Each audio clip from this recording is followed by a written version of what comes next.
everybody. Give me a second here. I think I pushed the right button that time. I hit the wrong one. Should be going. Let's see. Michigan. Yeah, we're good. Alright, everybody. Give me a second here. Let me check one thing real quick.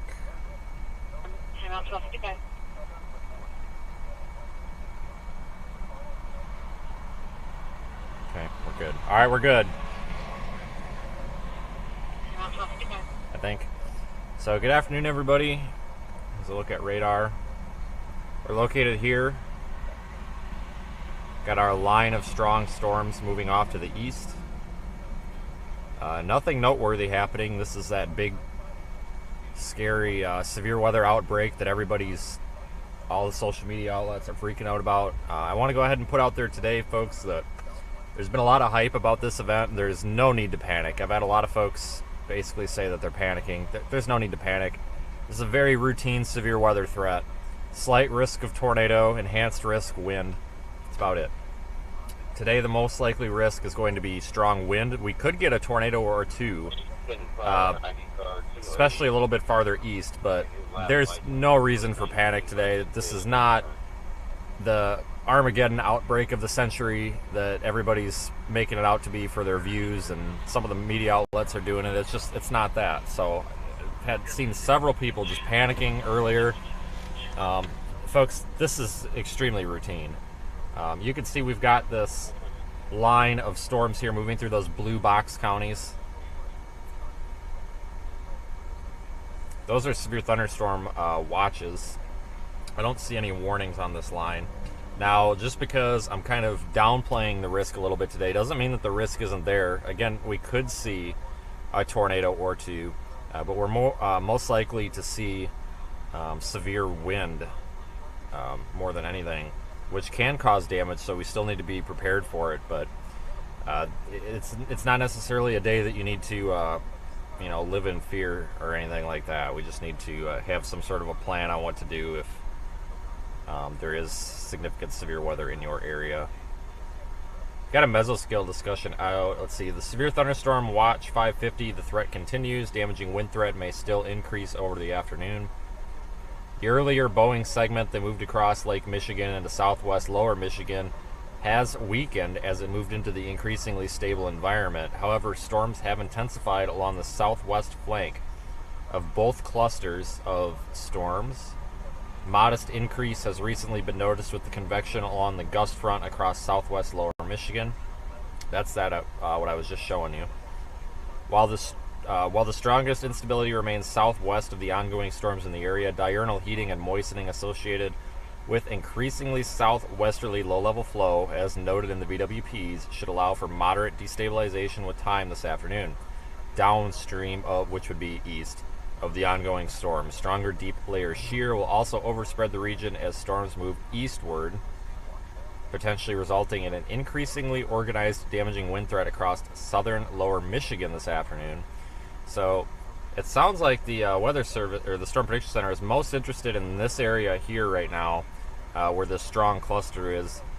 When I think of southern lower Michigan here in terms of these storms, I would say those south of 94, maybe even including parts of northeast Alabama, or that's not Alabama, that's Indiana, my God, and northwest Ohio could maybe be under the gun for that. So I am starting the stream a little bit early. We'll probably make a move on these storms here. They're about 40 miles away, but I wanted to get everybody in one place here. Let's see.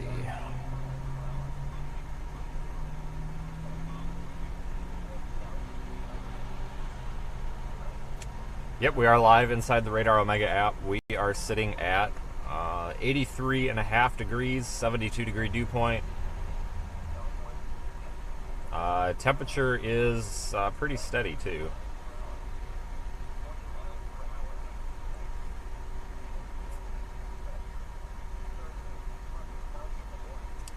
Yeah, this is the part of the line here that I'm watching for the most severe risk.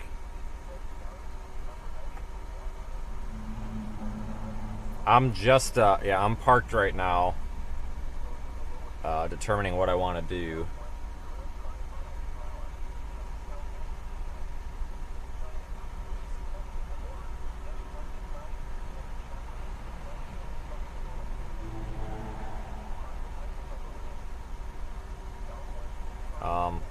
I don't want to... This thing is moving pretty quickly. The special weather statement that's on this, let's see, the line is moving east at 60. So it'd be here before we knew it. A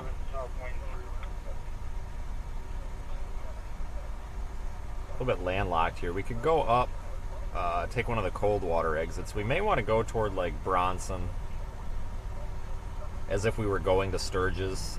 We don't need to go that far, but we might want to start moving toward this line and get a little bit of ground on it. So I think it's the southern part is what we need to care about in terms of chasing.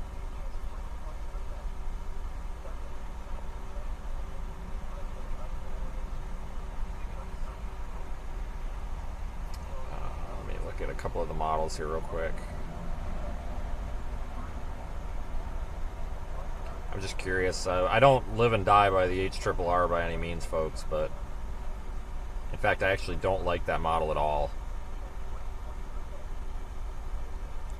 I'm just interested because it's been handling today very well.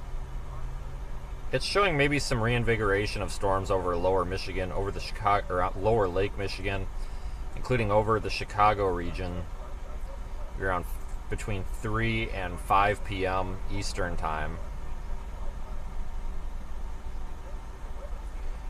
Moving through northern Indiana later. So I think we technically could have 2 rounds here. So I don't think we necessarily want to commit to this first line. You know, once this line hits Interstate 69 here, we might not want to follow it any longer, which is where we're at right now. So we might have to get back west at that point. Let me get a couple of things powered on here, and then I think we're going to head a little bit west. Maybe see if we can get a look at this at all. Can't see it on the roof camera, but we'll get a little bit closer.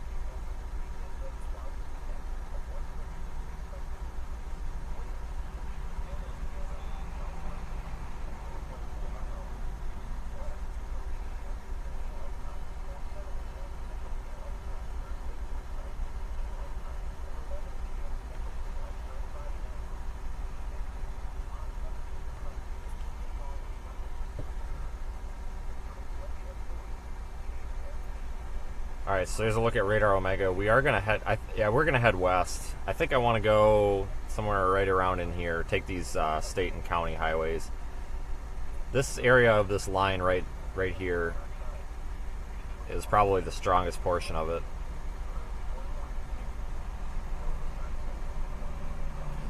We're gonna have to go north and catch the next exit.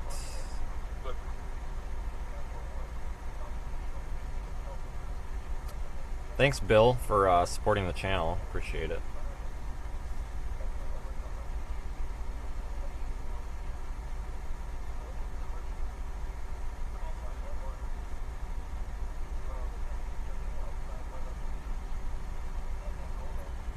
Okay, I'm just waiting on another device here to power on. And as soon as it powers on, we're going to go.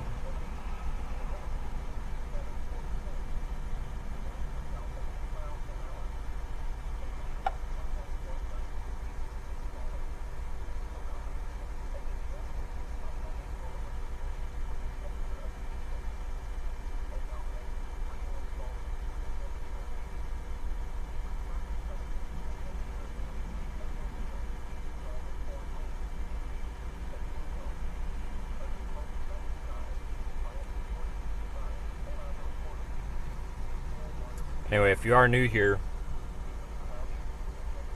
you probably know, or you may not know, I think our last stream was 5 days ago.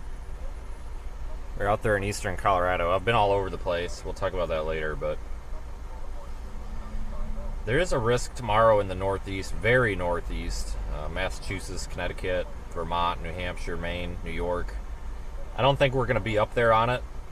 We're talking, you know, that's a 700-mile drive for today, you know, tonight through tomorrow, and I'm not thinking that's a good idea. I think I may use it as more time to get some administrative stuff done. We're gonna have another uptick in severe weather, I think, in the central and northern plains here pretty soon.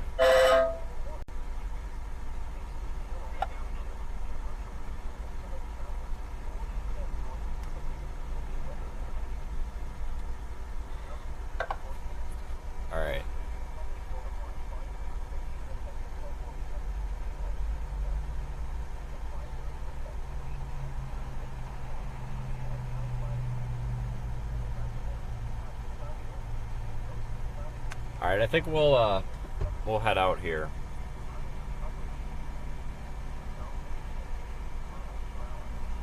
This line's moving quick, 60 miles an hour, so we have to chase it, very, God dang it. Come on, people, fix your road. I hate Michigan roads. It isn't even a road, and it's got giant holes in it. But we have to chase it kind of conservatively here, otherwise you get behind the line. And then we get all the people in the chat yelling, oh, why aren't you in front of the storm? Why are you running away from the storms? We're not running away, we're just trying to show you the storm, because what happens, folks, when these things are moving 60 miles an hour and, the road network doesn't allow you to do like 80, you cannot stay out ahead of them, so you've got to get a little bit of distance on them, and then you have to wait until they're the most intense. At what point you want to go get inside the thing, if at all, because otherwise you're literally just driving around in rain for 8 hours straight, and that's not entertaining at all. Like, we want to see the structure of this thing and the wind and all that. We don't just want to see blinding rain for 8 hours. So we just can't just drive willy-nilly right into this thing. Otherwise, we're not going to see anything at all, so we want to go a little bit west, but not too much, because again, 60 mile an hour storm motion on this, and it's got a little bit of development out ahead of it that could obstruct the view, some showers, and that actually may end up taking up some of our view. It'll obstruct the view a bit. In fact, it could actually form kind of a new leading edge to the line and kind of translate the entire line a bit further east on top of the already rapid storm motion. So we have to be a bit mindful of that.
Might be the exit. Yeah, this is it right here.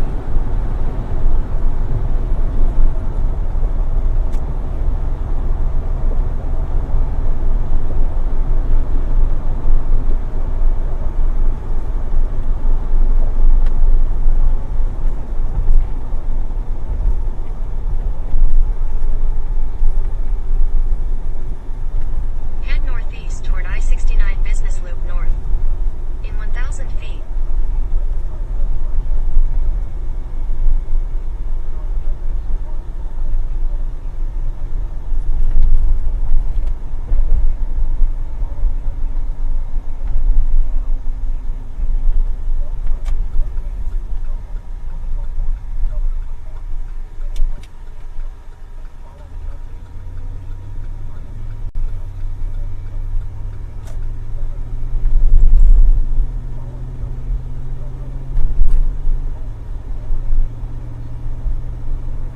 So we'll go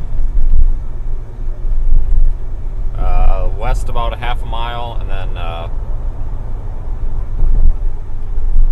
we don't want to go too far west.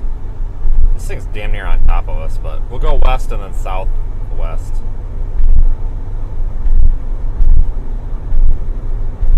This is going to be kind of I'm not having too high of hopes here with like shelf cloud potential or anything. This line is really ragged right now.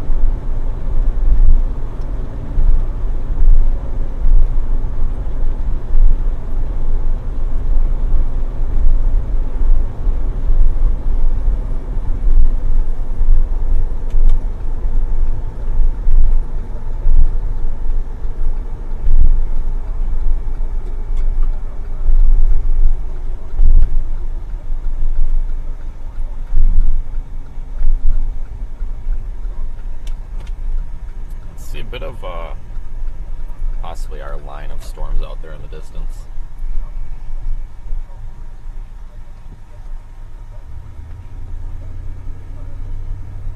Yeah, no warnings on this line, so let's keep that in mind.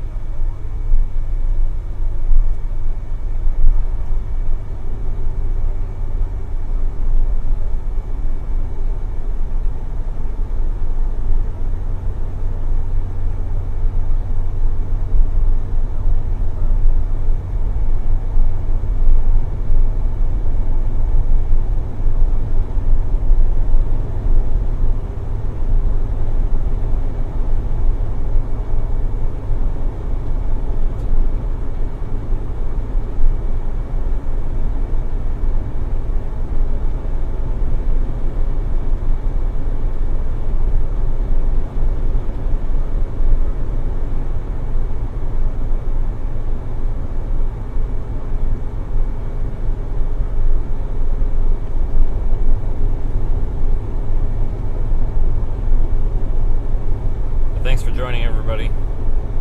We'll find something to look at today. I don't know what. We'll find something.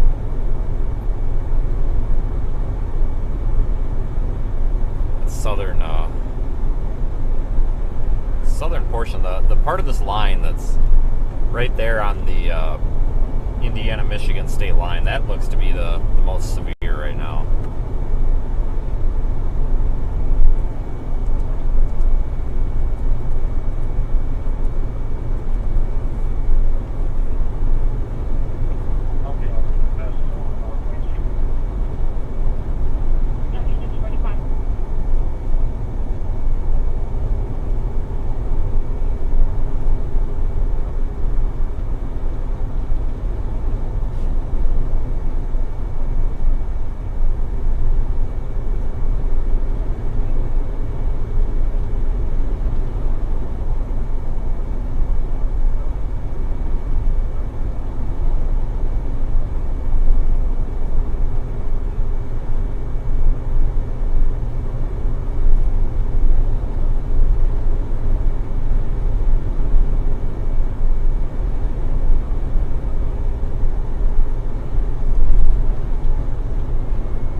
This is one of those times where I'm just looking at radar and it's like, I don't know what to do. This is not what I was told was going to happen today. But we'll, like I said, we'll make some sense of it. Usually with these types of events, it just takes a while and then everything kind of works itself out.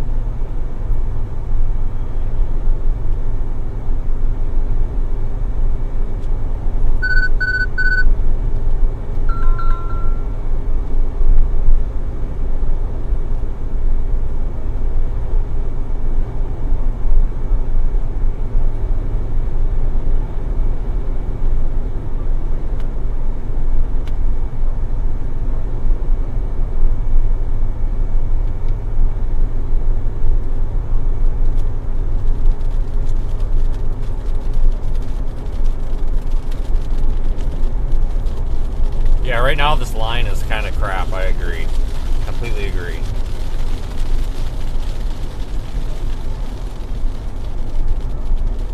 I'm going to flip around right here, and there's this Central Road, I believe, like literally it's called Central Road. I'm going to take that. Well, I don't know, guys, we may actually just want to stop. I was just gonna end up driving around. No, we'll go west a bit. I don't want to go too far south. That's kind of pointless. But, that central road up here looked like a good choice.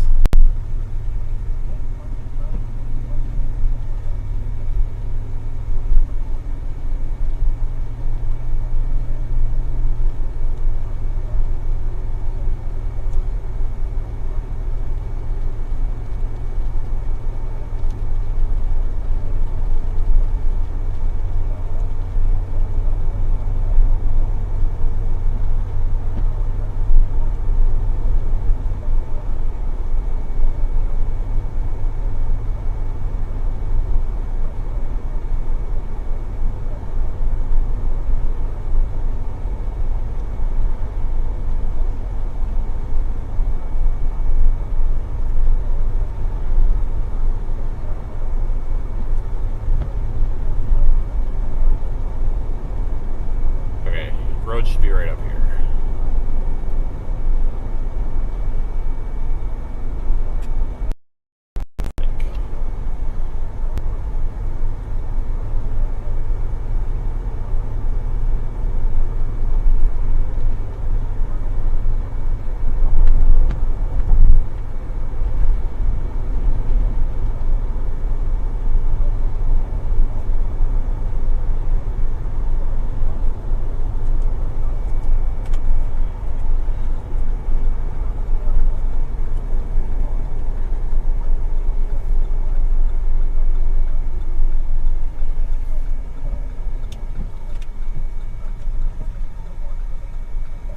Last time I was in Michigan was actually that winter storm. I don't remember when that was. I don't remember if that was January or February or what.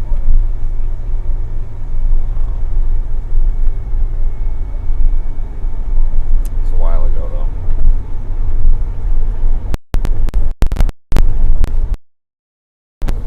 though. Special weather statements on that southern portion of the line.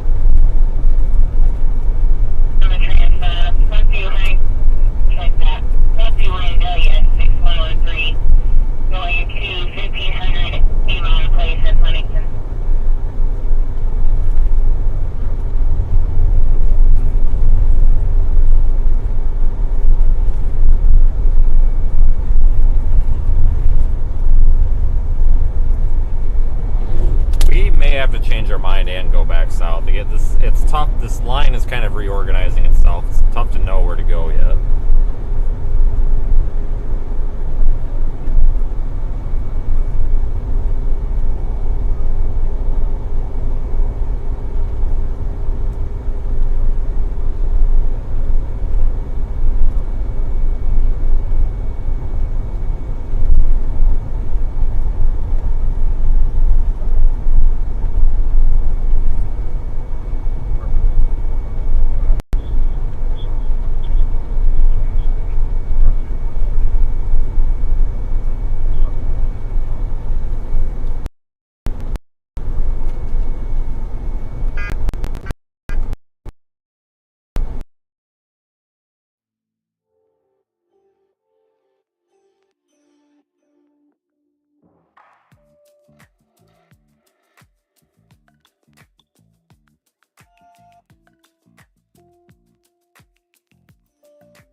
Up in northwest Ohio today.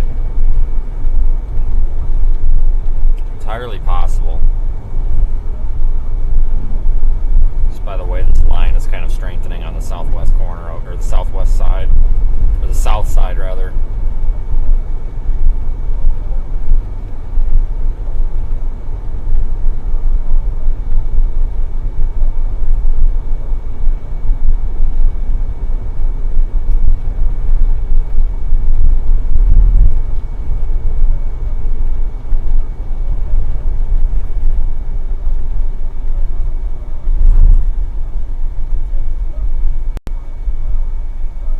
South here. It's kind of hazy out too. Visibility is still probably like 5 miles, but it's not the best. The air isn't super clean looking, so that's going to kind of cause issues with our ability to see anything today as well.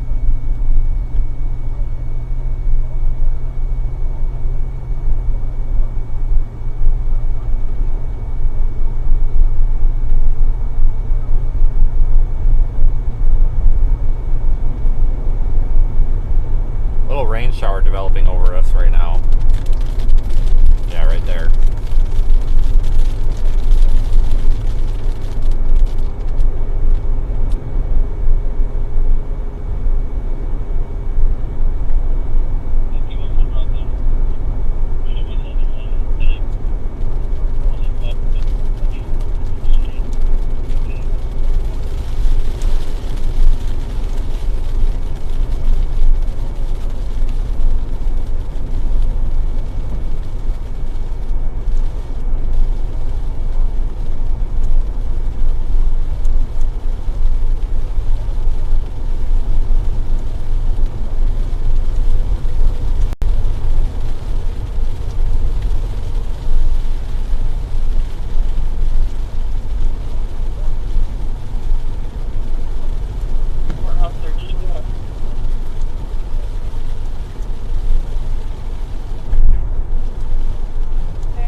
now it's becoming very obvious. The strongest portion of this system is this south portion right there in northern Indiana. I-90 there going across the northern part of the state is not necessarily something that you can get in, on and off of very quickly. So, I need to figure out what I'm going to do here. We may just make this loop down here, come down to east whatever road, and then take that back to Interstate 69 and run south.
Not in a huge hurry right now.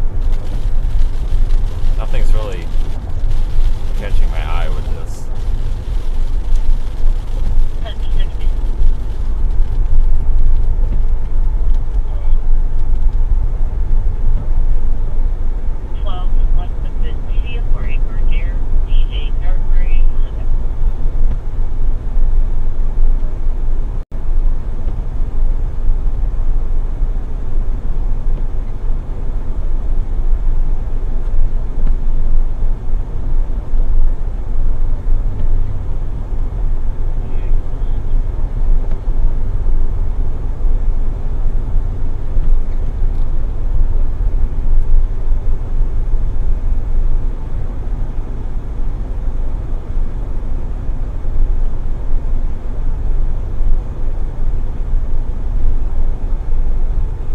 Probably going to want to go south a little bit.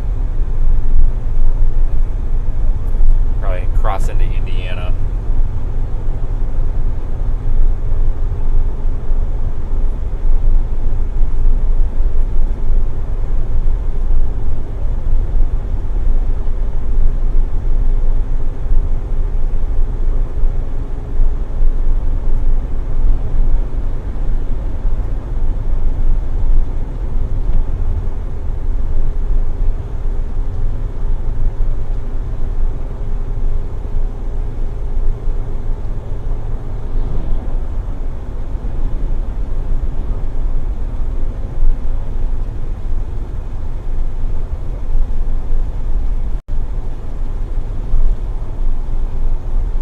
Stay on this road, cross over or under 90, and then probably have to use some state highways to move around, trying to avoid that interstate.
actually almost to Indiana. We keep going south here. I'm not saying that we're completely committing here to a different area, but I kind of thought we were going to be in like central Michigan today, but it's looking like maybe not so much. But it's still pretty early. It's 1:30 Eastern.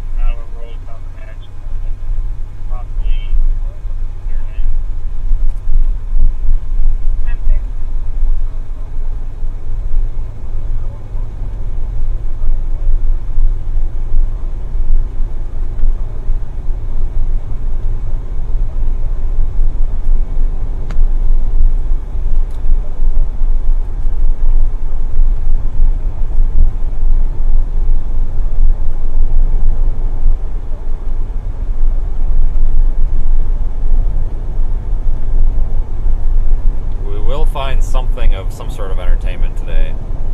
It's going to take a little while, looks like. It's going to get really hot out this week, though. That's probably the real weather story of the week.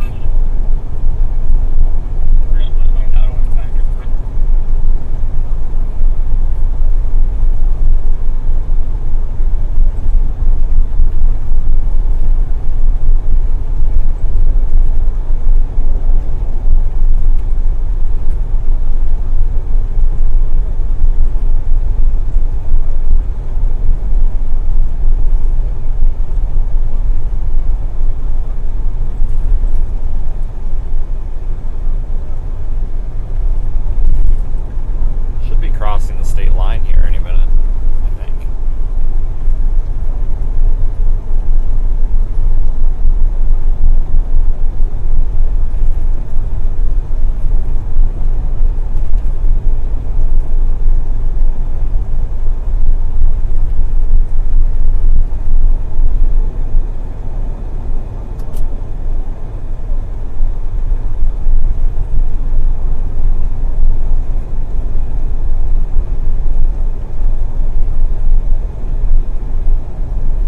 Is a little bit darker off there to the west, but man, there's just nothing notable.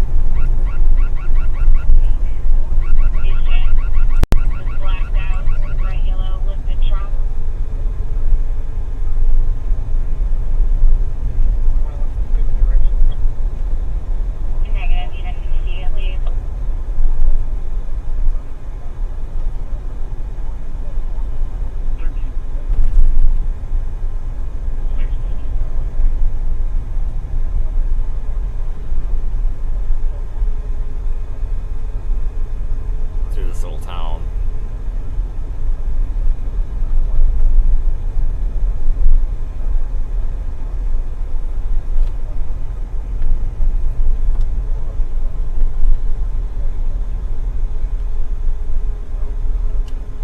A little lake or water front of some sort right there.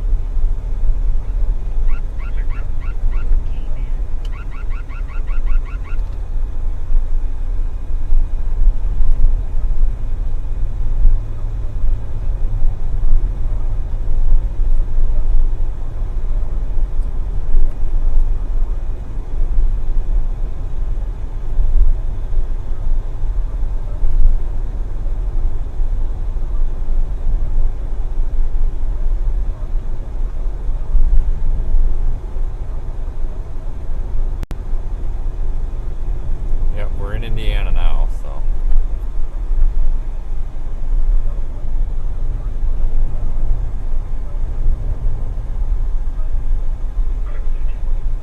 we'll see if they extend these severe thunderstorm warning or severe thunderstorm watch boxes any farther east as this line progresses through.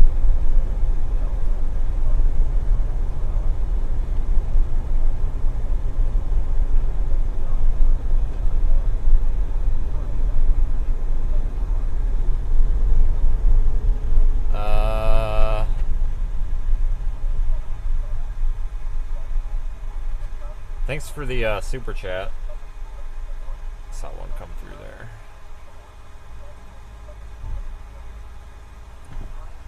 We'll wait for this car to come through, and then we'll go a little bit west just to see if we can get a view of this, and then we'll have to come back east real soon. But I want to see if we can get past maybe some of these trees. I don't know if we're going to be able to or not, or if there's a break in the trees or what. But we'll see if we can get up here a little bit and maybe see anything here, 'cause it's definitely darker off to the west.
Definitely darker off this way.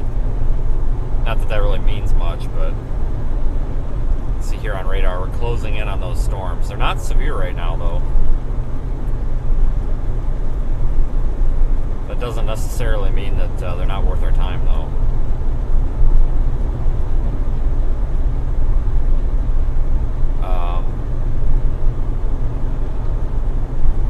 Actually measure this.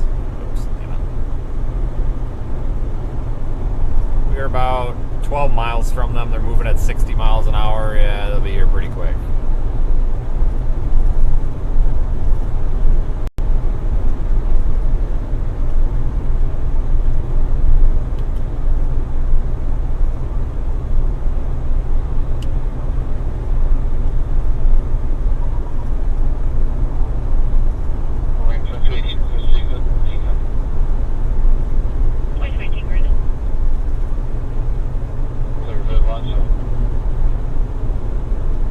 Yeah, if we don't get a break in the trees here, which we might not, we'll probably turn around and go back to the toward the interstate.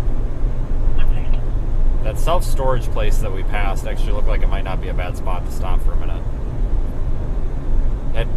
It had okay visibility, better than what we're encountering here. Although we may have, up on top of this curve, we might be able to see. I know we're not going to find anything perfect, but something a little bit better would be all right.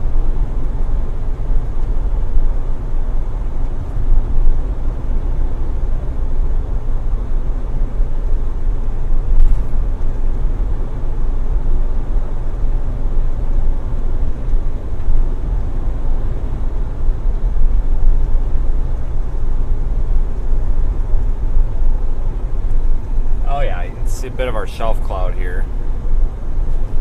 I mean, I don't know if I'd even call it that. I'd call it more of just the leading edge of a storm.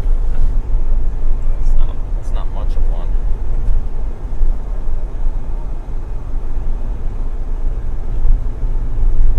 It's not a shelf. It's just the leading edge of these storms here. Pull off for a minute.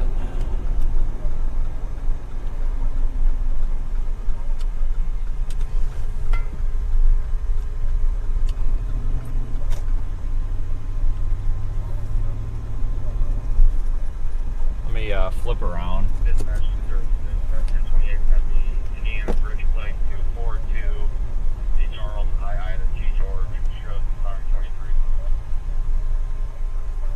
road is super narrow, and I don't want to drive into these people's lawns because it looks like they're mowed really nice. So I don't like the ditch even, so I don't want to screw that up.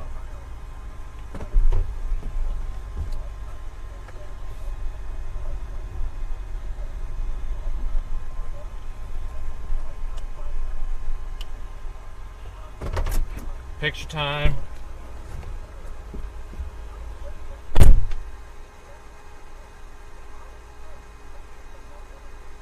Bye, Steve.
They just warned it on the northern side.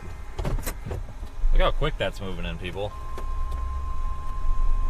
Indiana male, last name Welsh, William, 60-mile-an-hour winds is the warning. Patrick, P-A-T-R-I-C-K, middle initial J, John, and person 12, 17, 1988. Branch County in southwestern Michigan. 10:15 p.m. Eastern Daylight Time.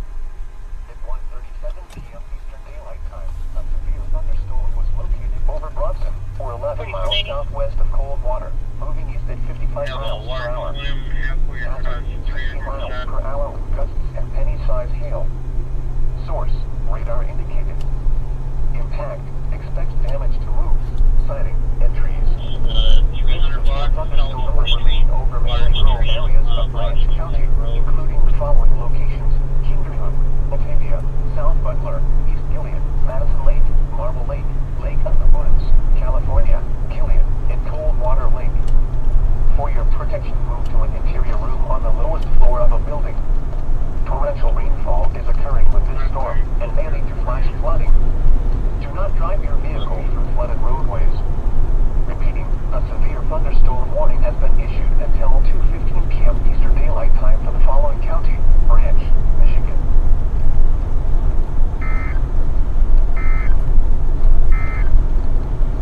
This is NOAA weather radio station KXI-94 in Angola. Visit our website via weather.gov/IWX.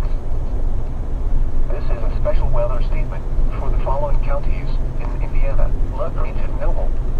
A strong thunderstorm will impact eastern Elkhart, Noble. Alright, we'll get out ahead of this again. I don't know if it's going to be possible, but we'll stay right underneath this leading edge.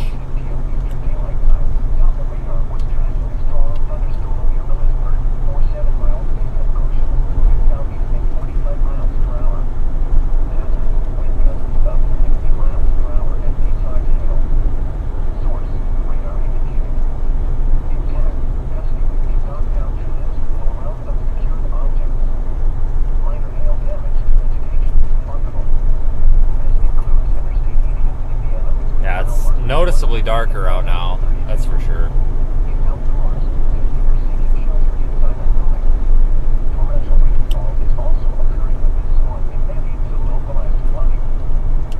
Let's look out to the north.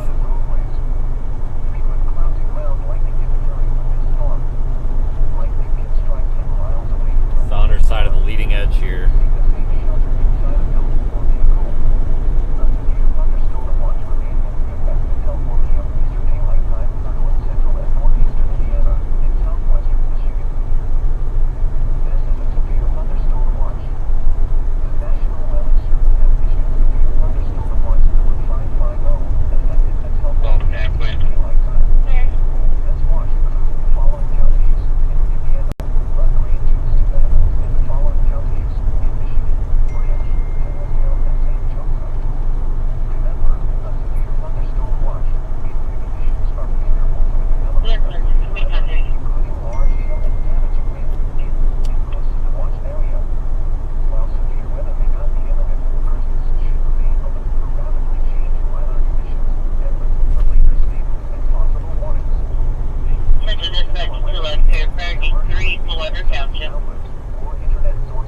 That's actually the road we came down on right there. Can you get 911 auto around for them, like, high request?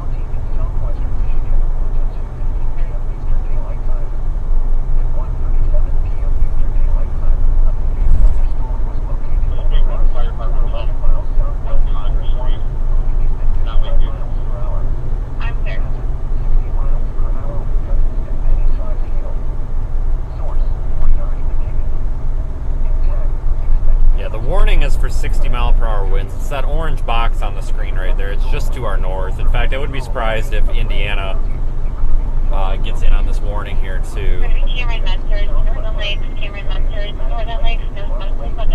Thanks, Bob, for the super chat. Thanks for supporting the channel.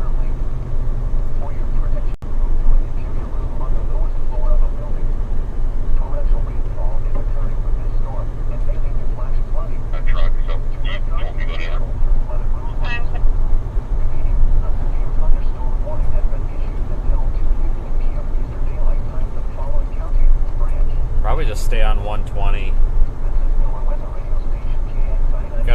decent view here. Visit our website via weather.gov/IWX. This is a weather statement for the following counties in Indiana, LaGrange, and Noble. A strong thunderstorm will impact eastern Elkhart, Noble, and LaGrange County through 2 p.m. Eastern Daylight Time. I don't think it's too bad of a view anyway. It's about as good as we're going to get right now. Doppler radar was tracking a strong thunderstorm near Millersburg, or 7 miles Show you something, folks. southeast at 45 miles. So look at Radar Omega. Hazard, wind gusts up to 50 We're located here. The camera is looking right back up in there. radar indicated. But see right here how we go from the blues and greens, which are less intense rain, to the yellows, oranges, and reds really quickly. Basically, the area right here is very small as compared to somewhere like, you know, up here where it go, you know, there's a significant distance between like the leading edge of the storm and the heavy precipitation. When you're looking at something like this where we've got this sharp transition from nothing to heavy precip occurring in this very small area, typically that indicates strong winds behind this pushing that rain to the leading edge, which makes sense visually because it looks like there's some significant winds back in there. If we look at velocity, yeah, I see we've got a pretty bright area of velocities in there. So 60 to 70 mile per hour winds are definitely a possibility up in there. We'll sample those winds here in a little bit, but we got to get a little bit of distance on this so we can get a better road option. Look at that flag up there on the right. That thing's moving.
Photogenic line of storms we've ever seen, that's for sure, but give it time, it may organize and be a little bit more photogenic for us here. It's just going to take time.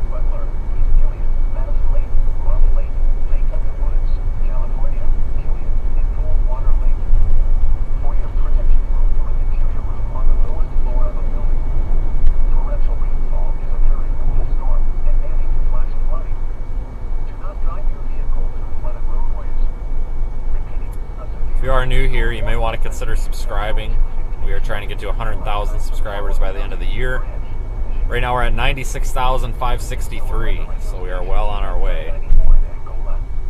I'm going to continue straight here on 120, go through Fremont.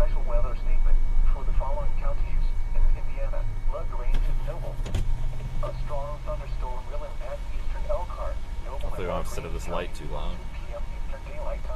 See our line coming over. We're going to get overtaken by this line here at some point, but we're going to remain right under the leading edge of it here, I think.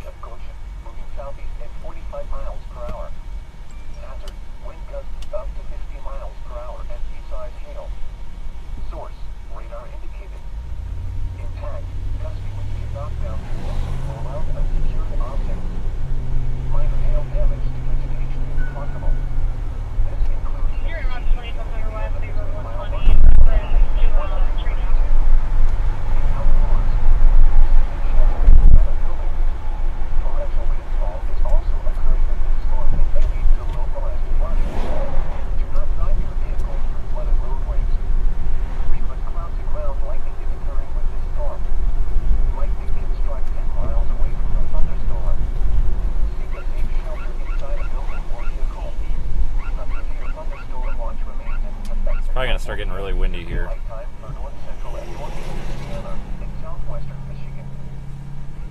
This is a severe thunderstorm watch. The National Weather Service has issued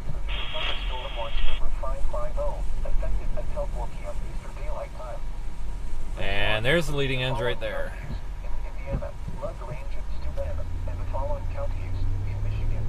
Just got hit with some wind.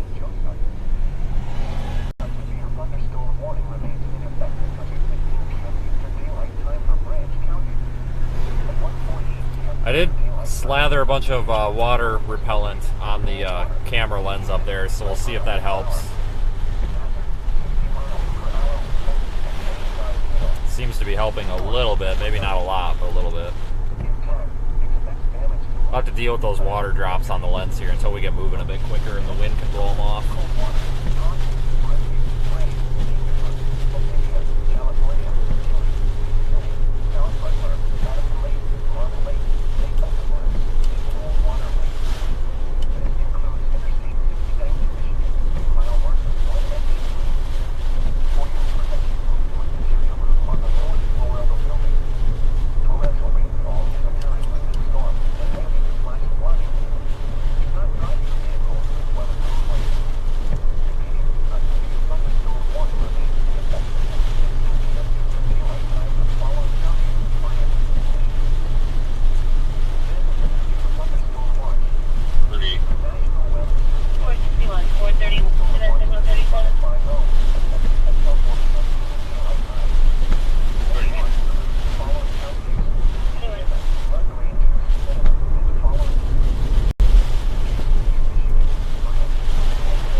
Wind is significantly picking up here.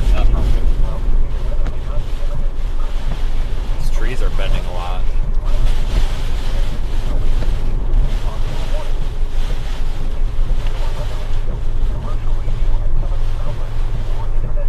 Oh shit, there goes a sign. That sign's about to frickin' go. They need to put a severe thunderstorm warning on this.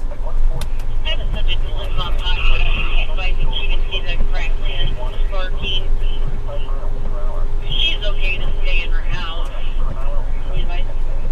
Come on, Weather Service. We need a warning on this. This is pretty significant here. The trees are... We're about to have some trees go down here.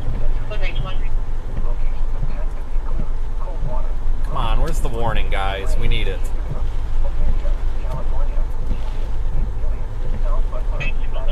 Not even a special weather statement on this, I don't think. Maybe there is, I could be wrong, but these people out here need some warning because this is pretty significant. These trees are bending hardcore. So, wondering where our warning is. Oh, there's a big ass branch down over there on somebody's house.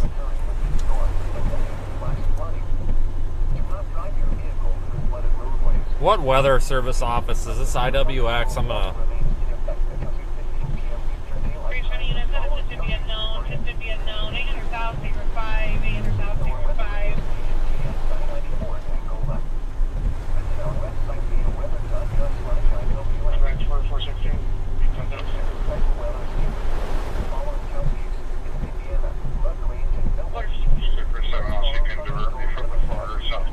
Oh, there's a big tree down right there.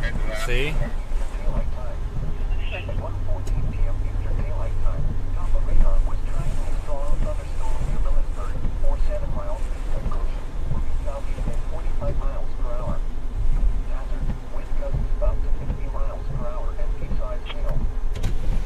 Yeah, we need a warning. Come on, Weather Service. Let's go.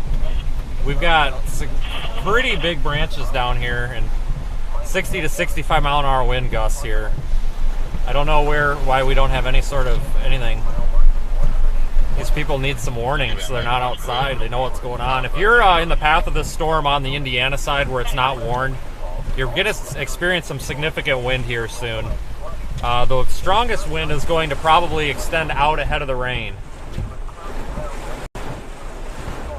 Not trying to complain about the Weather Service here. I'm just stating a fact. I don't know why we don't have one, warning on this.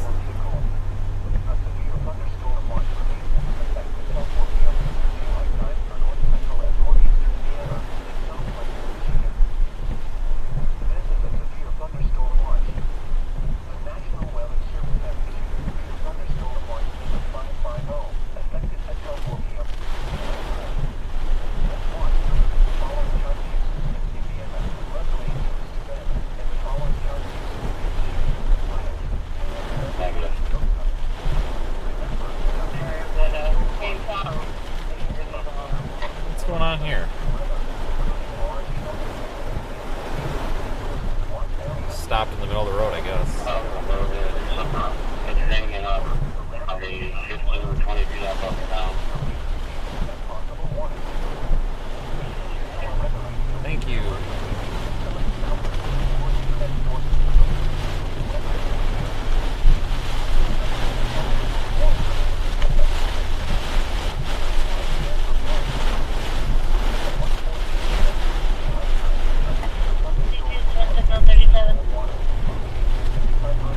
Just wait, clearly.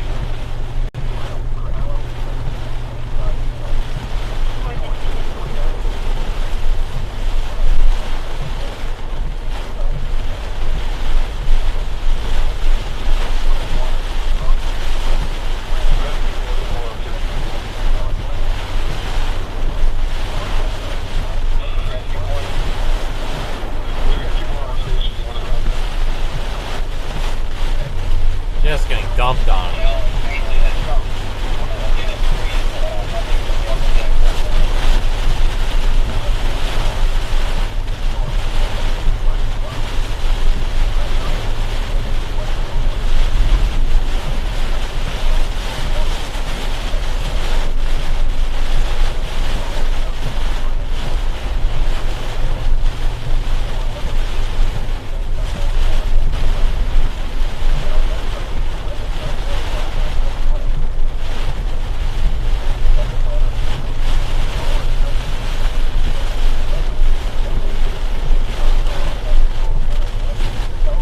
This needs to be severe thunderstorm warned on the Indiana side, folks. I'm seeing lots of large branches down, like 12-inch diameter tree branches down on the sides of the road. Or not the side, but in people's yards on the left and right of the road. So this wind is bringing down pretty strong, pretty large branches, and the leading edge of this had anywhere between 55 and 65 mile an hour gusts on it easily coming through town there. So if you're east of Fremont, or basically south of the severe thunderstorm warning, you probably should act as if you're in the severe thunderstorm warning, and make sure you don't have the car parked under a tree or anything like that. Anything gonna fall on your vehicles or blow around and hit something. This needs a warning, but I guess it's not gonna get one for some reason. And I'm not complaining. I'm just trying to put that out there. You know, I'm out here in it, and it's definitely severe warning criteria, 100%. In fact, I think they just issued a warning on the northern side of the border again.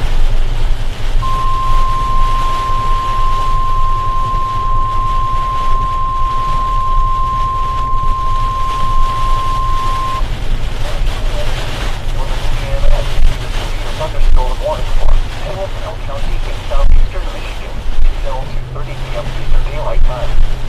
At 1:55 p.m. Eastern Daylight Time, a severe thunderstorm was located near Reading, or 12 miles southeast of Coldwater, moving east at 55 miles per hour. Hazard, 60 miles per hour with present at any size hail. Source, radar indicated. Impact, expect damage to roof, siding, and trees. This severe thunderstorm will be near, reaching around 2 p.m. Eastern Daylight Time. Hillsdale around 2:05 p.m. Eastern Daylight Time. Other locations impacted by this severe thunderstorm include Camden, Prattville, Cambria, Montgomery, North Adams, Lake Wilson, Walden, Frontier, Ransom, and Allen. For your protection, move to an interior room on the lowest floor of a building. Torrential rainfall is occurring with this storm and may lead to flash flooding. Do not drive your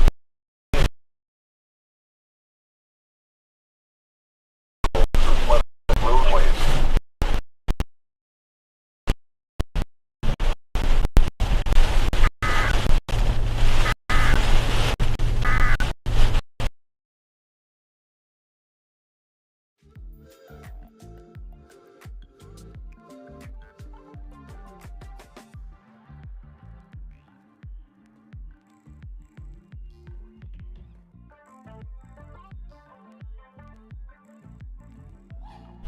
Or 7 miles east of Goshen, moving southeast at 45 miles per hour.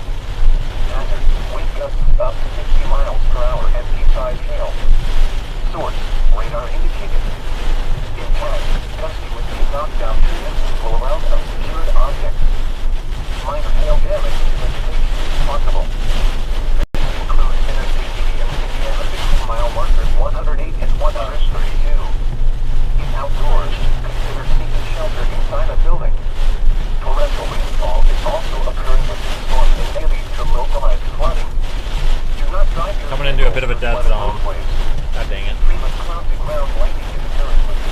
right under the leading edge. We're only about a mile from like blue sky, really. Believe it or not. There's a big branch down there.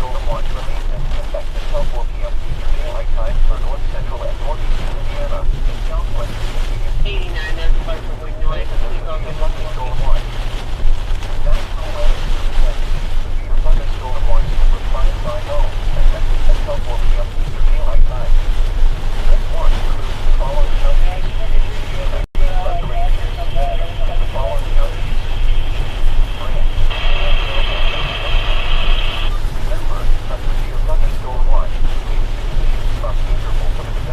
Visibility's down to like an eighth of a mile.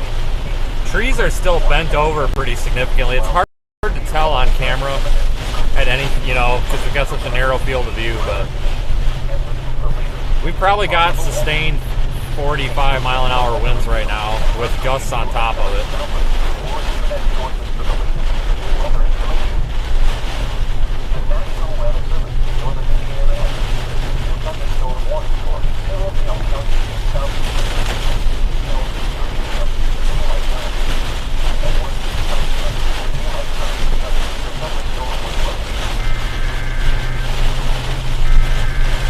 Oh, they finally warned it.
On the leading edge of this. See radar here.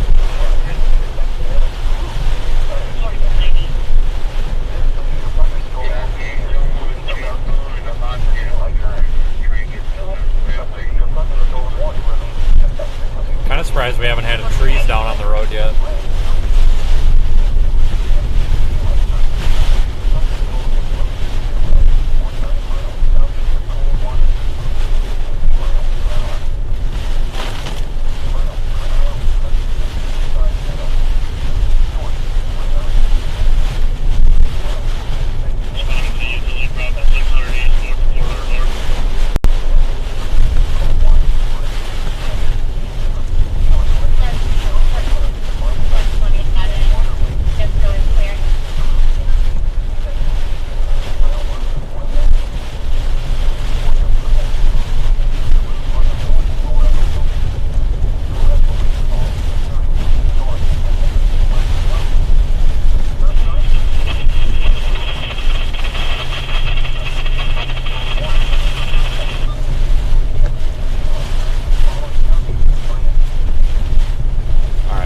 some clear air up ahead, or clearer air. So that means we probably are about to get some strong winds again here, because the strongest winds are kind of just on the forward edge of this.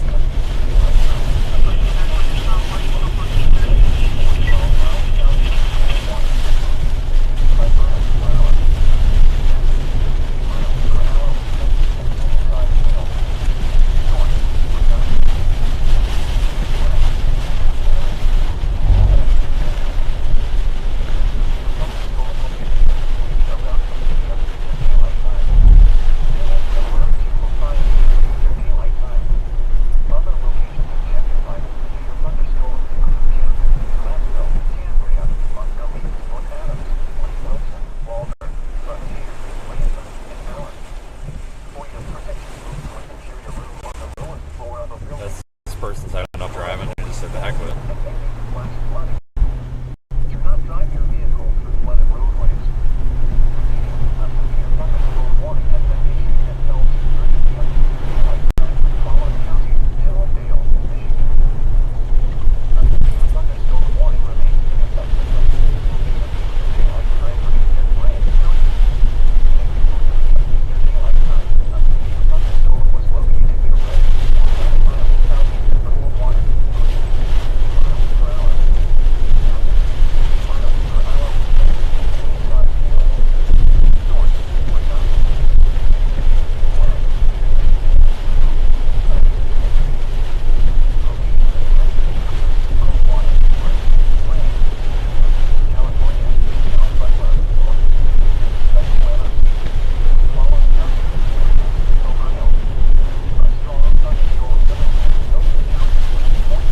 We can keep going on this road for quite a while.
like we're starting to get some.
Here, try to get a little bit of ground on this thing.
Headlights on, I can barely see the poor guy.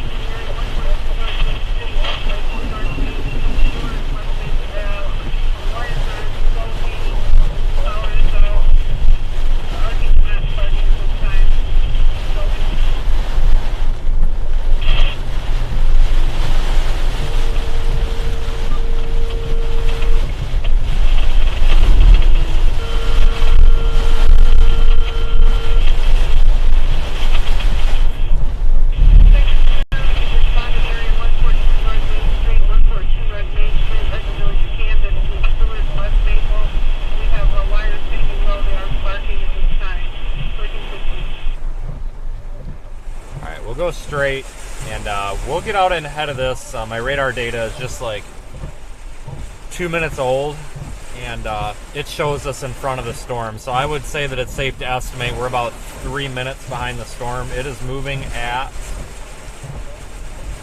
55, so let's assume 60. I think in about 5 minutes we can probably get ahead of this thing and get out of the washing machine. We'll see. Depends if we run into traffic or not.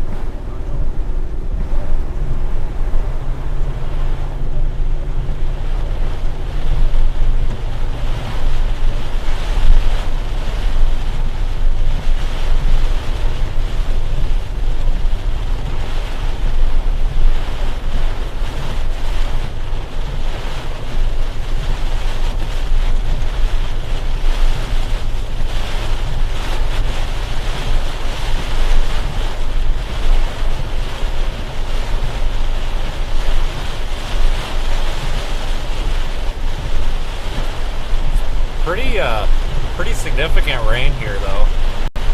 I think this line is moving way too fast, though, to have any sort of like flood threat. You know, the rainfall rates seem to be pretty intense, but they're short-lived.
Because we're starting to get those wind direction changes.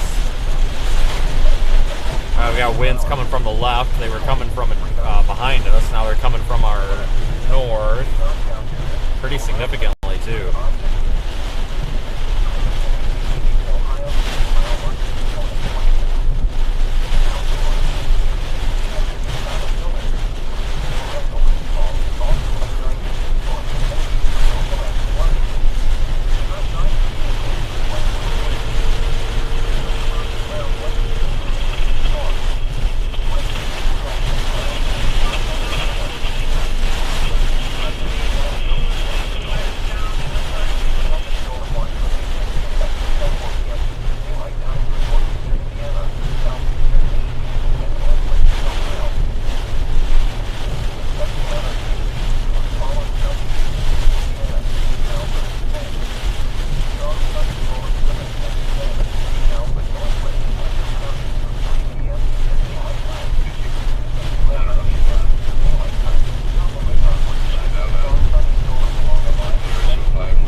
Good suggestion, but we can't do captions on YouTube, guys. There's way too much noise. It just doesn't work. The only way that we could do captions on the live stream and have it actually work would be to have somebody transcribe everything. And that's just not possible when we're out here doing this live because there's just too much noise there. YouTube's built-in speech-to-text engine or whatever is just not... It just doesn't work with all this noise. So it's a good thought, but we just can't quite do it.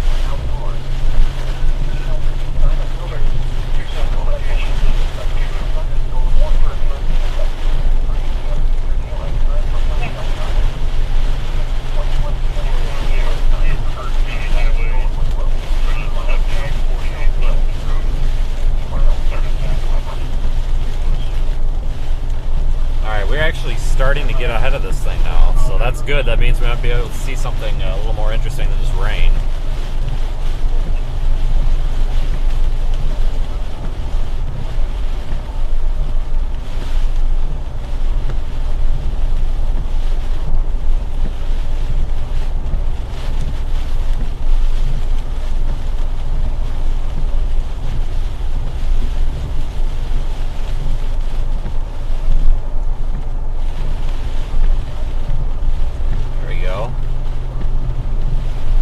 Line's moving about 60 miles an hour. This line is moving almost the exact speed we're going at. I'm sure we're moving just a touch faster than it, but that's why it's just so impossible to stay up ahead of these things when they get moving quick.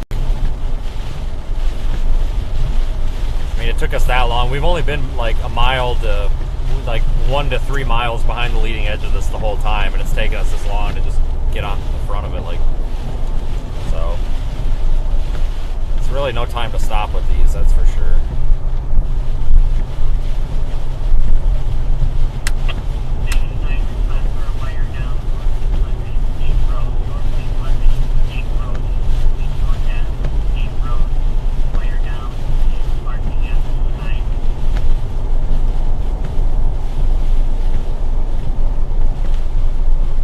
So look at radar for you all. This is the Radar Omega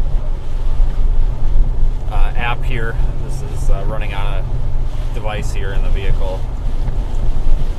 You can see that the main line is just barely behind us.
Blowing dust right there, even though it's raining.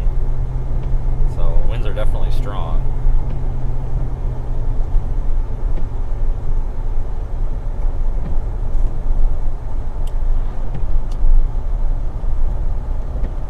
We are right along the Michigan-Ohio border.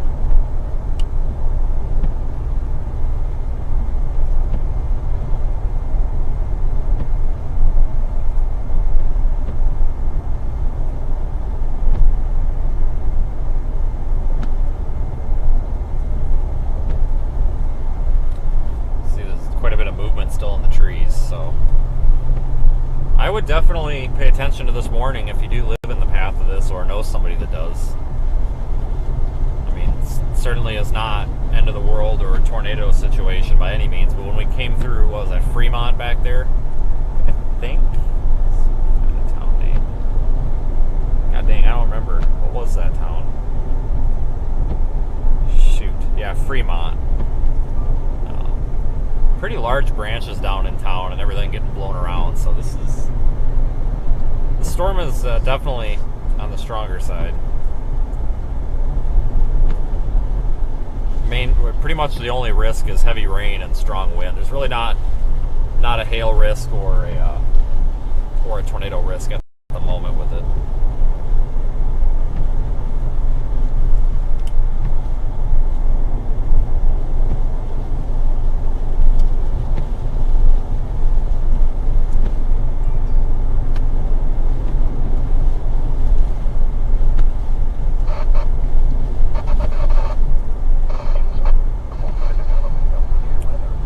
Thunderstorm watch did get extended for eastern Michigan and much of northern Ohio.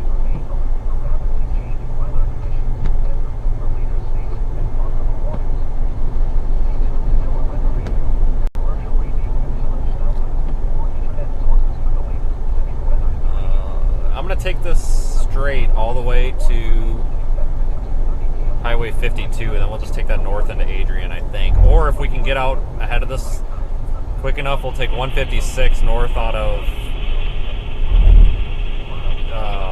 Morenci, I think. I don't know, I'm not from here.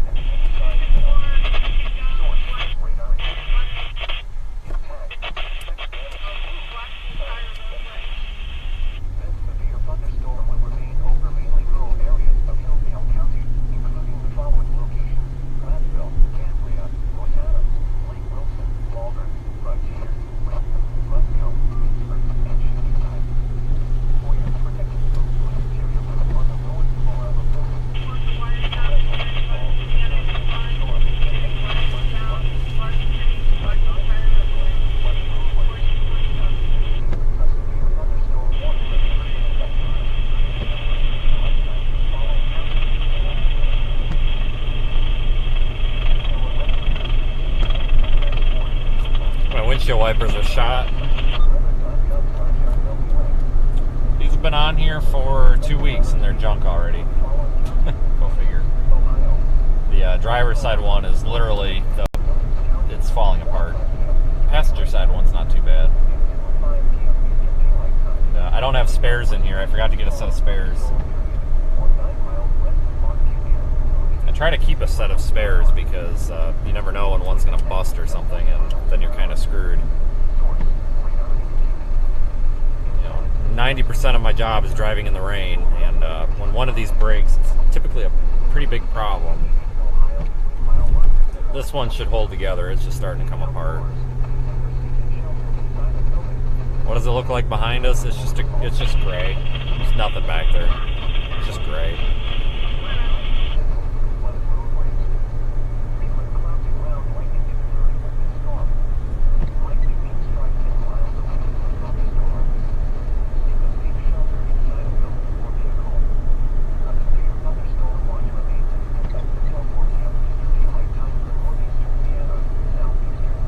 Not much structure to this. You can see there is some up in there. We're literally underneath that leading edge of clouds with this storm, but it's not photogenic cloud of the year, that's for sure.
A little bit of a radar hole up here.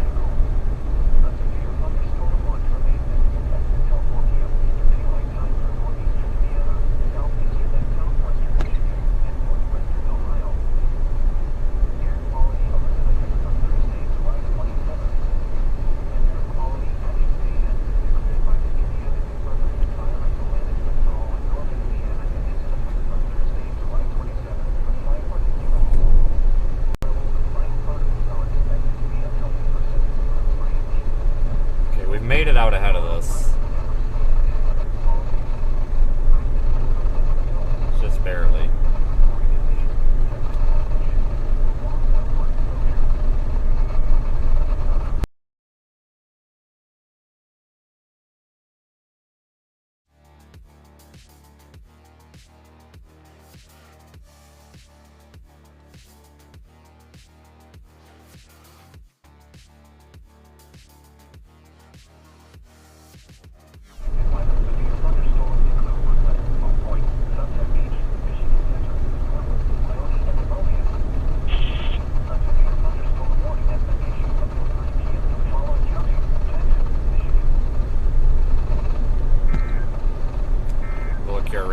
go. You can see we are just barely ahead of this.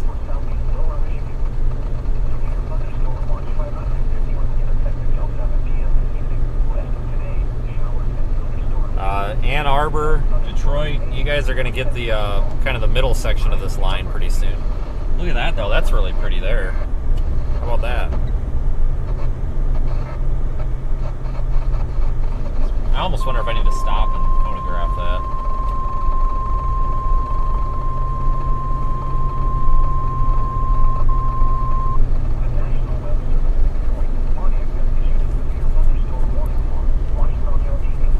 It's maybe a Insta360 thing.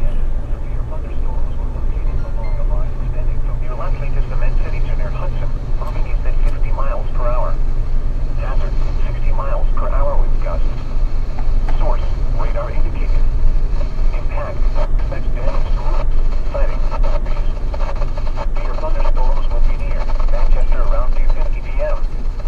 Salem, Milan and Whitmore Lake around 3:10 p.m. Salem and Willis around 3:20 p.m. Row around 3:30 p.m. Other locations impacted. I'll do this super fast.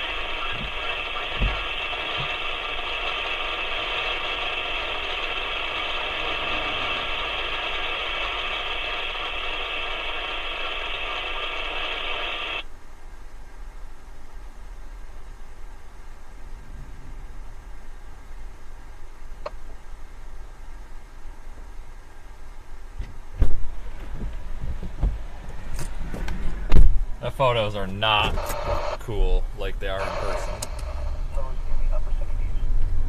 It's way cooler in person.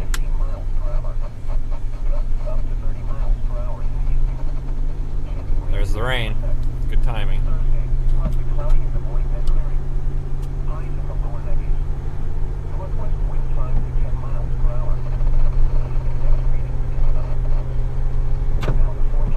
Oh, we just hit a tree branch. That's cool.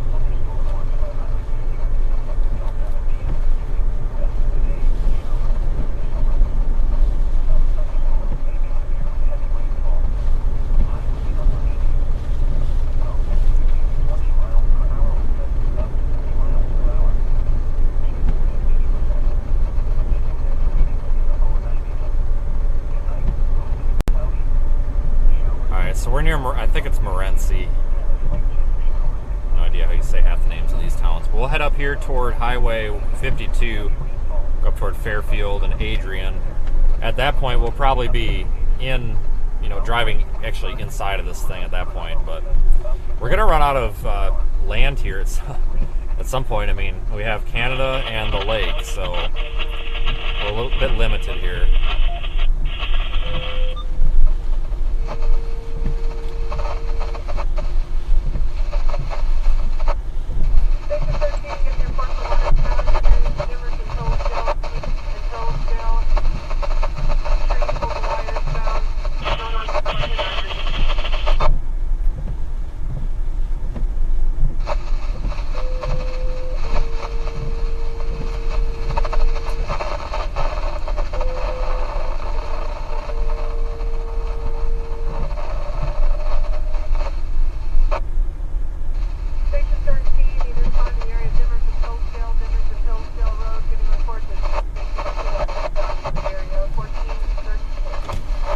Guy riding his bike, he's about to have a really bad day. Just saying. This is not bicycle weather, folks. Not the appropriate time to be riding your bicycle. You're not going to have a good time. You're really not going to have a good time if you're riding your bike in this. Just saying. That's not me trying to say, oh God, I don't want to be underneath these things the way they're swinging. It's not me discouraging you from riding your bikes, but This isn't the time to be riding your bike. You're not gonna like it.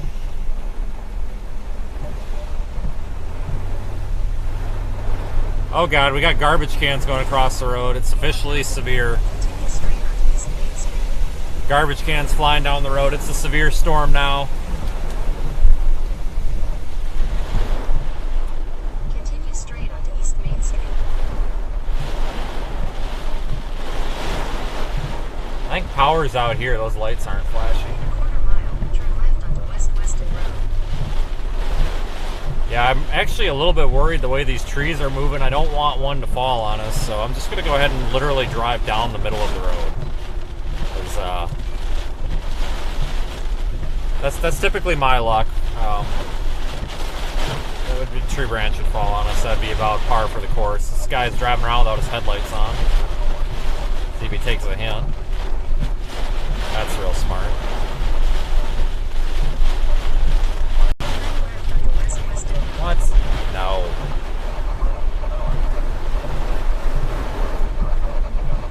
No, I'm not doing Continue for that. 6 miles.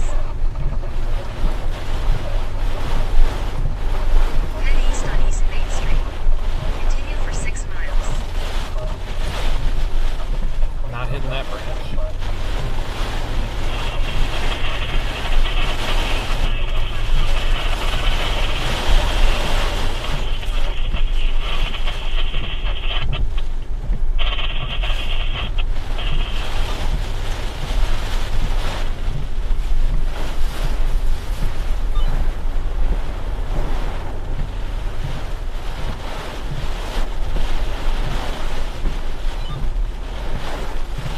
Quick look at radar.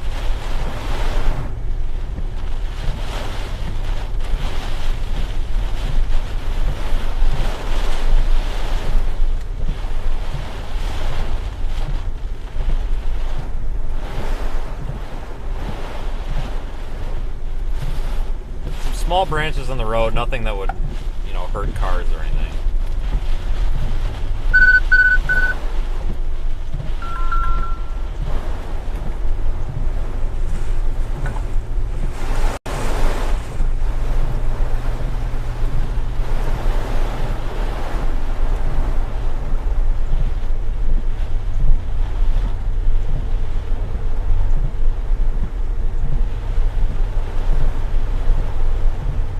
Yeah, maybe we should have taken that road. Oh well, I just didn't realize that this one curved to the south. But that's okay, we'll get through it.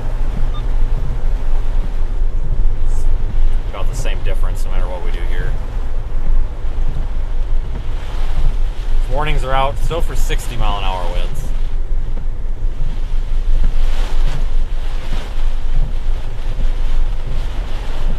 Welcome to Ohio. Great.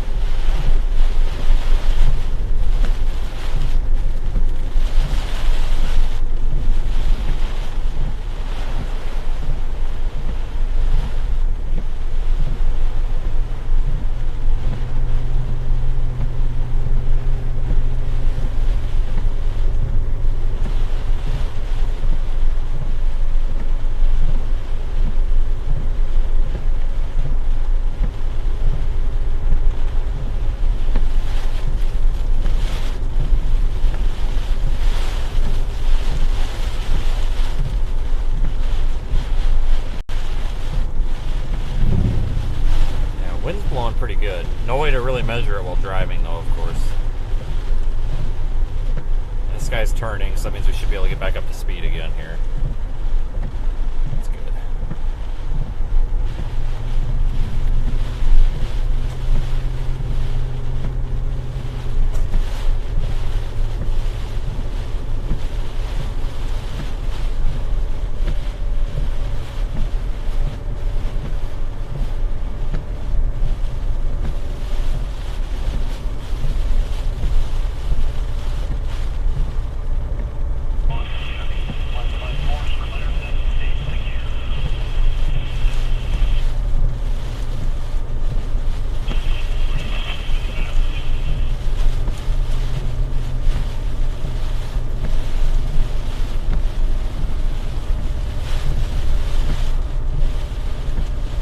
Wait till I get a radar update here, and then we'll make a decision.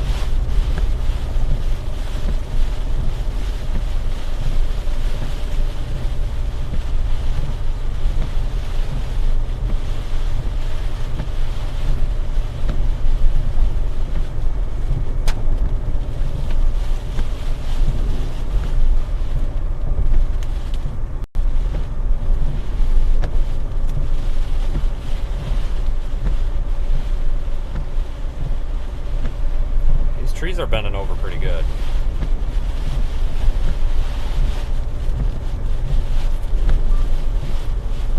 Maybe run north out of Lyons.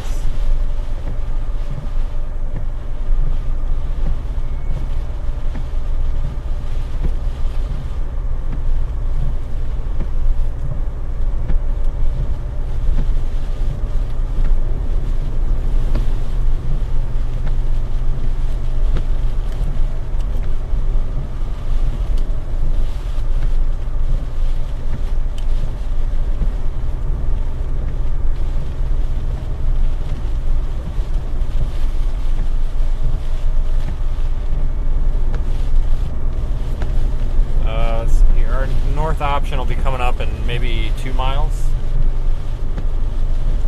and we'll be back in Michigan, and before you know it.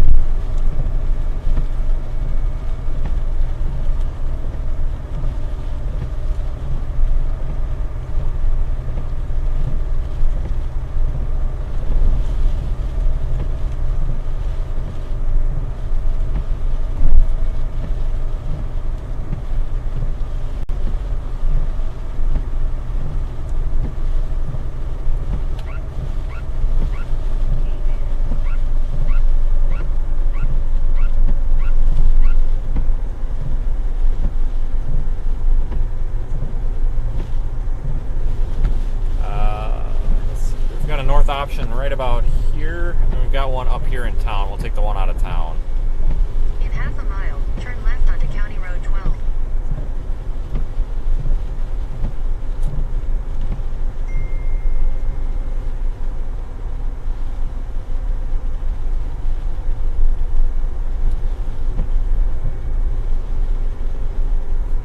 Turn left on.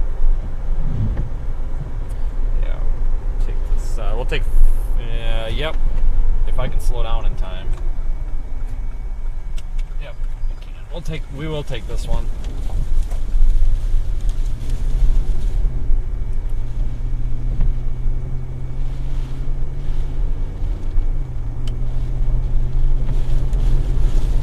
Turn right onto County Road 12. Enter. What?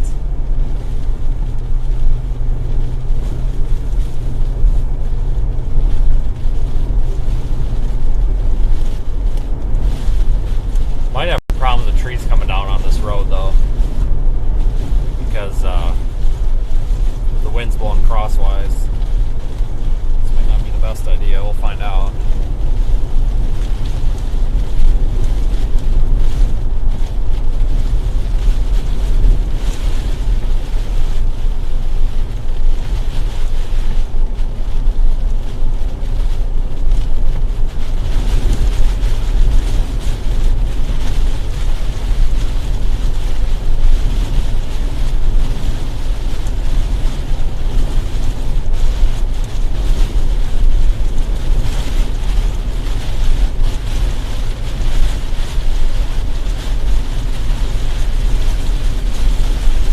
North, then we'll go east here in a bit.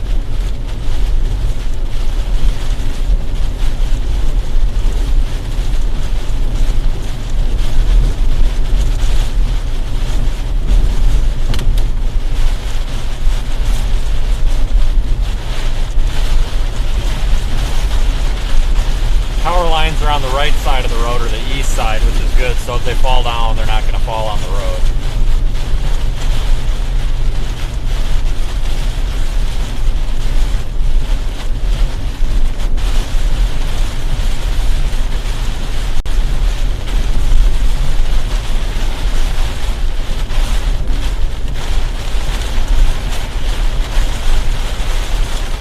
Look at the movement in the signs. I don't know if the camera picks that up, but holy cow.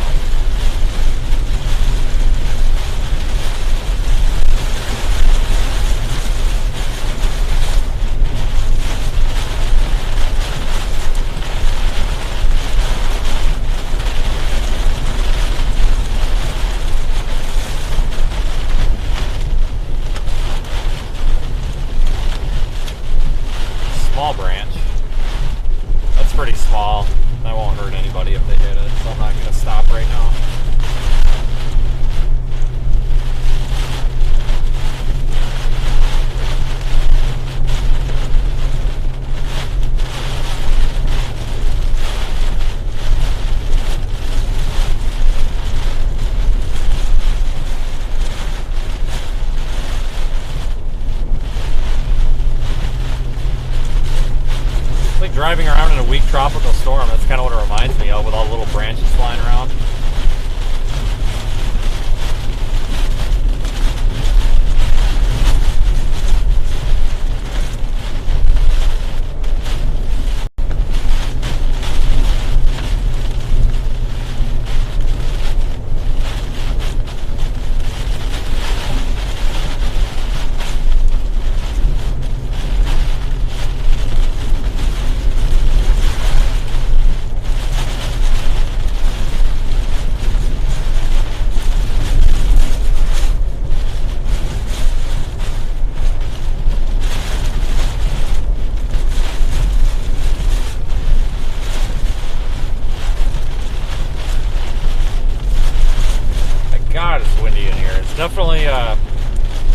Definitely worthy of the severe thunderstorm warning.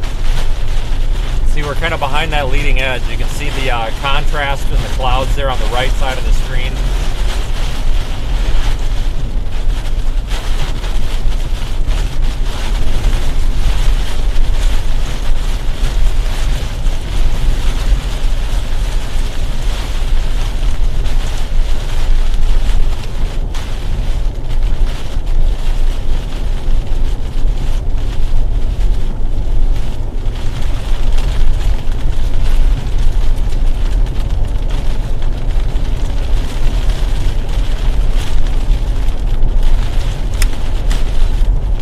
There on the roof camera a little bit better. So that's looking off to our right. That's looking off to the east, and that's the back side of the leading edge.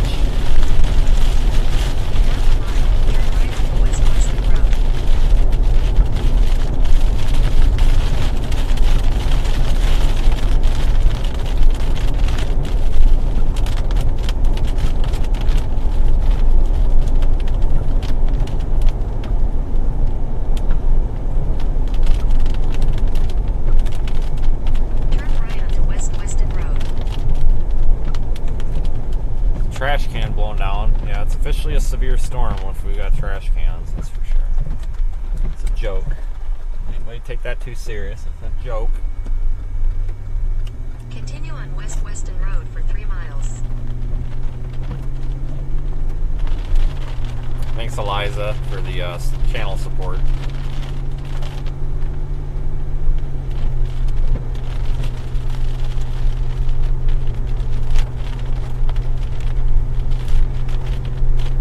Head a little east now.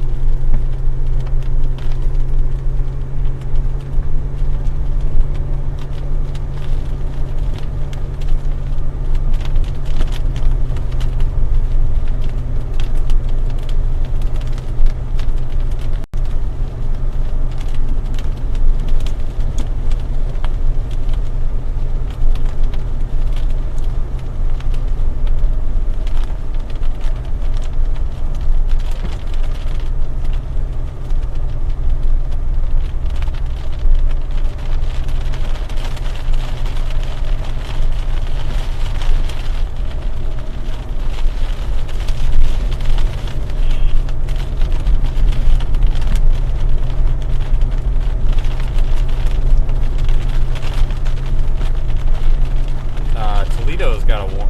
Why? Did they warn Toledo?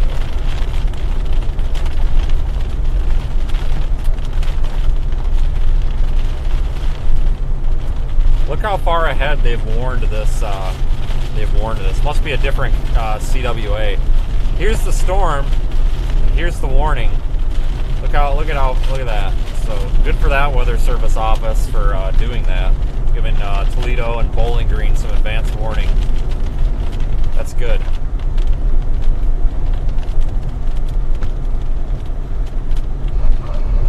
Toledo, Bowling Green, Fostoria, Swanson, Perrysburg, Oregon, Sylvania, Rossford, Waterville, Northwood, White House, North Baltimore, Holland, Weston, Maumee, Ottawa Hills, Walbridge, Pemberville, Middlebury, and Haskins. Repeating, a severe thunderstorm warning has been issued until 3:45 p.m. for the following county: Lucas, Ohio.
Waelti and Whitmore Lake around 3:10 p.m. Salem around 3:15 p.m. Other locations impacted by these severe thunderstorms include Hudson Mills, Pittsfield Township, Hubbard, Linden Township, Hudson Mills Metro Park, Bridgewater, Delhi Mills, Pleasant Lake, Martin Hill, and Weekly State Recreation Area. Repeating, a severe thunderstorm warning remains in effect until 3:30 p.m. for the following counties: Washington, Michigan. Here is the forecast for southeast lower Michigan. We're up toward Adrian and then probably head south of 3, I think. There's just really not going to be a whole lot of getting out ahead of this.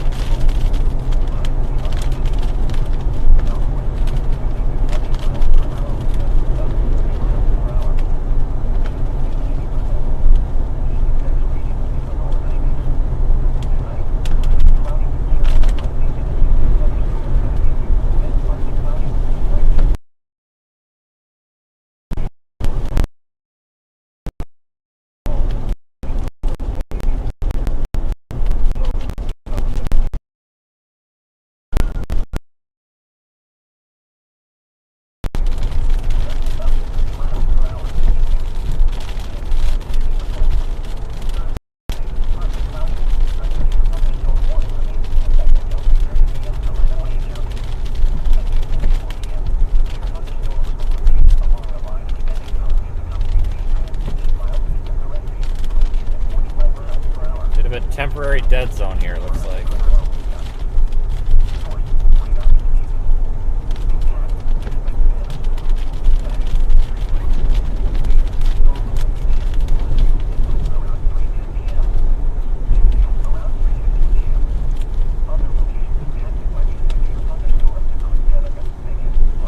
A bunch of debris going across.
Get it pretty hard here to our north.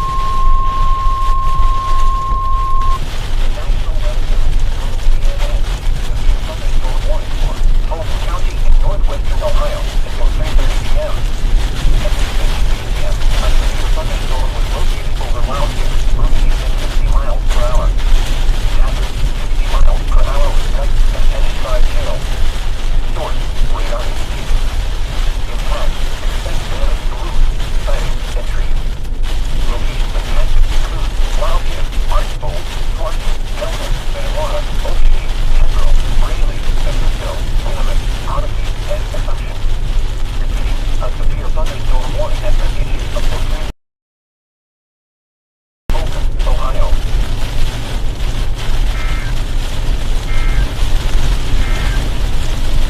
Here is the forecast for southeast lower Michigan. Severe thunderstorm warning 500 is going to affect until 7 p.m. West of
thunderstorm warning has been issued until 4 p.m. for the following counties: Monroe, Michigan.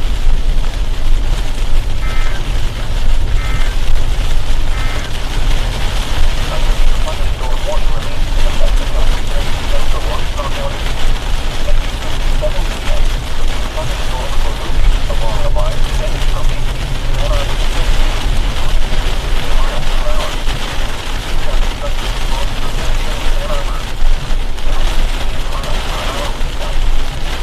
North, radar. Flying debris will be dangerous to a car without shelter. Mobile homes will be heavily damaged. Exit 8, turn right on East North. Windows and vehicles. Excessive tree damage and power outages are likely. The storm will be near Pittsburgh around 3:05 p.m. Philadelphia, around 3:10 p.m. Salem around 3:15 p.m. Other locations impacted by these severe thunderstorms include Huntsville Mills, Smithfield County, River, Blizzard County. Alright folks, we'll head off to the east. Bridgewater, Keep up with this. Barnstable, and Cleveland, Pennsylvania. A severe thunderstorm warning remains in effect until 3:30 p.m. for the following counties: Wausau, Michigan. Here is the forecast for southeast lower Michigan.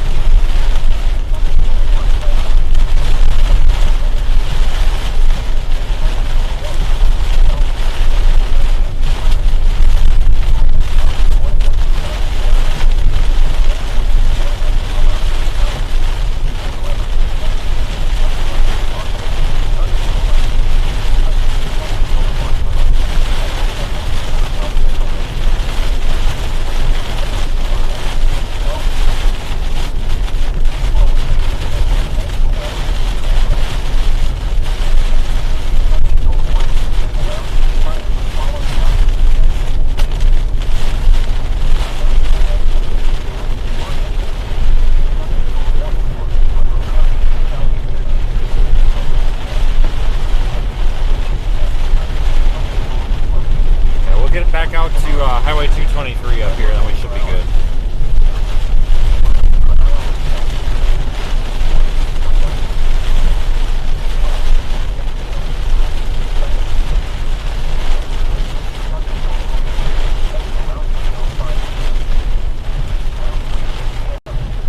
Carlsbad around 3:20 p.m. Glen Rock around 3:30 p.m. Trenton around 3:35 p.m.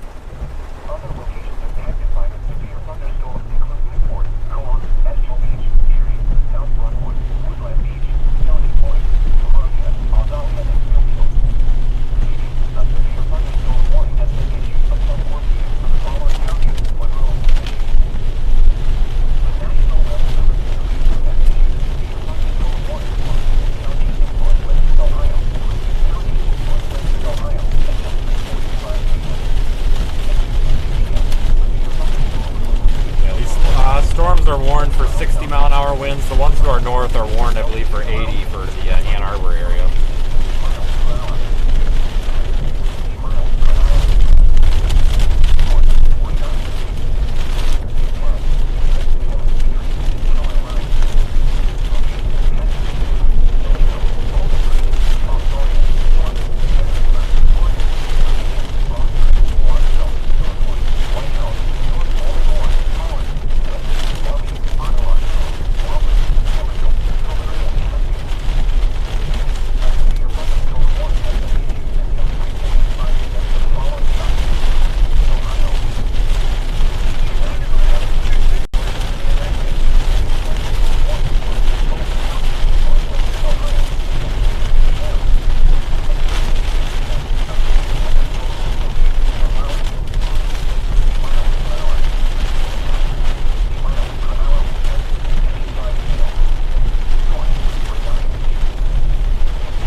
for a while here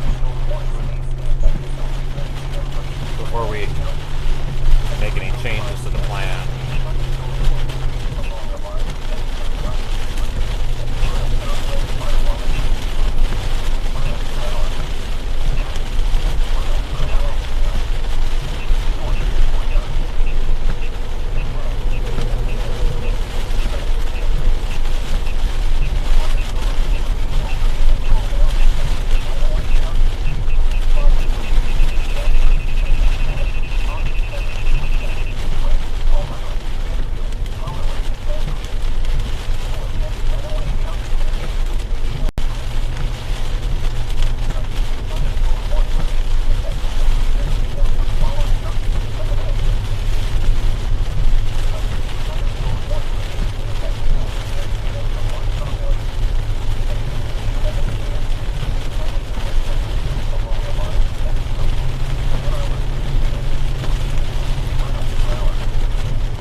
Back down towards southeast lower Michigan. Probably end up in somewhere between Bowling Green and Toledo.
Quickly on radar that this thing's moving. Holy cow.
Close to the front of this line again.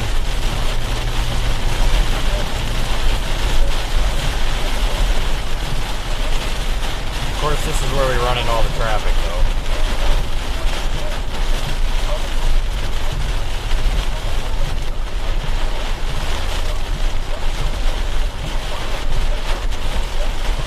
Thanks for the super chat, by the way. Thanks for supporting the channel.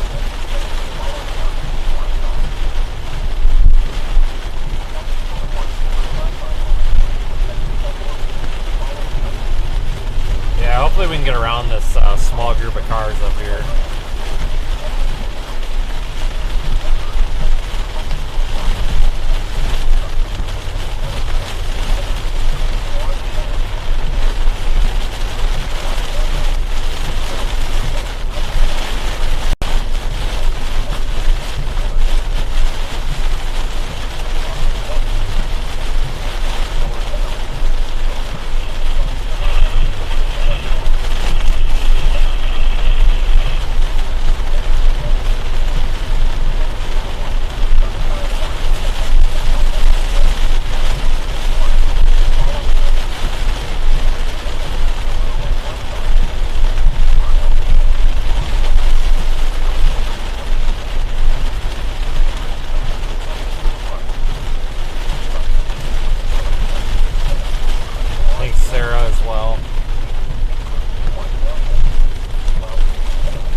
West Park Marina, most dealings roll through around 3:45 p.m. Why not? Stony Point, Neutral. A severe thunderstorm warning remains in effect until 4 p.m. for Monroe County. At 3:12 p.m., severe thunderstorms were located along a line extending from nearby around to Petersburg to Ottawa Lake, moving east at 45 miles per hour. Hazard, 60 miles per hour wind gusts. Source, radar indicated. Impact, expect damage to roof, siding, and trees. These severe storms will be near Temperance, Ida, Meade, and Lambertville around 3:20 p.m. Monroe, Carlton, and Lapeer around 3:30 p.m. Other locations impacted by these severe thunderstorms include Newport, Cowan, Estral Beach, Erie, South Brookwood, Woodland Beach, Stony Point, Sumaria, Australia, and Schofield. Repeating, a severe thunderstorm warning remains in effect until 4 p.m. for the following counties: Monroe, Michigan. The National Weather Service in Detroit, Pontiac, has issued a special marine warning for Alright, severe thunderstorm warnings are remaining in effect here for 60-mile-per-hour winds primarily. Could have small hail in these storms, but it would be, small hail. We're not going to get anything crazy. Not seeing really much of a tornado threat with these right now either. It's almost entirely a straight line wind event.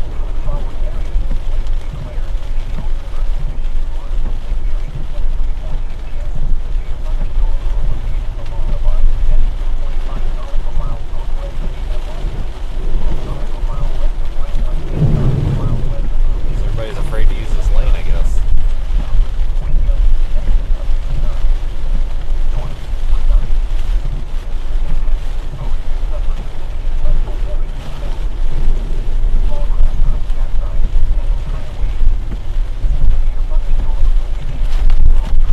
Ann Arbor, I think, probably ended up with the most significant part of the storm so far.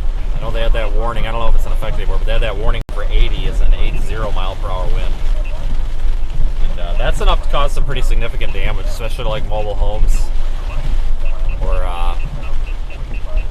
weaker buildings like sheds and barns and stuff.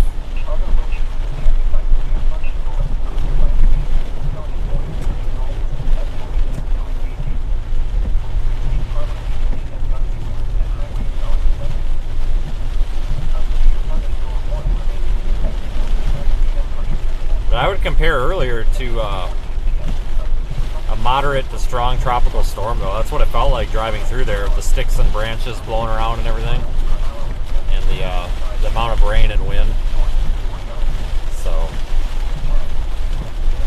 had a fairly significant wind event so far. I don't know what's going on with damage reports or anything.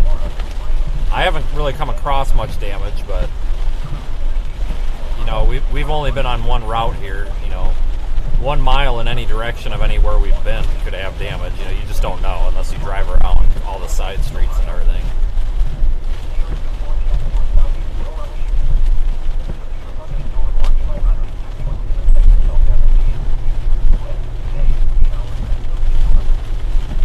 I'm sure any damage reports will start to fill in, though, probably in the next hour or two as they get found and reported. And here's a look at Radar Omega, and of course you can find our stream there. You just open up our icon. 69.3 degrees, dew point 68. And temperature overall is going down. Got that live weather data streaming from the car. It updates every 5 to 15 seconds, depending on how strong the connection is. But you can see that line of storms is quickly moving to the east. It's actually going to be affecting our friends in Canada and the lake soon.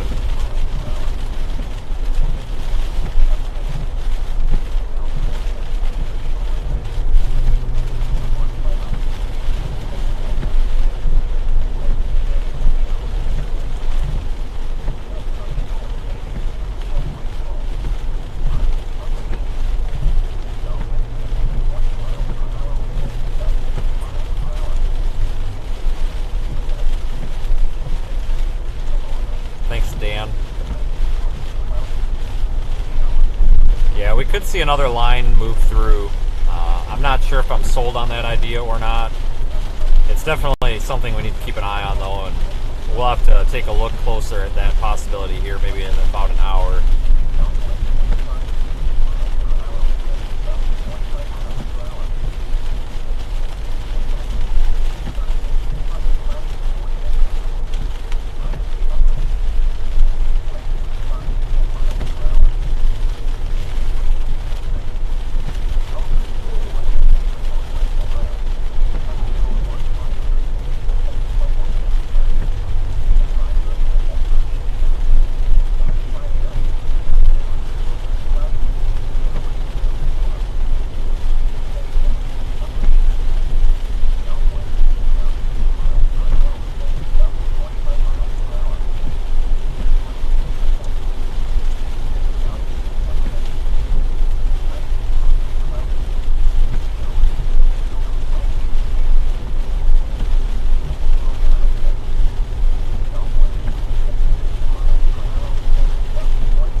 Definitely possible.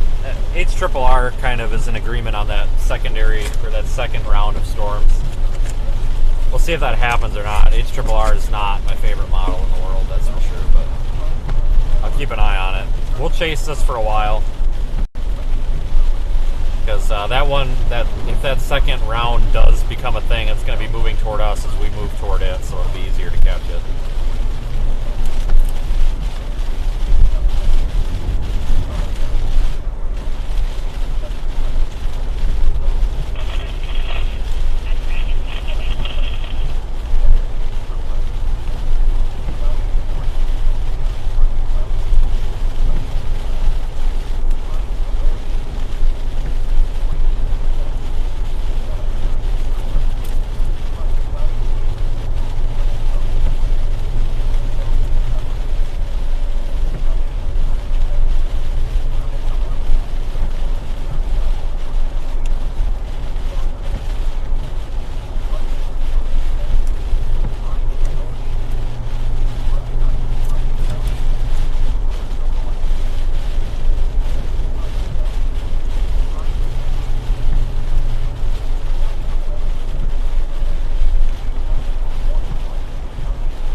Probably issue a new watch for that. I don't think they'll extend it. Maybe, but they would probably issue a new one later.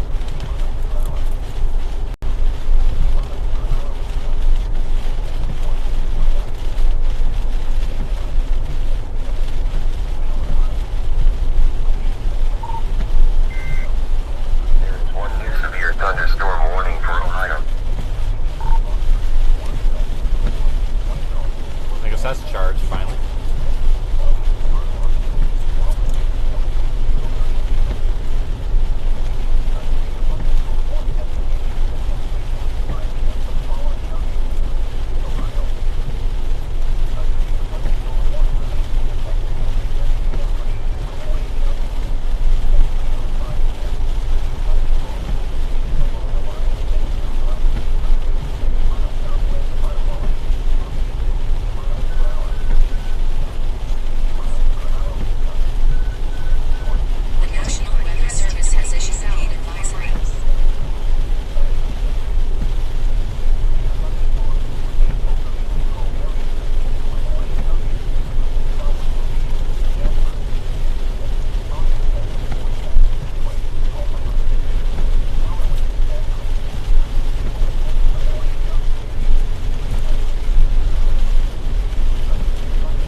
Yeah, I see some of the tropical mention. Yeah, there was that area of interest,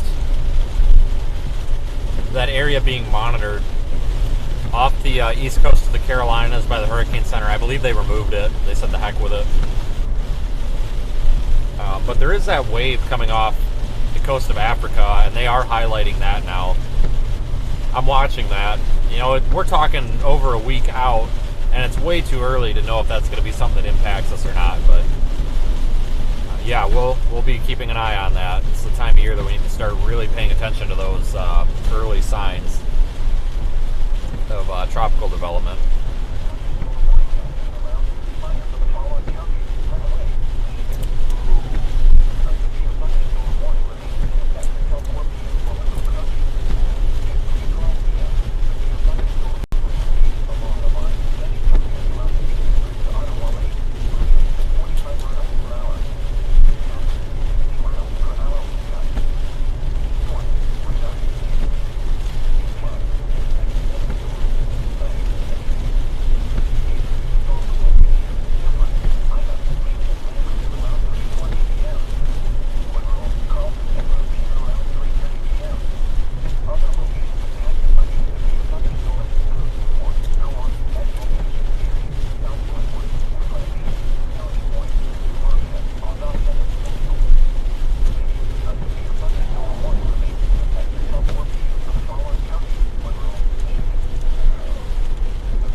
Once we get down on the east side of Toledo, I'll probably start looking at what I think about this second round. Look at mesoanalysis, see how the atmosphere is doing after these storms have run through. I'm sure it's stabilized everything a bit, but we'll see if it looks like any storms could overcome that or what's going to go on. But we'll eventually get out ahead of this again. It's going to take a while.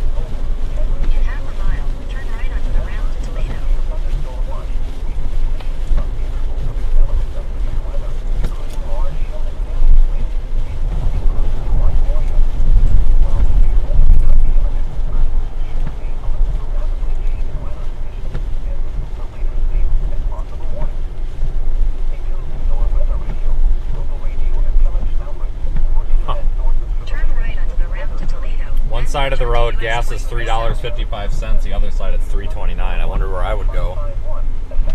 Tough decision.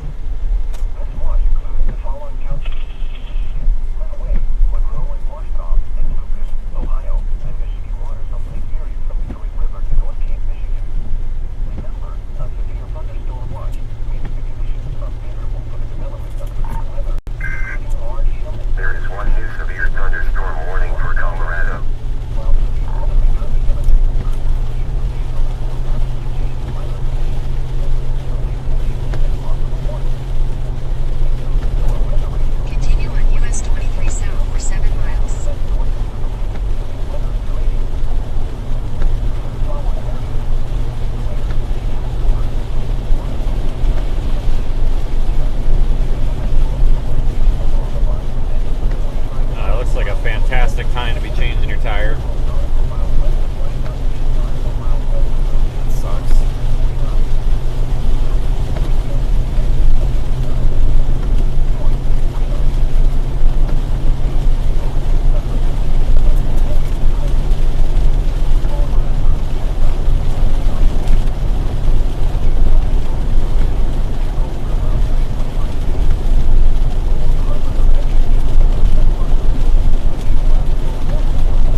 have good radar coverage down here. I wish we had a radar site like somewhere near Fremont, or even Toledo for that matter.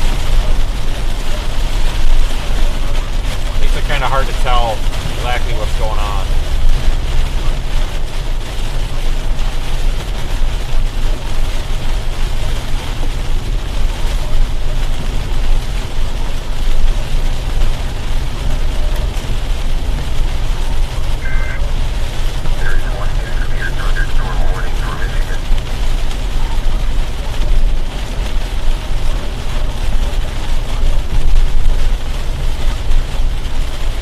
Thanks, Brian.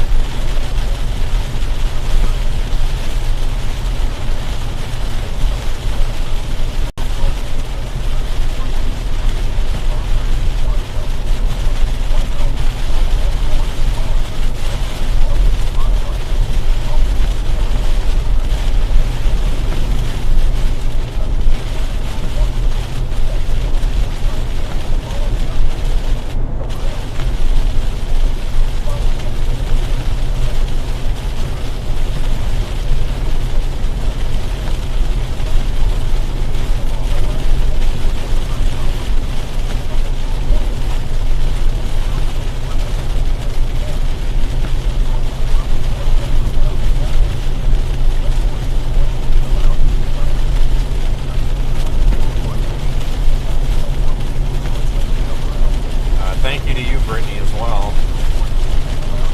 Thanks for following along, guys. We're not done. We're going to work our way through this.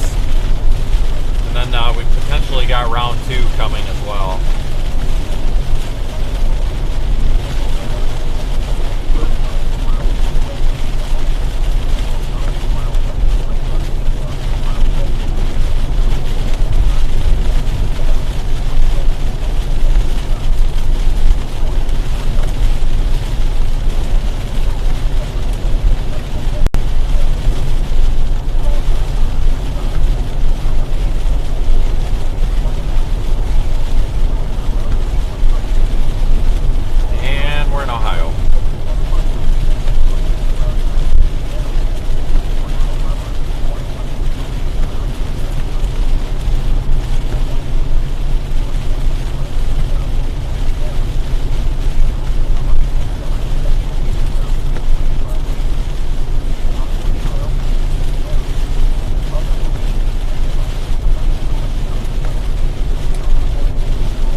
We're almost to the exit.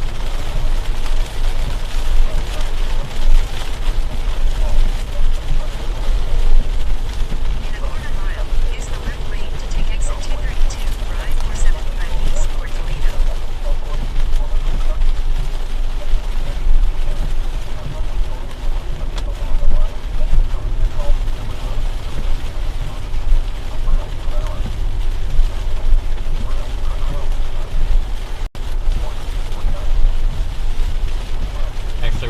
great.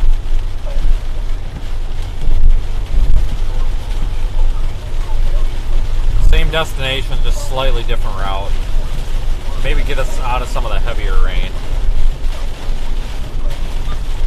Hello? Probably.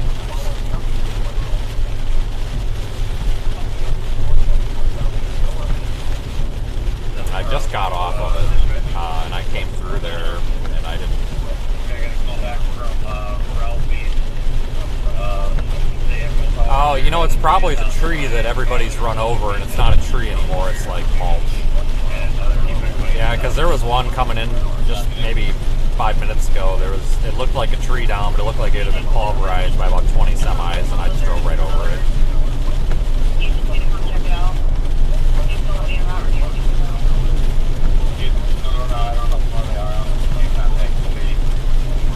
Alright, I think that's what I'm on right now.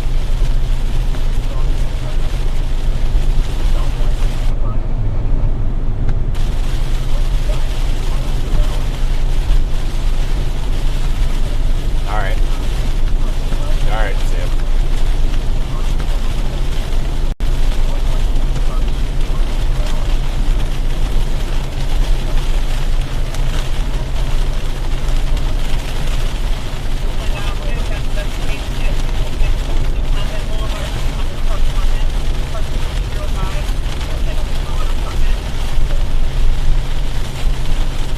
Okay, I'm in route from Holland, Pennsylvania, and Brent.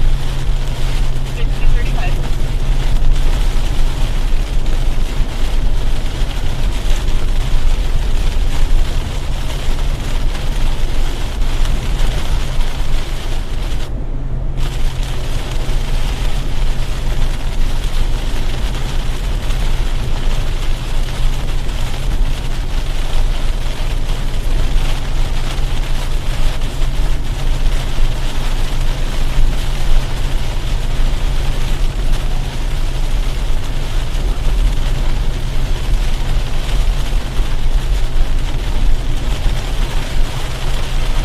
Still just getting pounded with rain out here.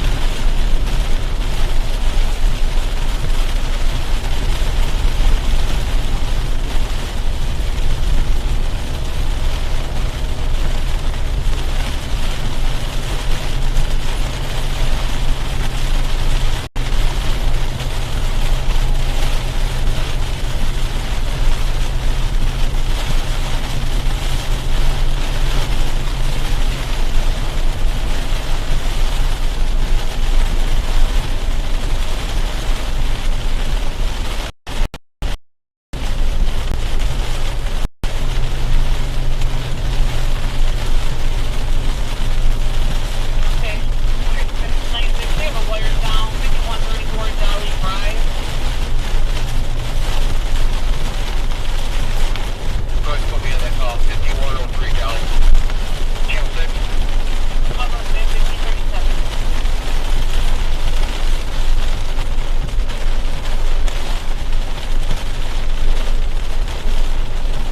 Oh yeah, construction and a rainstorm. That's never a good combination.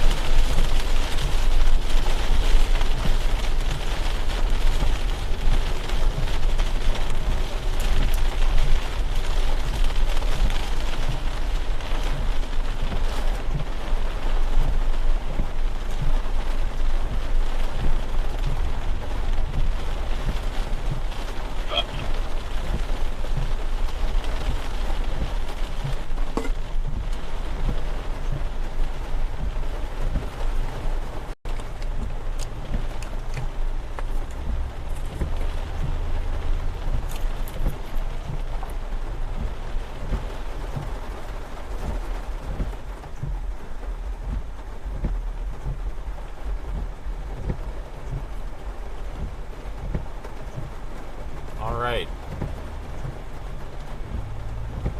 Sit in traffic for hopefully just a minute, and then we'll get going, yeah.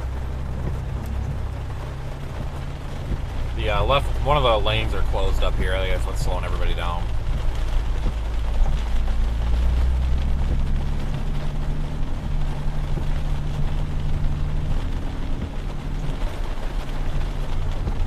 Sure, one here. Get notified, engines en route, correct? That's affirmative. I'm away.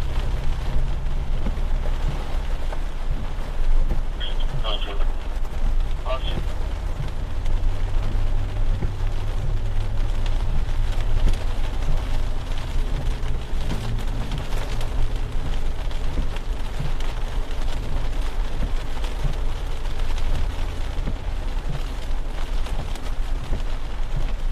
Yeah, just a little bit of construction usually is not a good mix with rain like this. It just slows everybody way down.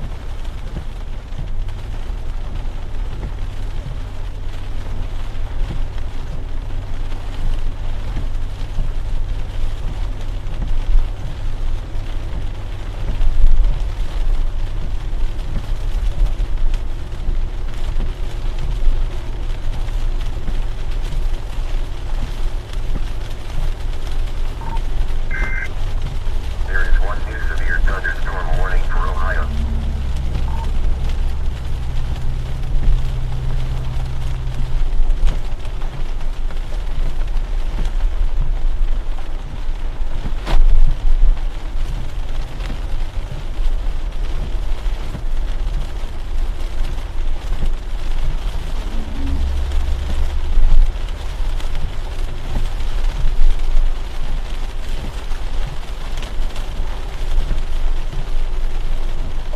Contact Toledo, Fairway at Miami Street, Oakville, Thursday, 8 on the roadway, right the roadway.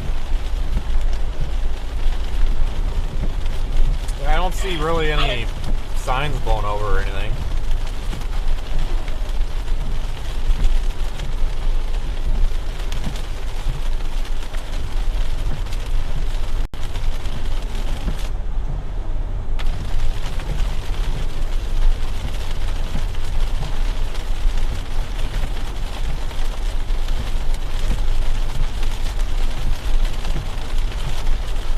Canary, if you could notify us and when your line's There there, is one new special marine warning. came out and got barricade something out. So both units will be in.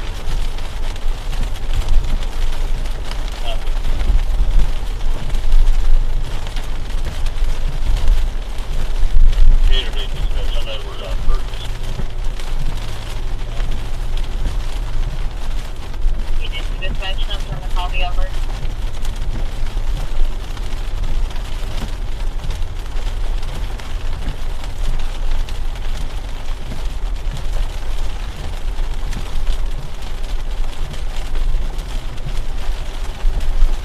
Alright, at least we're moving. I was a little worried we weren't going to be moving.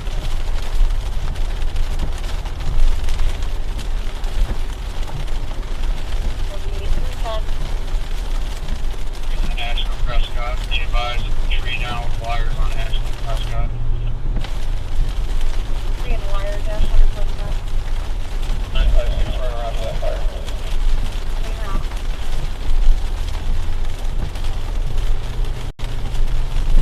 Three and 5 heavy fire. 305.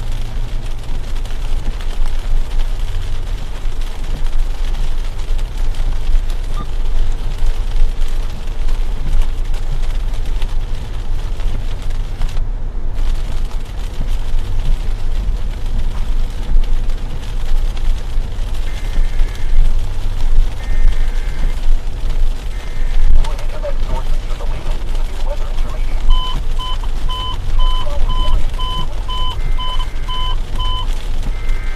Engine 4, engine 11, rescue 6, medic 21, truck 17, 134, battalion 3, structure fire, Edgewater Drive, and 148th Street, channel 7, engine 4, engine 11, rescue 6, truck 17, 130, battalion 3, There Edgewater is one Drive, new severe 48th thunderstorm Street, warning channel for 7. Ohio.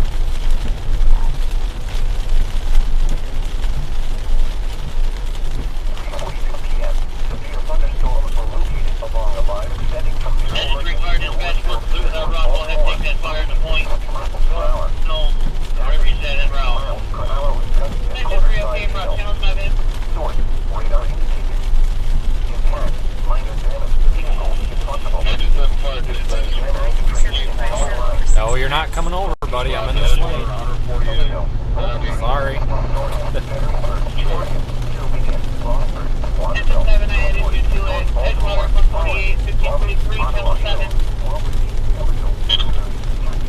thunderstorm warnings for this area remain in effect pretty much everywhere. Toledo to Sandusky almost.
Toledo, the risk is moving out of the area for you folks. It's going to be east of Toledo now that we're watching.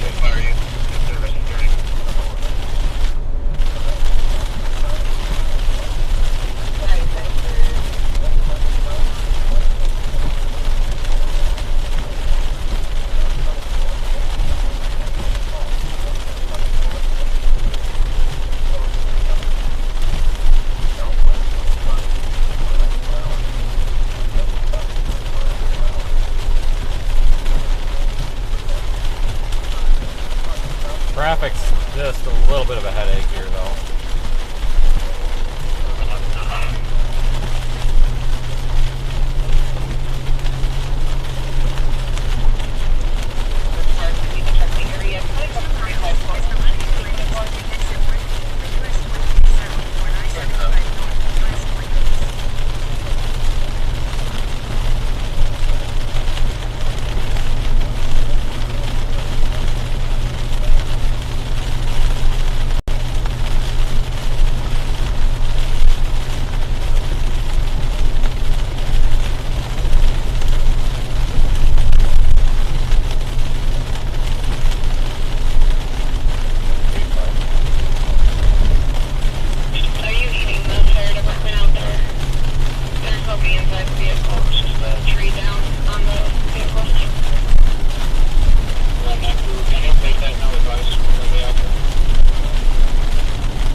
Should take long to get it cleaned up. It's just one large bridge.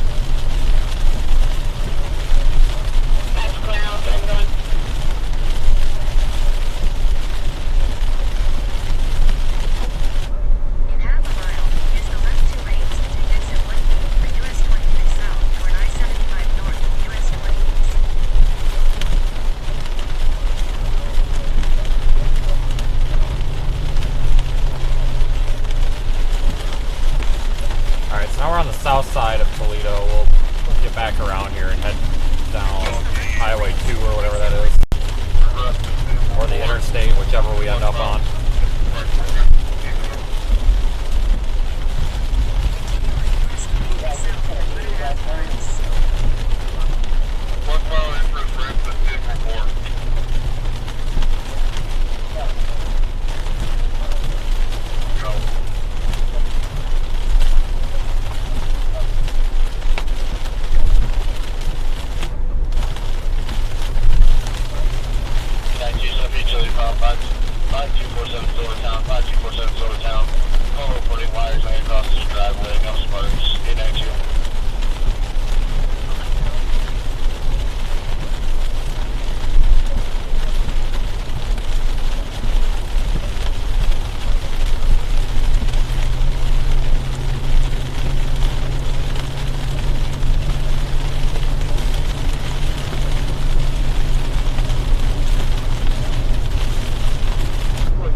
Possible 31A, US 24 to 66, preview.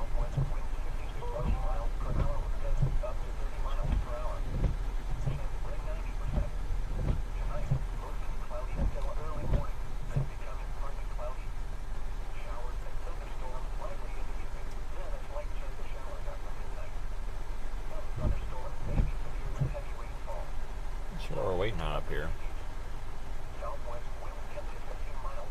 Drive. Hollow putting wires down on, or tree down on wires, no sparks. 53.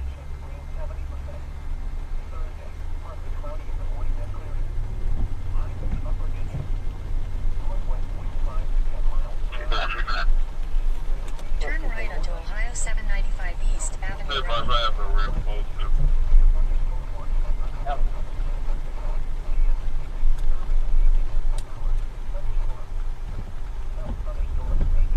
Continue on Ohio 795 East for 9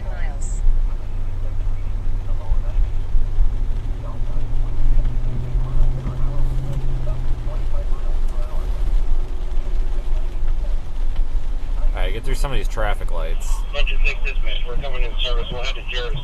We'll be at least close to 11s or 18, so we're heading that way.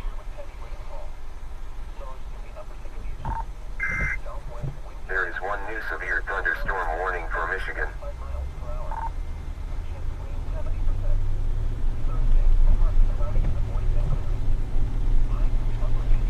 Intercept on the airport that fire the 924 Camp Street. 924 Camp Street. There is a tree that fell on a vehicle. Time out 15:55.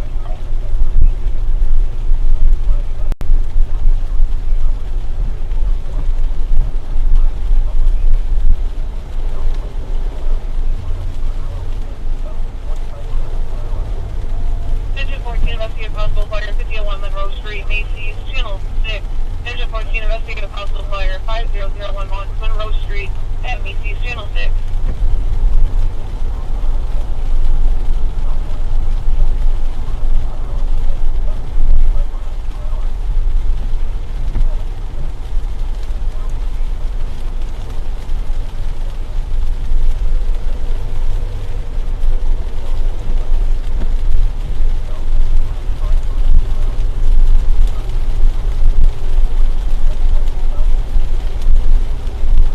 If possible, could you relocate into the ER? ED's up there. They had a phone call coming from the patient from room 9. Can you sit up there while I do my billing checks? 10-4, on my way.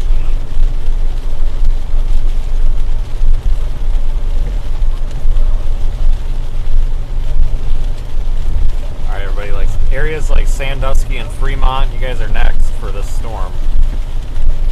Line of severe storm is going to continue off to the east. It's out over the lake as well.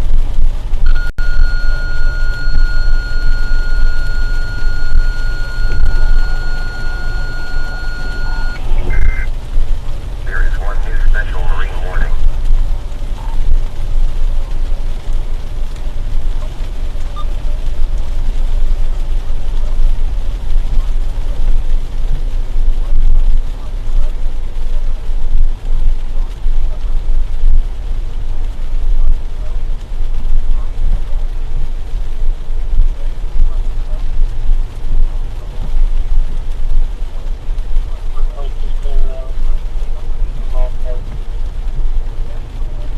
For any inventions after 24, we advise you to patrol calls from the if they're not already up to.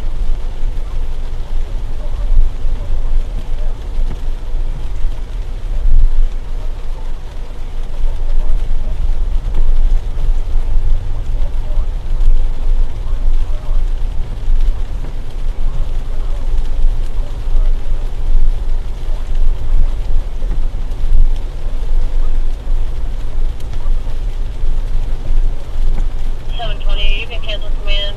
Nothing's on fire. There's just a large tree in the middle of the road. Saudi 505, your item 505.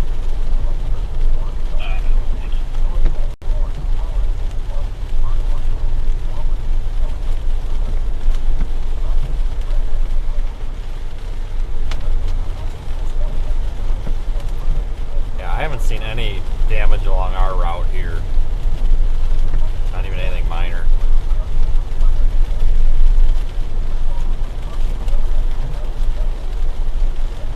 Our generator's not working, the doors are all open, so they can try and secure the station. That's clear with 92.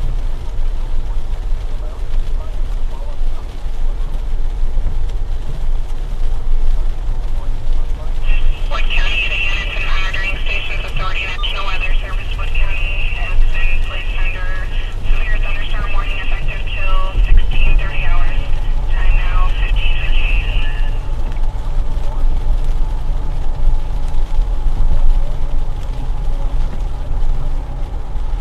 Yeah, parts of Canada now getting the middle part of this line.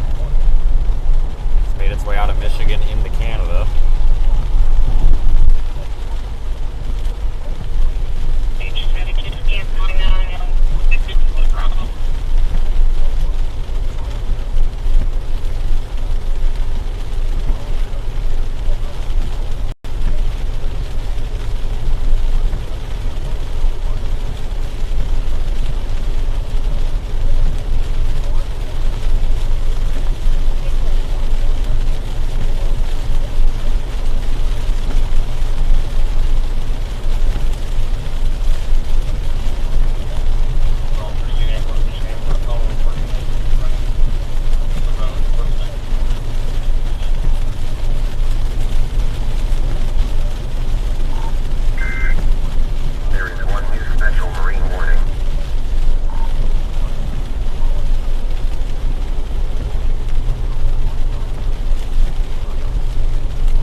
that purple box there on screen. There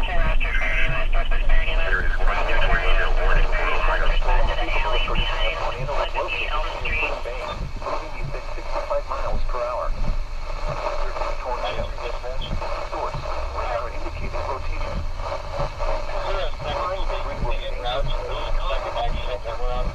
Mobile homes will be damaged or destroyed.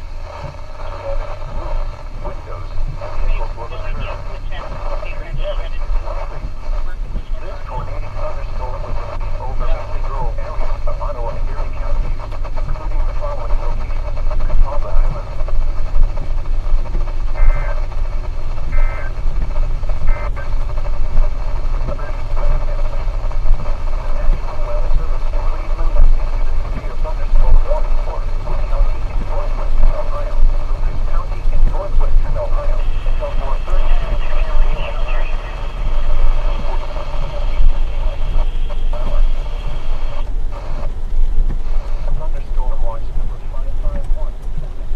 Tornado warning doesn't have me too interested just because it's out on those little islands. I mean, it's nothing we can get to. Station 38, fire alarm 650 West 1 Street. Station 38, fire alarm 650 West 1 Street.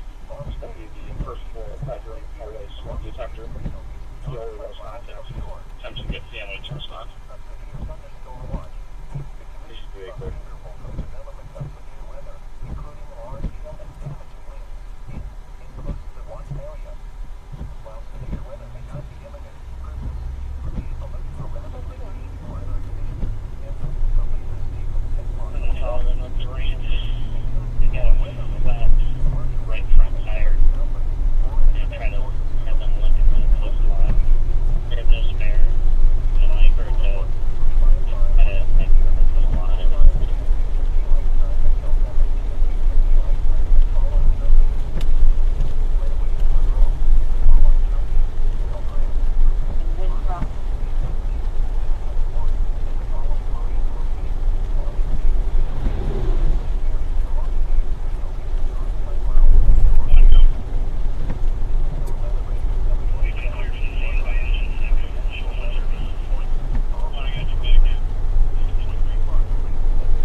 Models are still pretty hard on trying to have a secondary line come through here, it looks like.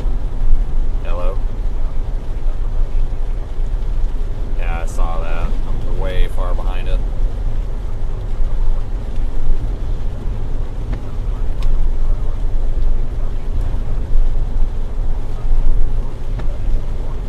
Oh yeah, but I'm even way too far to even think about it.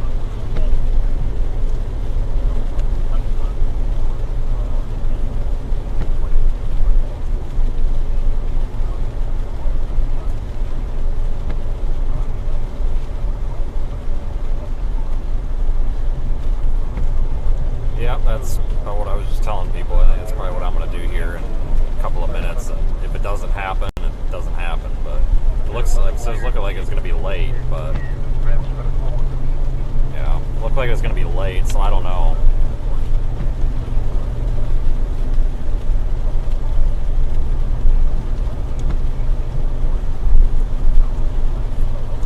Yeah.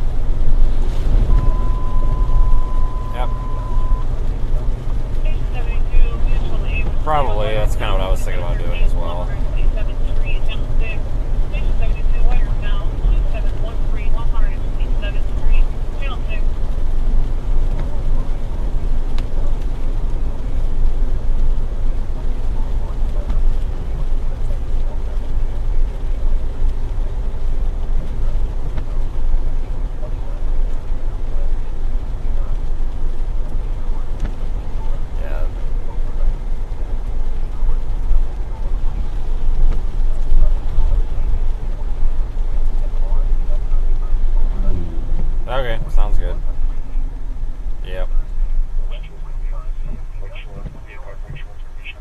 like I was saying, the HRRR, which is not the Holy Grail by any means, shows maybe development west of between Grand Rapids and Lansing at like in the next couple of hours.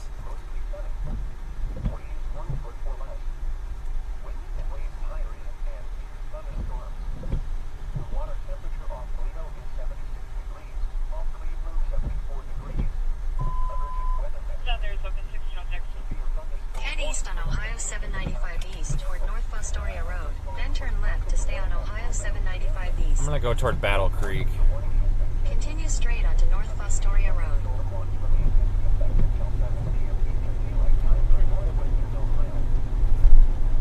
Continue on North Fostoria Road for half a mile.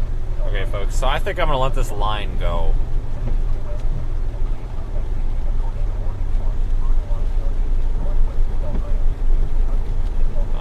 Like I said, that development look. God dang it! Fix your roads, people. Looks like we're using that tax dollars wisely around here. Not. Jesus H. Need a sign there for that or something. Good Lord. Frickin' hole in the road. Anyway. There's one new severe thunderstorm warning for Michigan. I'm going to head toward Battle Creek, Michigan. That's kind of sort of the area that we started in, maybe a little bit farther north. It'll be a lot quicker to get up there because we're not going to take this roundabout way.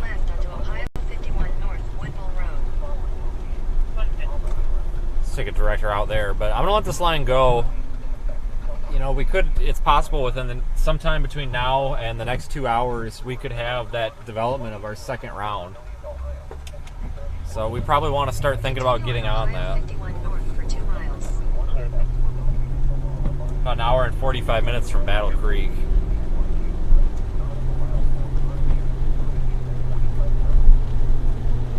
Head north on North Fostoria Road toward West Trowbridge Road. Continue on North Fostoria So we'll keep streaming. I don't know what's going to happen with this second round. I have no idea. So the models think it's going to happen. I don't know if it is or not. Once we get a little bit farther northwest here, I'll stop and look at some data when we stop for fuel and whatnot. Potential spam. Yep, not answering that. Auto 411. Your phone number is 007890, and you have a route for yourself. Thank you very much.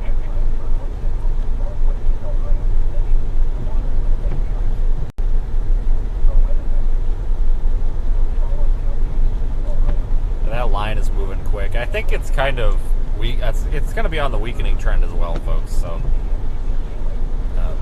just as predicted, you know, this thing is starting to weaken a little bit as it moves off to the east. So far, everything has honestly gone pretty much as forecast, which is good. So, considering so far everything has gone as forecast, I guess that's potentially a pretty good indicator that the second round will probably go as forecast.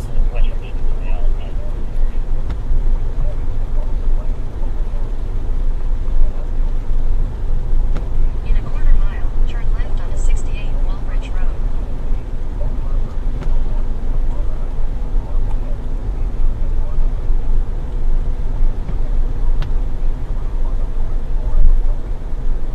There's still that tornado warning in effect out there on the on that little island.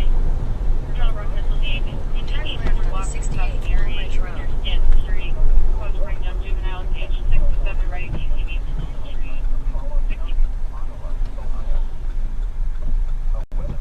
Continue on 68 for 1.5 miles.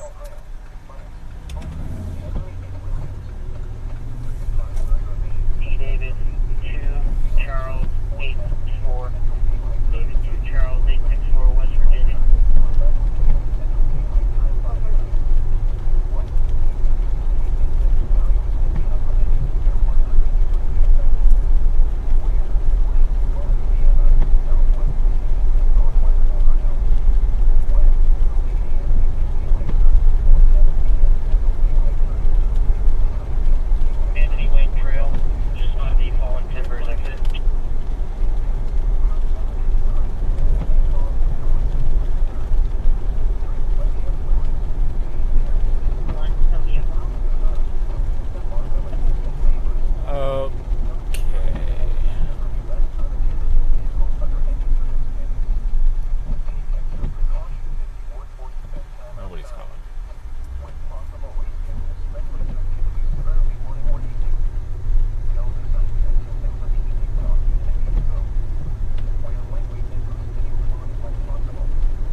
dropped that tornado warning, kind of as expected.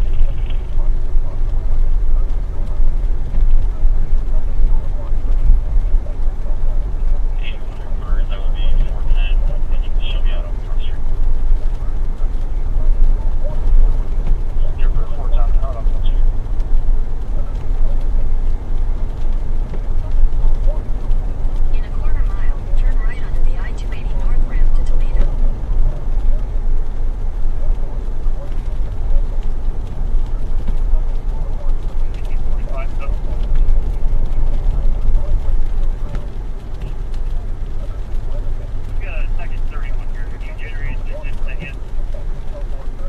Turn right onto the I-280 north ramp, then merge onto I-280 north.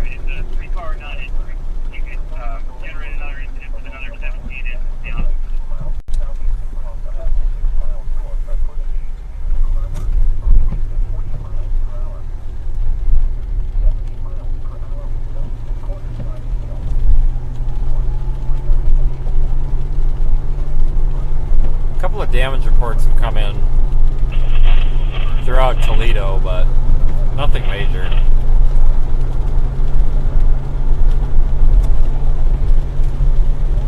This line, I think, was on an overall weakening trend. 7 miles.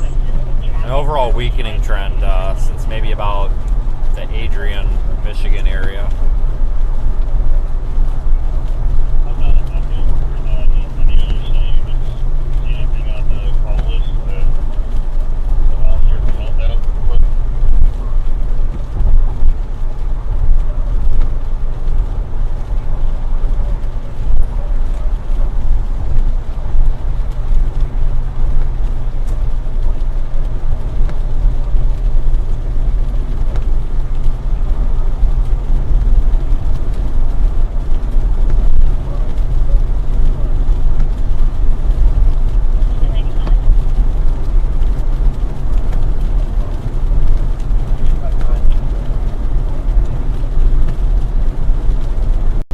On your toe.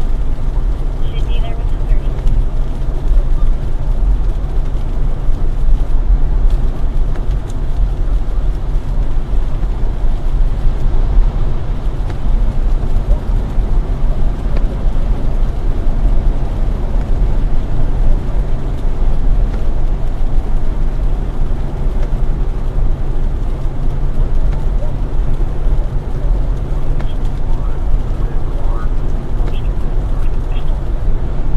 Yeah, so we do have round 2 coming up. I think it's going to happen.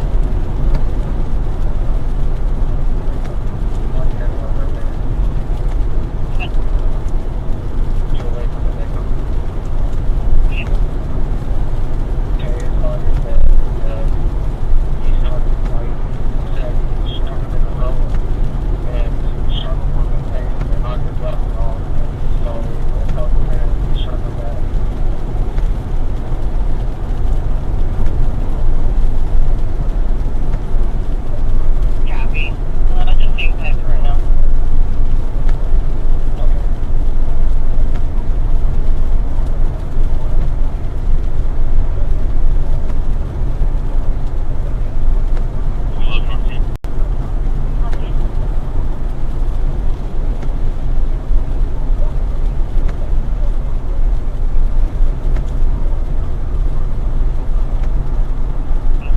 She is on oxygen, but the power's out.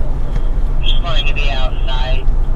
Attention Northwest 190 Grand Rapids Fire, you have a run to the courthouse, roughly across from 17649 Woodburn. Female in her 80s, difficulty breathing. She's on oxygen, but the power's out. She will be outside. Time now, 1616 shelter.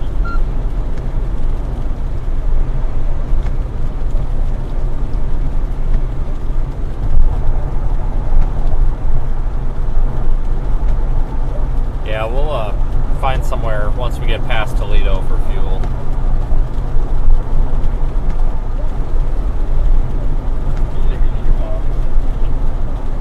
Cover door 806.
anticipate any traffic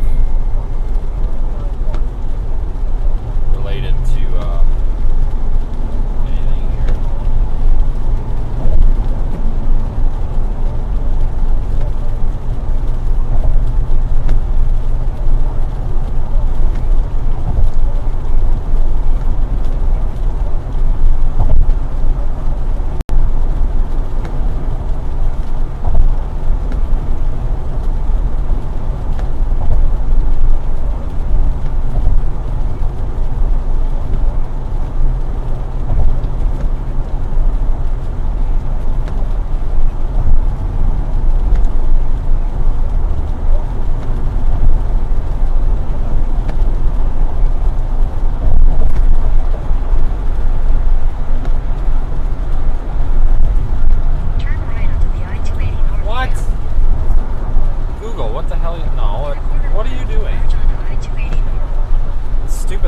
I'm like a mile off of the road right now. What is this thing doing?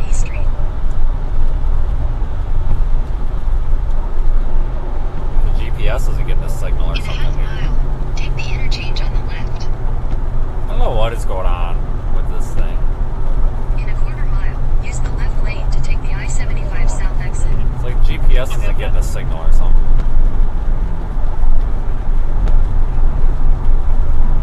Take the interchange on the left.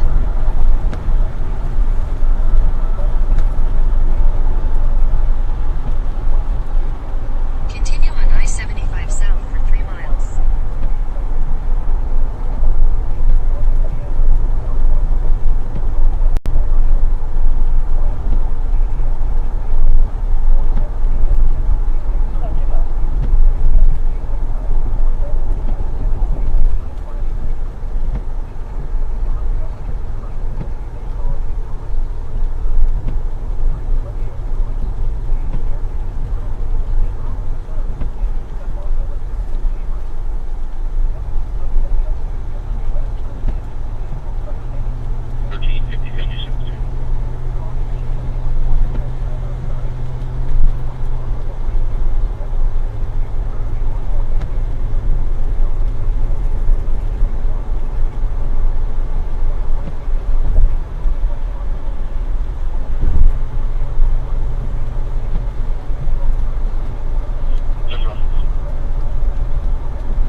Go through Adrian, and go in the general direction of Battle Creek.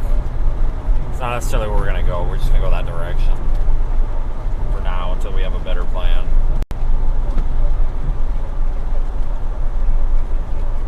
That's cool. Pull out in front of me and hit the brakes. Great idea. Fantastic.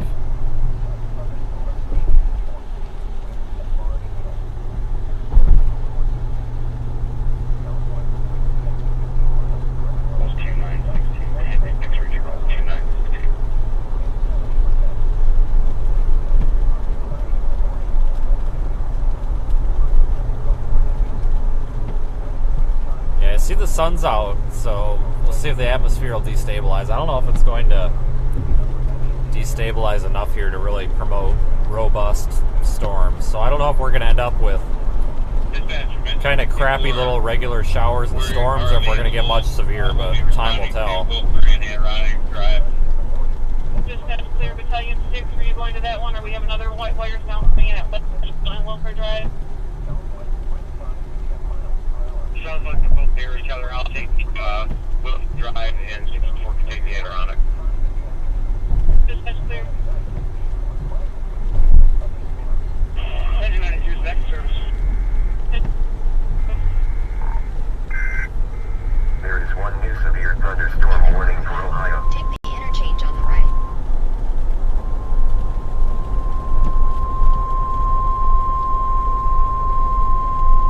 Emergent weather message. The National Weather Service in Cleveland has issued a severe thunderstorm warning Use for the right 2 Huron lanes to County, take exit Ottawa 204. County, Wires down northwestern 644 Ohio, Randwick Drive. Thunder, J6, Channel 6, 672, Warriortown, 6144-minute drive, J6, Channel 6, for 7 miles. 5:30 p.m. Eastern Daylight Time.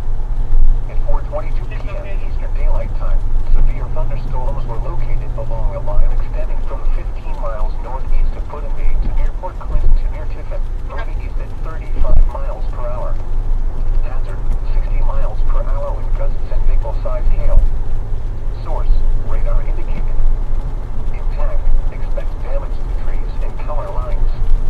Locations impacted include Sandusky, Tiffin, Norwalk, Western Vermilion, Port Clinton, Kelly's Island, Put-in-Bay, Bellevue, Clyde, Willard, New London, Plymouth, Green Springs, Northern Milan, Wakeland, Bloomville, Castalia, Catawba Island, and Greenwich. For your protection, move to an interior room on the lowest floor of a building. Torrential rainfall is occurring with these storms and may lead to flash flooding.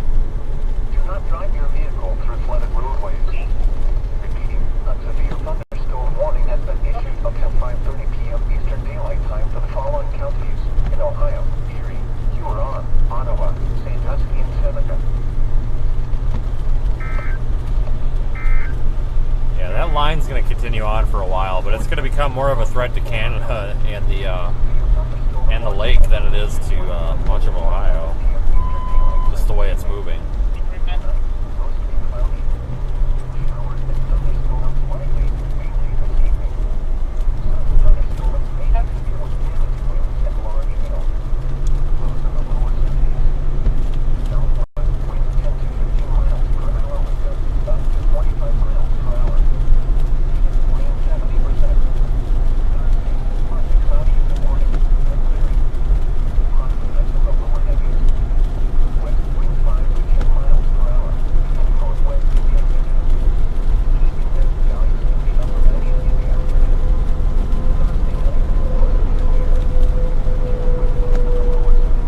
Yeah, thanks for joining and riding along, everyone. We're going to be live for a while yet. I'm pretty sure we're going to get round 2. Could be wrong, but I'm pretty sure.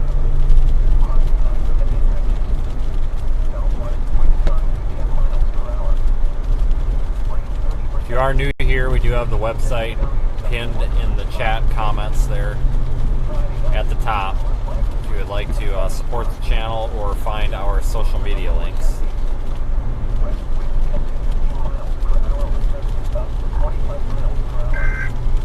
There is one new severe thunderstorm warning for Wyoming.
basically just going to retrace our steps here for We found a faster point. route via US 23 North and I-94 West, which saves 6 minutes. No, I don't. If you prefer to stay on the Stop. current route, tap no thanks. Oh, I hate this. It's trying when it tries to force you onto a different route that you really don't want to take.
It's not raining so hard, we may be able to see some trees that are down or signs down or something that we didn't see on the way in. Continue on US 23 North for 8 miles.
Showers, no, they're not storms, they're showers that are forming there across parts of southern Michigan, but what a mess. There's some stuff over Lake Michigan as well, but I don't know. It all just looks like a big mess right now. Take a look on radar. I'm assuming that stuff will eventually organize into our potential round 2. I'm not really sold either way yet, though.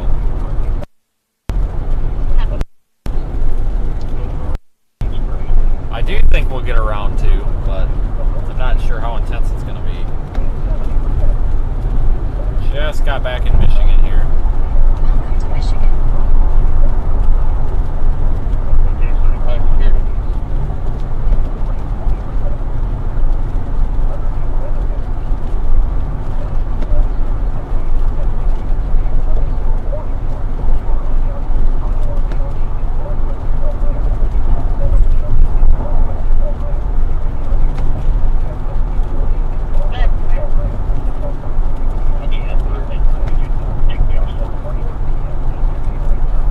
might stop at this McDonald's. I guess.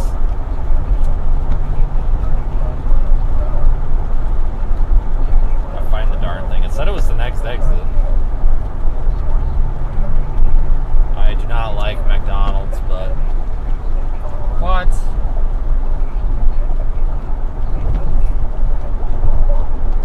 The sign said McDonald's. Google Maps. There's a sign up here. 3.4 miles. Nope, screw that. We'll go to a different one. Why would I go 3.4 miles backwards? That's not efficient. Merge onto US 223 Oh, North. shut up, Google. Head north toward West. Head north toward West Stearns Road, then turn left onto West Stearns Road. You want me to turn now? Okay. Urgent weather message. For the following counties in Michigan, Lenawee and Monroe, and the following counties. Rush will be en route to 1025 Streetman Street with 1. So, that delinquent piece of shit in the blue car gave us 2 middle fingers. Probably because he thought we were the police. But I called him a delinquent POS because he's incompetent of reading, and if he could read the side of my car, he'd probably realize we weren't the police. But imagine being such a delinquent piece of shit that you just drive around and flip people off just to flip them off. So, screw you, you piece of crap in the blue car. I'm sure your grandmother, when you get home, is going to punch you across the face for that. She's probably watching and probably wondering what the hell went wrong. God, I hate people.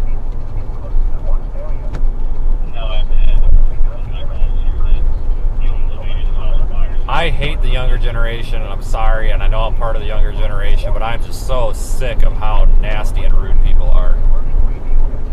Just no room for it in society anymore.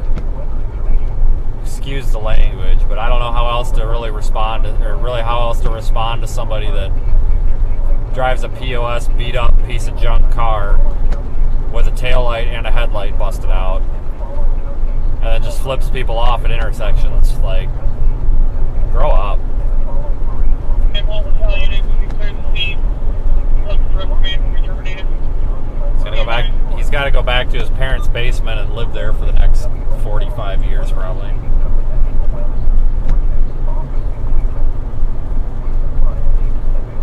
Yeah, he'll flip cops off till he needs one, but I kind of hope he goes and flips off a real cop, because like I said, he had a headlight and a taillight busted out, so I'm sure that that would probably prompt probably 2 tickets, which he probably will not pay for because he doesn't have any money to fix his headlight and taillight. Half a mile, turn right onto Memorial Highway.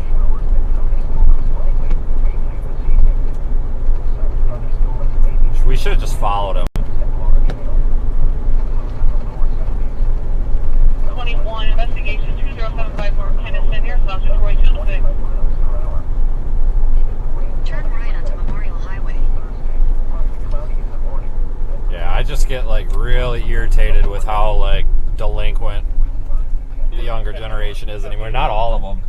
I should say not all of us, because I'm not old, but Continue on Memorial Highway for 4 miles. but my God, just it's kids and young adults. Not all of them. It's a small percentage of them, but more than there used to be. Continue on Memorial Highway for 4 miles.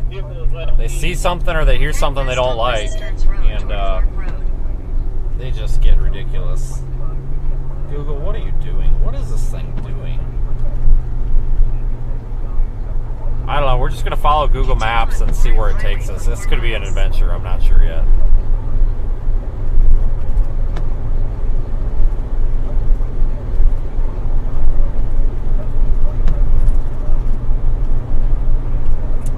I really don't know what this thing's doing. It keeps putting the GPS icon, like it puts my location in the wrong spot. It's like this thing's not getting a GPS signal.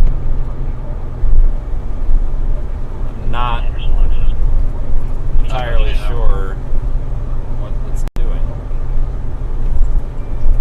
420, we're getting reports of possibly someone trapped in one of the white vehicles.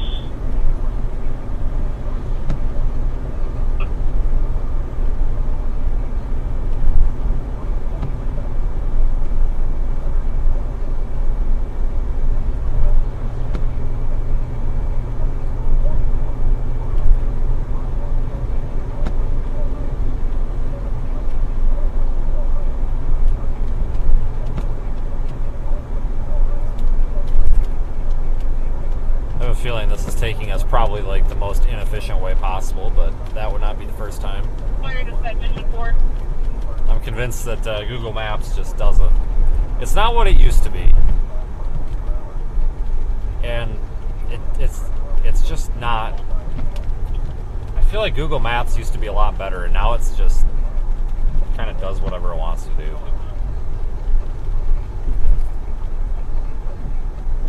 So if you could respond to Lakeshore and Nelson. Lakeshore and Nelson. We have the fire department out there. Came in as power lines down, and it was on fire. Fire department's requesting your assistance.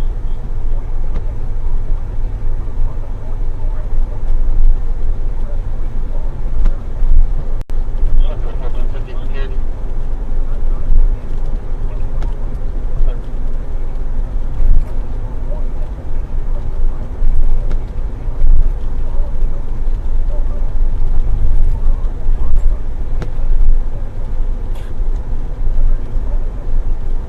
Seen much for branches down through here. This is the area where apparently there was a couple of power outages. The wires are not in the roadway. Thanks for the food super chat. Yeah, we're gonna stop at like a McDonald's or a Dairy Queen or something up here. Next one that we come across. I'm not sure when that'll be, but we'll come across one here sooner than later.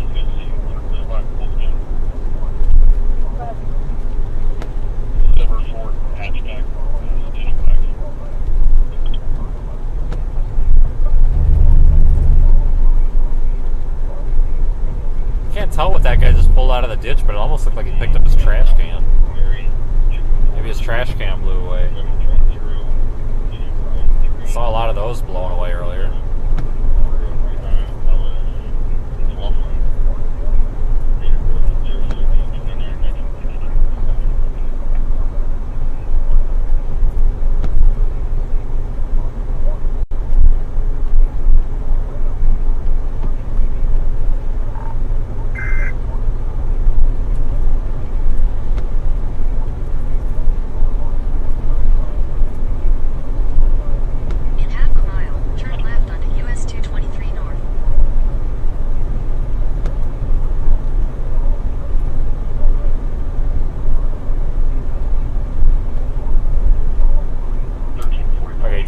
This is the road we came down on.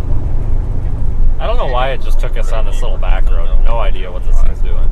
Turn left onto US 223 North. Have a good day. Yeah, I would use Waze, but it's too much information on the screen. I just want a simple map. I don't want all that other stuff.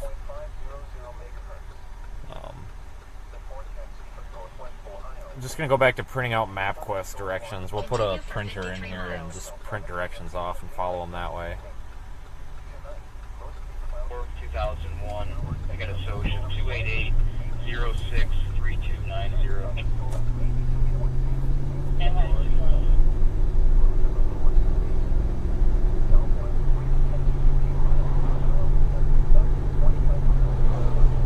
Okay, yeah, this is where we came down through.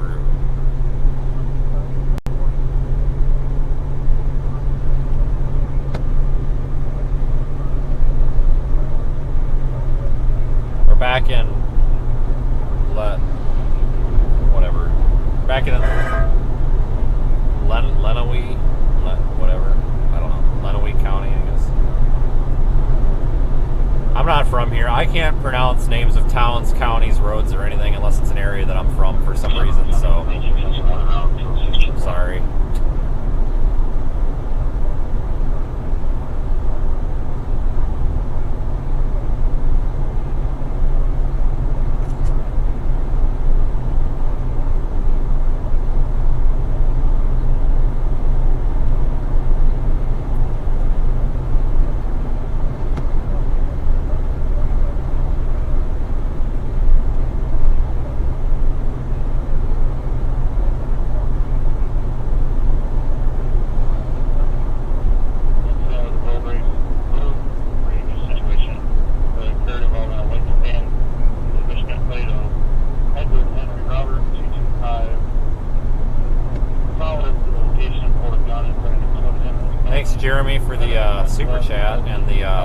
cool recommendation there. That might be the one that this wants to take me to.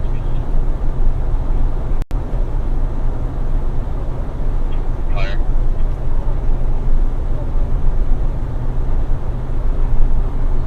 Yeah, this really is the first time I've been in Michigan since whenever that winter storm was. I don't know if that was January or February or what, but we were over there near Grand Rapids and Kalamazoo and all that.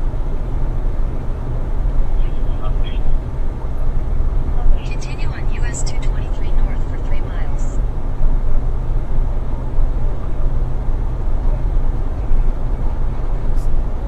Zachy, there are crap heaps everywhere, honestly.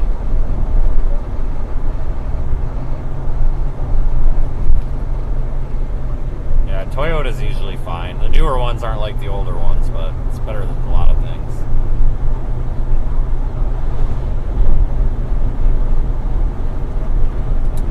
Check out the view behind us. It's kind of pretty.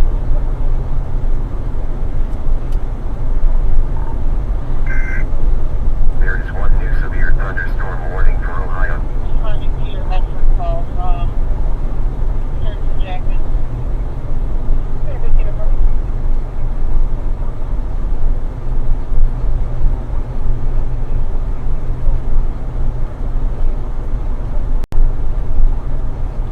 Sun's trying to come out. Temperature is 70.5, and you can see by our graph it's pretty much stationary or stable. It's not going up or down. So no real rise or fall in the temperature. We'll see if the temperature does rise as we go west. It might. It happened on Graham. It did not give an address. Being quite uncooperative. Okay, we'll try to talk. Okay, good.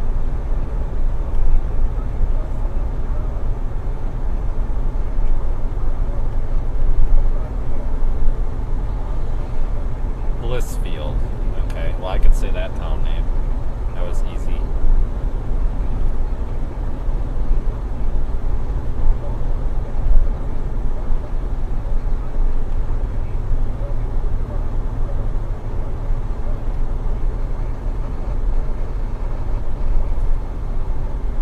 Good evening, in service of Capital 02 minute hours, and you can show me in 102.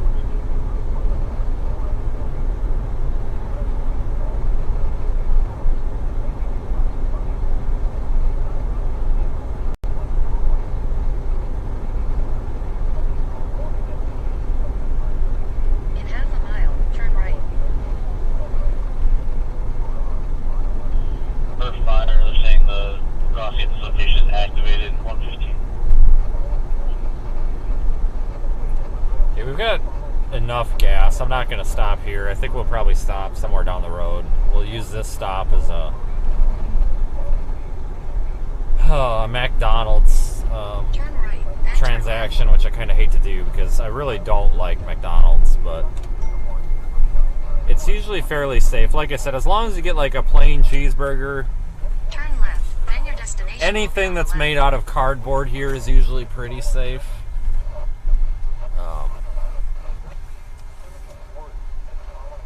I'm just going to stop right here in the lane of travel and make my order like I own the place. Probably upset somebody, but I think I'll get over it.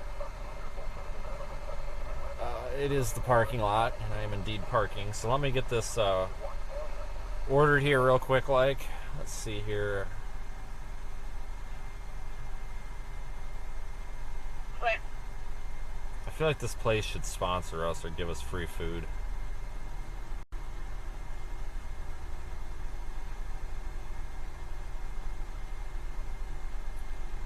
Yeah, I don't order using the drive-through speaker, anybody that's new here, because for some reason, anytime I try to order through there, they can never hear me and I can never hear them.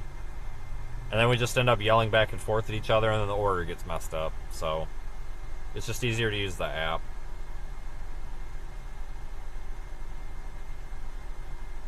For this vehicle, all 4 tires are up. I will have it in when you're ready. And be advised, I do have damage to the undercarriage, so I will require a flatbed.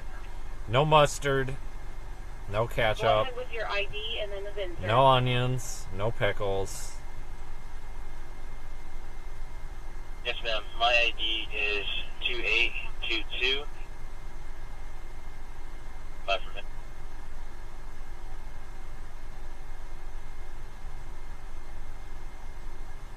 Man, this is a process. This app used to be quick, but now it's like playing 20 questions. Also, they're just not. No.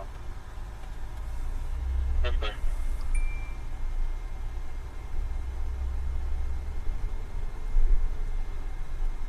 Alright. No tartar sauce. I don't know how anybody can eat tartar sauce. I really don't. Anybody that tolerates that stuff deserves an award. Thanks, Kelly, for your super chat. Folks, if you are just joining, we're taking a very short break for lunch. We'll be back on the road here in just a minute. Yeah, I don't mind cheese on the fish sandwich at McDonald's. It's the tartar sauce that's ucky. I've never actually tried it, but I've smelled it, and that's enough for me to say no. They're going to advise and release, but he can't go online to the 30th District Court for a court date. All right. Thank you. Okay. Hi, welcome back. Are you using the mobile app today? Yeah, I got a code. It's HR 36. Okay, for VIN? Yep. I will have that receipt at your first window. I want a receipt. Tool number 007-853-23. Thank you. Yeah, good morning to our Australian friends. Seen a couple of you folks in there today.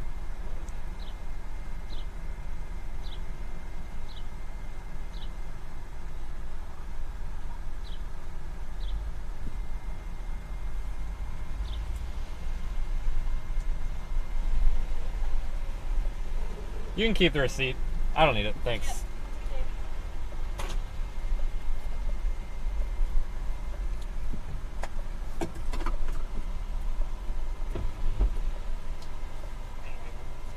Thanks. Oh boy. This is gonna be great.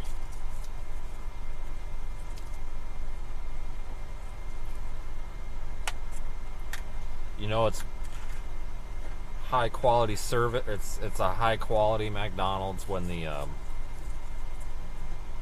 Powerade is running down the side of the cup. Oh, I hate that.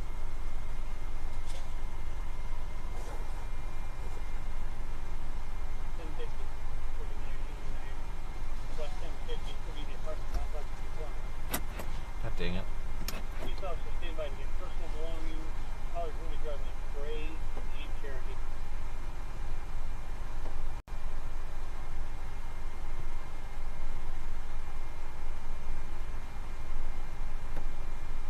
Alright folks, we're just standing by here.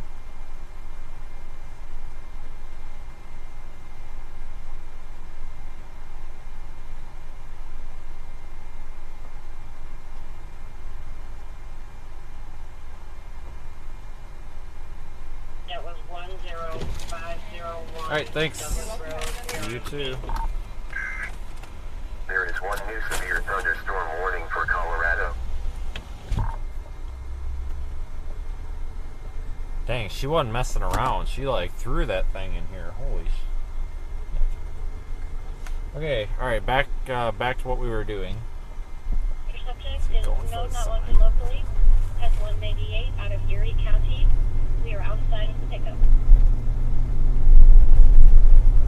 Copy, thank you.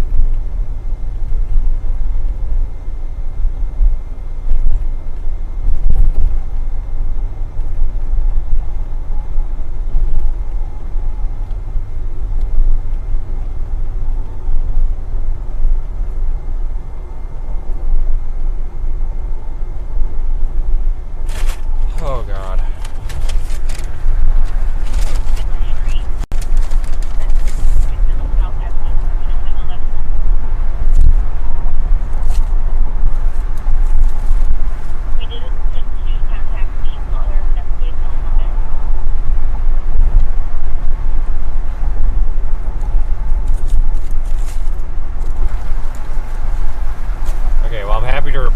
no like sauce or nasty stuff on the cheeseburger, so that's good.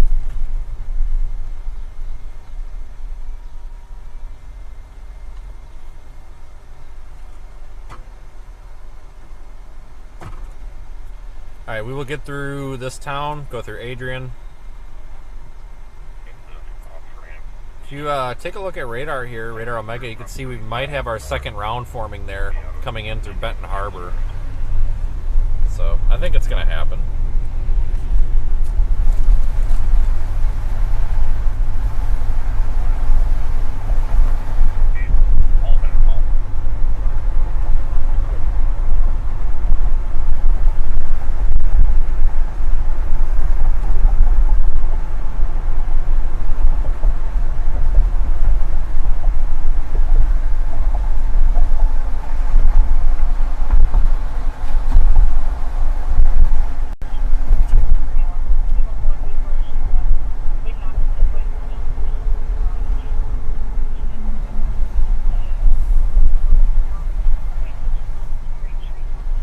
Get her in there. There you go.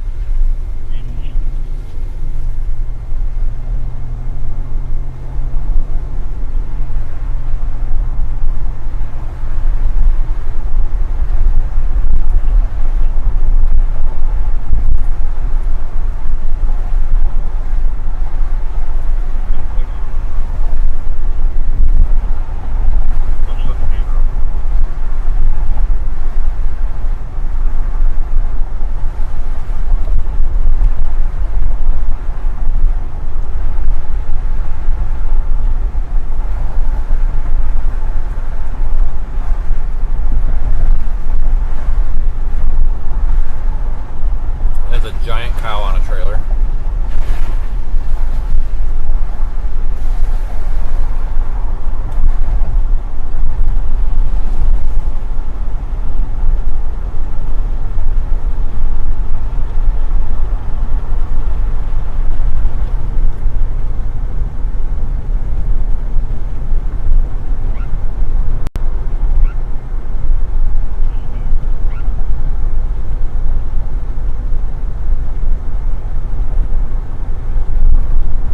Yeah, we do have a lid on the cup. I'm guessing that's a reference to the subway in Lyman.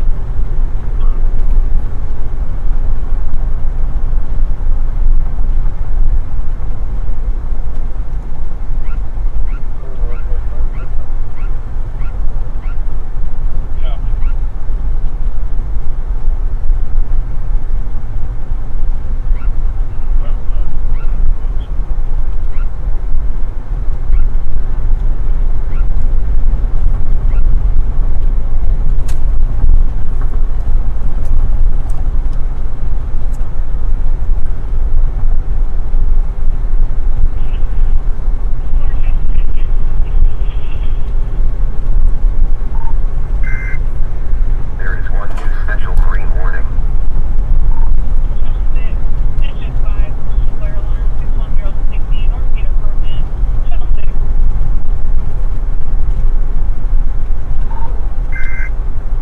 There is one new severe thunderstorm warning for Michigan. No, the subway in Lyman, that was the one that we stopped at. And I was in there for like 20, I think someone timed it, it was like 27 minutes. That was one of the two subways where somebody was just complaining about a coupon, and this guy and this lady's, their coupons wouldn't work, and they were just holding up the line for the coupon. And nobody told me that the place didn't have any running water. So I ordered a fountain drink, as a meal, but even though the employees knew there was no running water, which apparently the soda machine requires, they still sold it to me anyway and gave me a cup. So I go and I fill up the cup with literally like corn syrup, and I'm like, this is nasty. So I said something to the subway worker. I'm like, is there anything in that drink machine that will come out not as just like solid like corn syrup. Yeah, you could get the lemonade. Okay, alright. So the lemonade came out a little bit better. I don't know, but barely. But they didn't have any like functioning running water, so I couldn't get any ice out of it. The lemonade was just slightly less concentrated corn syrup. And I ended up getting a can of Sprite to dilute it. So I mixed that together in this cup. That took a good 5 minutes to figure out. And then I go to put a lid on the damn cup and there's no lid. And I'm like, son of a gun, don't tell me no freaking lid for this cup. So I go back to the cashier and I said, hey man, I really need a lid. Do you have a lid? Nah, dude. Or sorry, nah, bro. We don't got no medium lids. I'm like, shit, okay. I said, well, can I have a large cup? Yeah, but I'll have to charge you the extra $1.35. And I'm just like, are you freaking kidding me? So I said, screw it. So I walked over to the drink machine because this thing was attached to a Pilot. So I walked over to the Pilot drink machine, which was, you know, also having the same problem. But I got one of their cups, one of their larges, and I just dumped my medium cocktail, basically, that I've made out of corn syrup and Sprite. And just dumped it in one of their, like, 44-ounce cups, even though it was like a 32-ounce cup, you know, so there was some space. Well, the Pilot's out of lids for the 44-ounce cups. And I'm like, you're freaking kidding me. So I walk up to the counter for the Pilot, and I'm like, hey, do you have any, like, lids for the giant, like, fat people cups? And she thought I was talking about the 32-ounce, so she hands me a 32-ounce lid. I'm like, no, I need the big one. Like, she's like, oh, yeah, well, we're out of those. And I'm just like, are you freaking kidding me? And then she told me that I needed to pay for it, like, pay for the drink. I said, no, this is from the Subway. This is just your cup. And then she, like, yelled over to the Subway people to verify that I had bought the drink over. Like, this was just a mess. So, long story short, I had to walk out of there without a lid. But I took a medium lid and put it, like, on the straw just to prevent, like, some splashing of the liquid all over the car. But about 2 miles down the road, I pulled over and dumped half of this concoction out because I knew I was just going to spill it everywhere. And then I got about 5 more minutes down the road, and then I just stopped and dumped the rest of it out. I'm just like, this is going to end really badly because the roads out there are terrible. They're full of potholes. I'm like, screw it, we're just dumping it out. So that's the long story of the Subway in Lyman, Colorado. And I've been told it's not just me. All the locals that were in the chat that day were telling me that it was a horrible mistake to go there. But I didn't know where else to go because, like, I needed to have some sort of lunch, and there was nothing else. And I wasn't going to sit and wait at IHOP, you know, when we had tornado warnings nearby or whatever.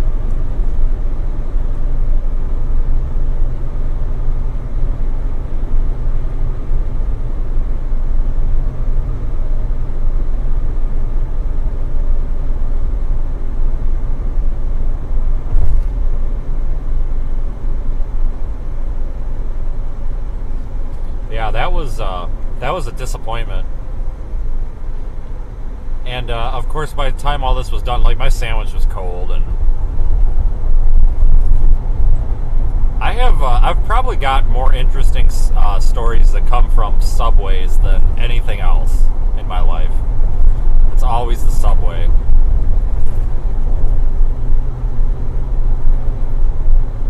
Nikki and I went to this Subway. God, I don't know where we were. We might have been in, like, potential spam. I'm good. We might have been in, like, Joplin area or something. And I told him, I'm like, I just want, like, you know, the steak, which is just beef, I think, whatever, and cheese and bacon. And the lady's like, well, that's actually a number 4, so you need to order a number 4. And I'm like, and I looked up at the menu, and I'm like, no, it's not a number 4. I just want the meat, the bread, the bacon meat, and, like, American cheese or, like, whatever cheese you have to put on it. That part doesn't matter to me. It's like, well, that's a number 4. And I'm like, I'm standing there and I'm like, so I said, no, it's not a number 4. I don't want the number 4 because the number 4 is double cheese, onions, all this other crap, steak, cheese. And I'm like, I don't want that.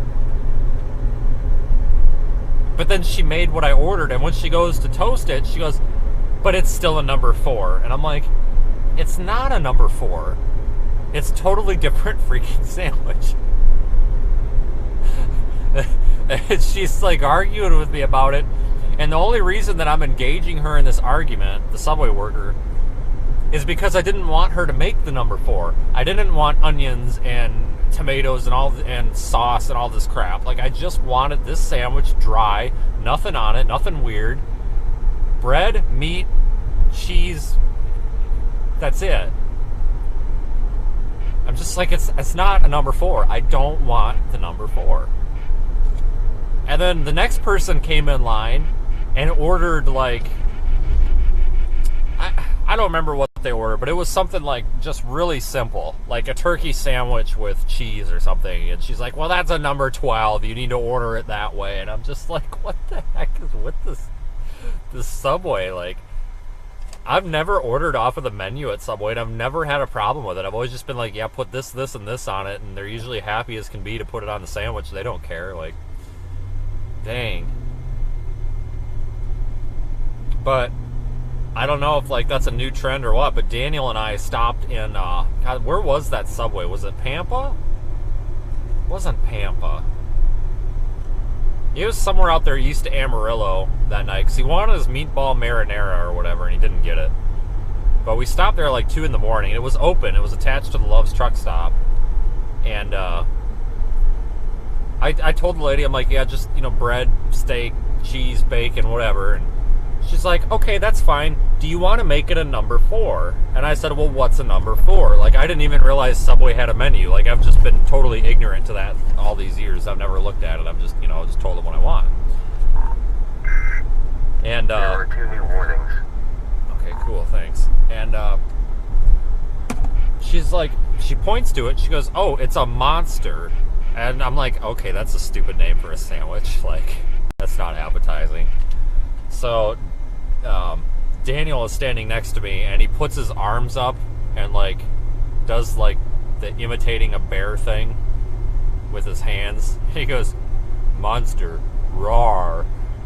And all these, like, trucker people in the damn Loves just, like, everybody looked over at us like I was the stupidest person in the world, because here I've got, Mr. Roar next to me. I was just like, oh my god, this is embarrassing. And then he orders his sandwich, and he starts calling the sandwich maker lady chef. And I don't think she knew what to say at first, so she was just, like, ignoring it. And after he called her chef, like, for the 5th time, like, I think she caught on. Like, I think she was getting the hint that this was a joke, but I don't think she could tell if he was 100% serious or not. But then after, like, the 10th time that he said it, she, like, just about died laughing, and I think she gave us a discount on our food, too. But that was probably the most embarrassing trip to Subway I've ever had. Because everybody's looking at me like, what the hell's wrong with your friend? And I'm just like, there's nothing wrong with him. That's perfectly normal.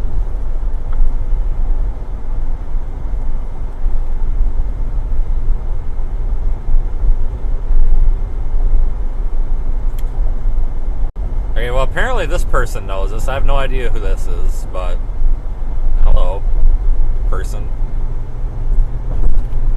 This is the first person to wave at us all day. That's kind of nice for a change. Better than 2 middle fingers.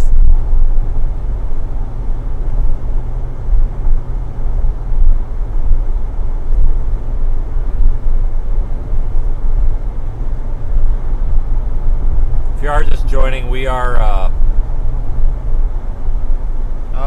we're on the south side or the west side. We're somewhere near Adrian.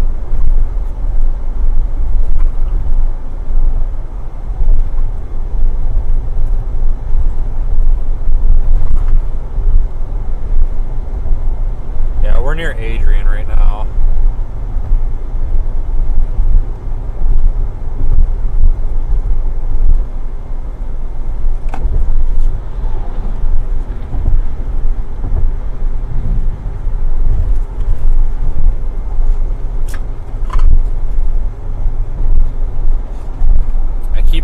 chat.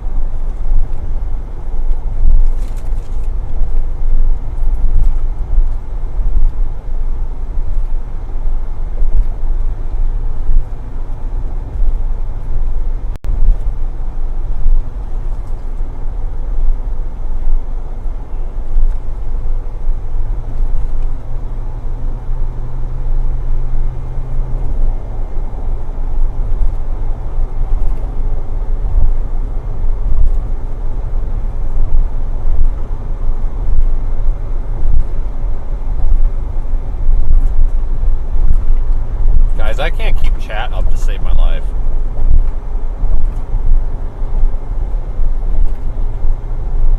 It's like everybody's having the issue, so I don't know what's going on. It's been doing this, it's been like this for like 3 weeks. And it's not a device issue because I had the problem whether I use my iPad, another phone, or no matter what I use to keep the chat open. It's like every 10 minutes it either stops updating or it just gives a connection error.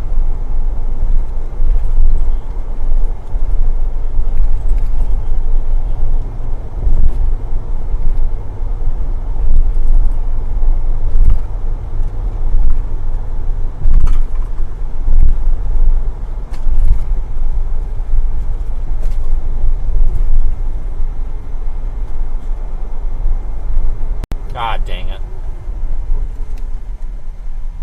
Red light.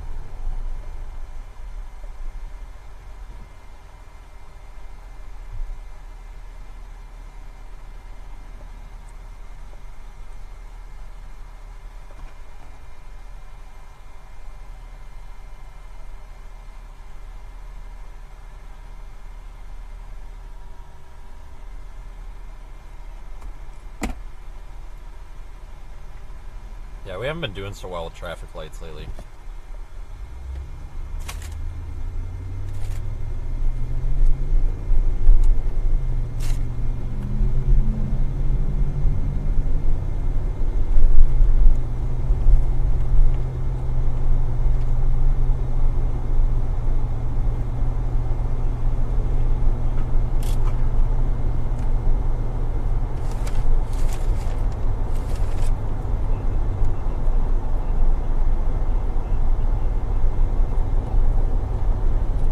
Still headed west to reposition.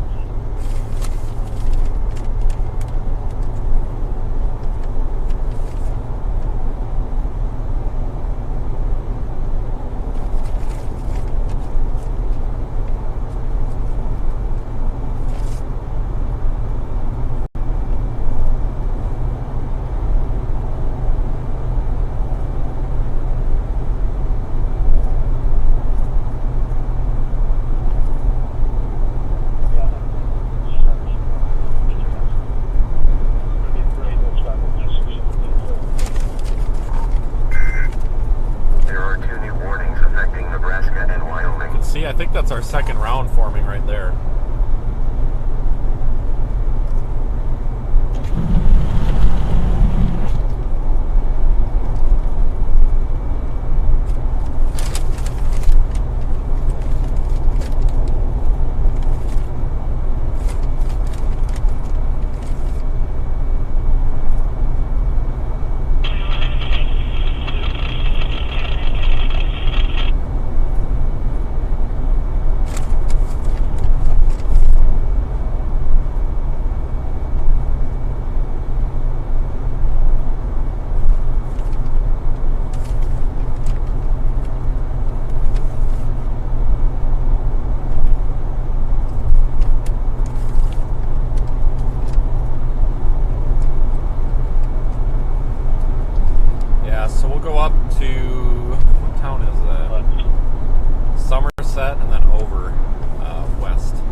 not sure how severe it's going to be.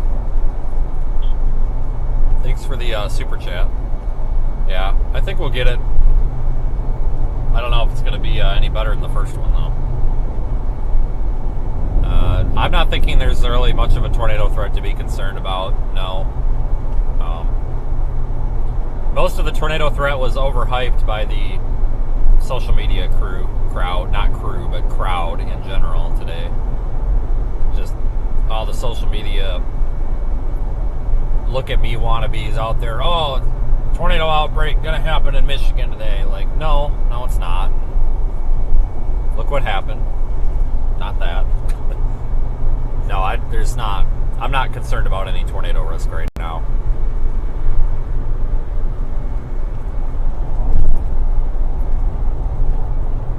Yeah, I am also sick of overhyped storms. That's why I try not to do it. I'll come out here and stream, but I'll still tell you if I think it's going to be kind of a trash event in terms of like excitement. Like today, you know, today's got the potential, and it still could have potential to be kind of medium to high end in the wind department, but we're not looking at, you know, outbreak of the century by any means here today.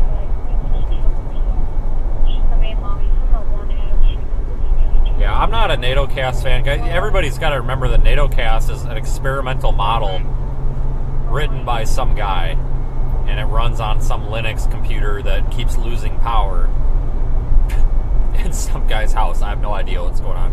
And I'm not bashing it or complaining about it. I'm just saying, I don't think the developer of that NATOcast model ever intended people to be out here using it to issue like code red, go to your basement tomorrow, we're all going to die level outlooks. You know what I mean? Like, people are using it for what it's not intended to be used for. And I think it's supposed to, like I said, I'm not entirely sure what it bases everything on. I know there's several different versions of it that run simultaneously, and some are based on like HRRR model, and some are based on, you know, more observations. I don't know. It's not a government-funded public source model, so I have no idea. Channel 6, engine 17, loiters down, 5602 Vale, near Airedale and Kirk, Channel 6. It's just nothing that I put too much betting power in, you know. Sometimes it's good and it's accurate, and a lot of times it's not. Just like any forecast.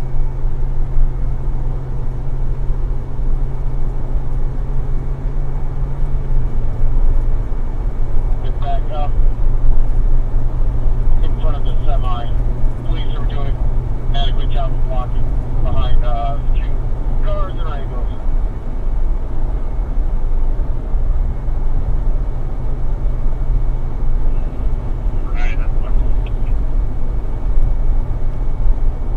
Engine 39 does not appear we have any fluids. Probably just use your personnel. Continue assessment.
Storm Prediction Center has a mesoscale discussion for parts of northeast Illinois, northwest Indiana, and extreme southwest Michigan, just saying they're watching the area for potential severe storm development. It's a 40% chance that they'll need a severe thunderstorm watch.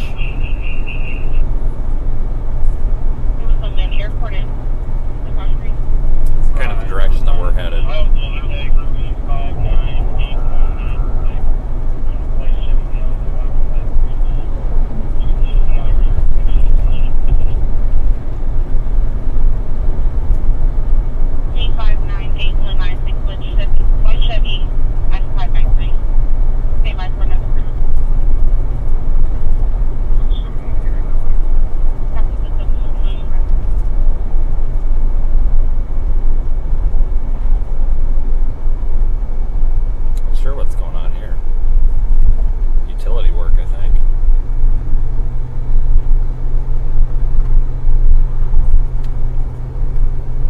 Thought maybe we'd see some trees and branches down, but I'm not seeing it.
Watching this cluster as it moves to the east. It may reorganize, I don't know.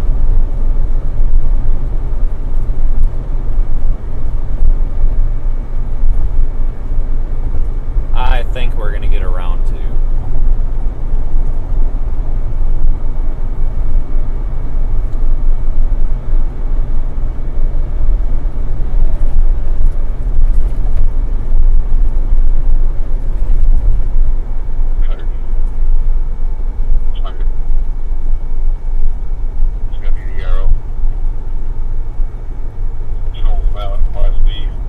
Collective lenses last year was a speed, 1 out of 18.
central and northern plains, so maybe as far south as Kansas, but like Nebraska, South Dakota, North Dakota, western Iowa, western Minnesota. I think those are the areas we're going to want to be paying attention to maybe later in the week through next week.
Power's out.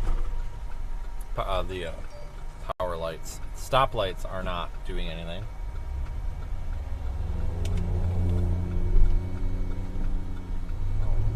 Figure it out, dude.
forced me on that route, and I don't want to take it.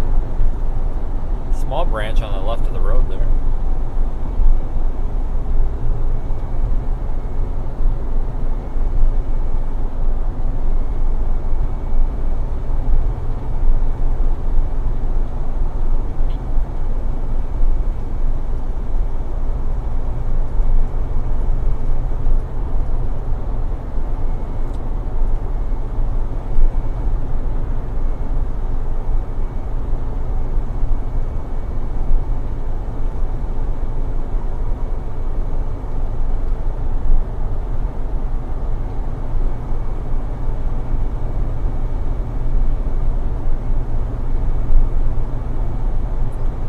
Take Highway 12 here all the way back. There's a tree down there on the right. They did just severe warn that line of storms. There is one new severe thunderstorm warning for Michigan. Eastern Daylight Time, or 11 p.m. Central Daylight Time Friday night. It may cause illnesses to occur.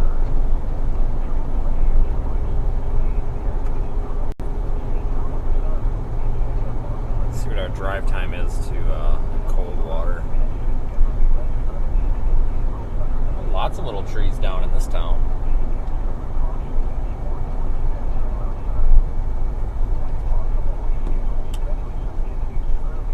Catch any of that on the side camera there? Probably not.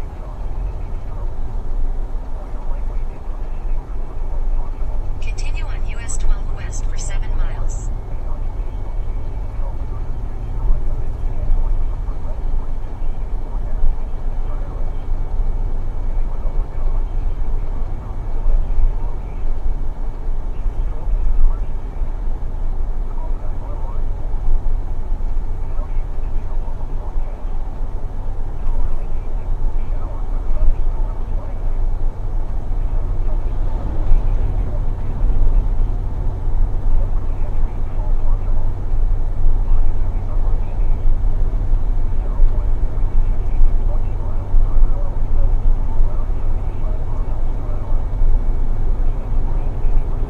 Yep, so we'll just continue west, go through Coldwater, and then probably go north out of there, maybe. We'll catch this. It's coming toward us, and we're going toward it, so that'll reduce the amount of time it takes to get to it.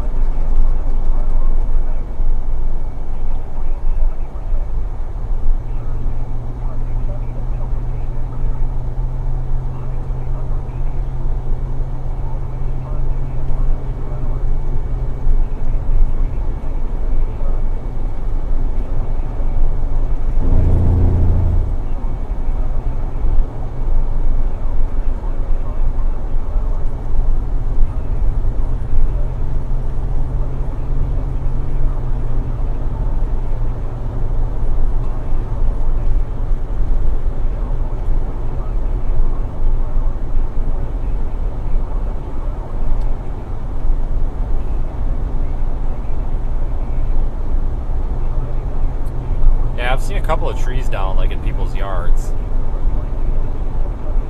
Not too many, though.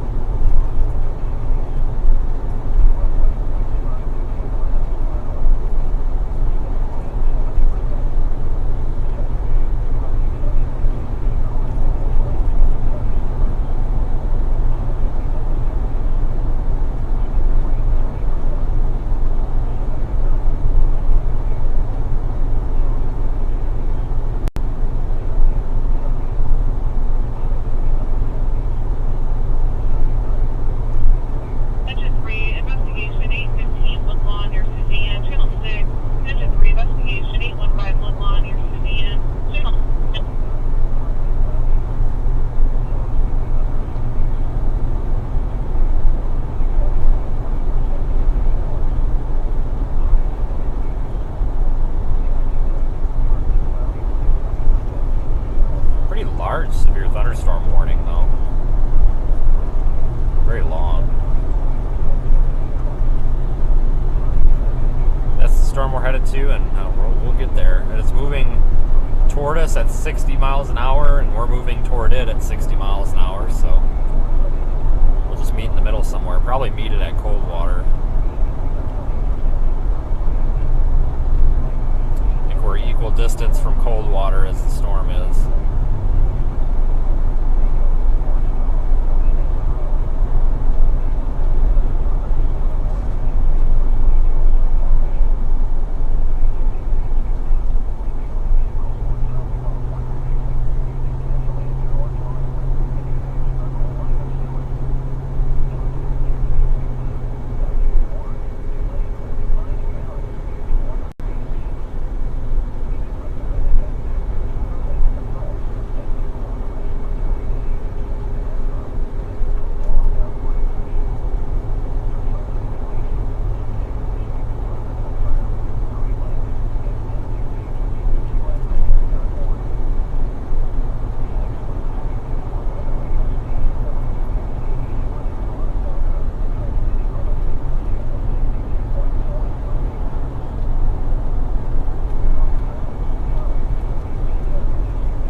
See if they update that warning at all here. It's probably about due.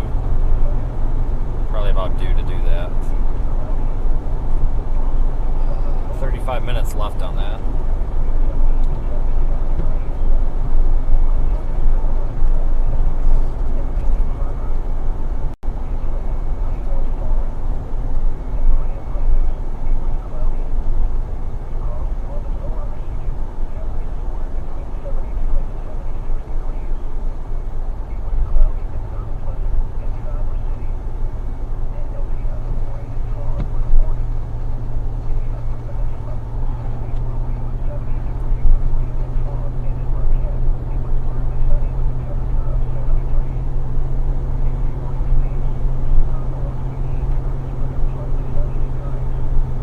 Temperature's rebounding a bit. We're around 74 now. Still think that these storms are going to have a bit of a difficult time here. I think the atmosphere has been kind of used up from that previous line, but I think there's going to be just enough to probably maintain a couple of severe storms. It looks like this cluster is fairly robust, so I think it's got a chance.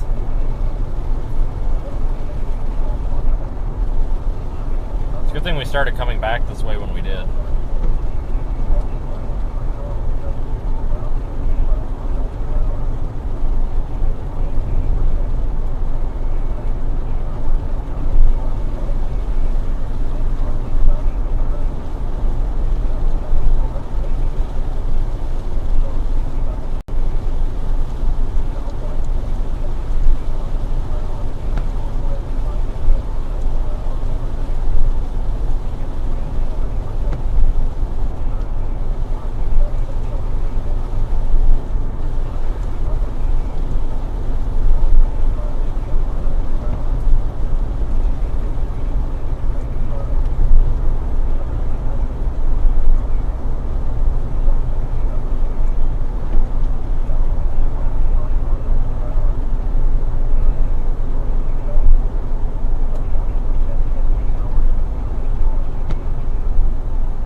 West out of Adrian earlier, but I thought these storms were going to form a little bit farther north than they are. It would have saved us a little bit of time, but it's all right.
60-mile-per-hour winds. It goes until 6:15 Eastern time.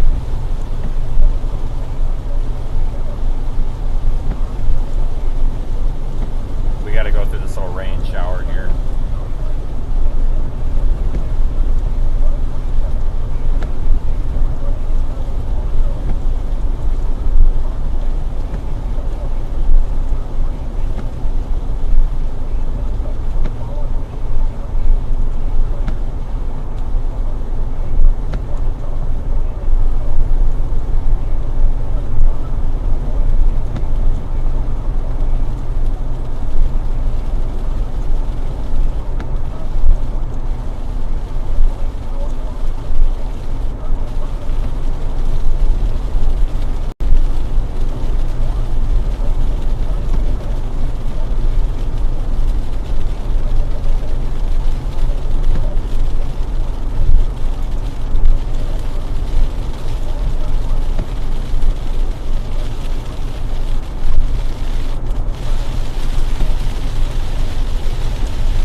That's interesting me. This is kind of just turning into one large cluster of storms.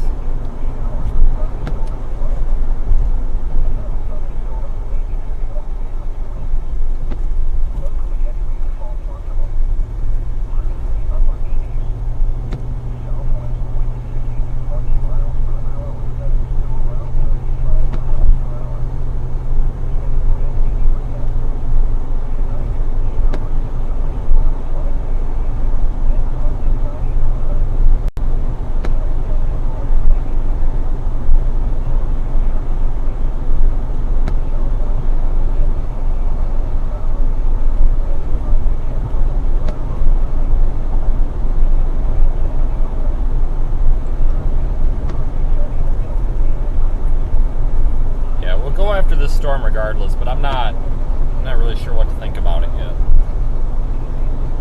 I think instability is going to be an issue for these. Or I guess really the lack of instability, I should say.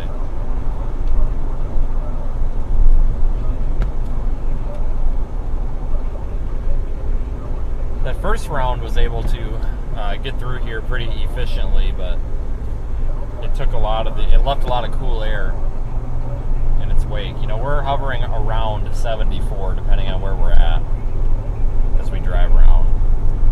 Prior to all this, it was in the 80s.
Cleveland area is getting some severe warnings.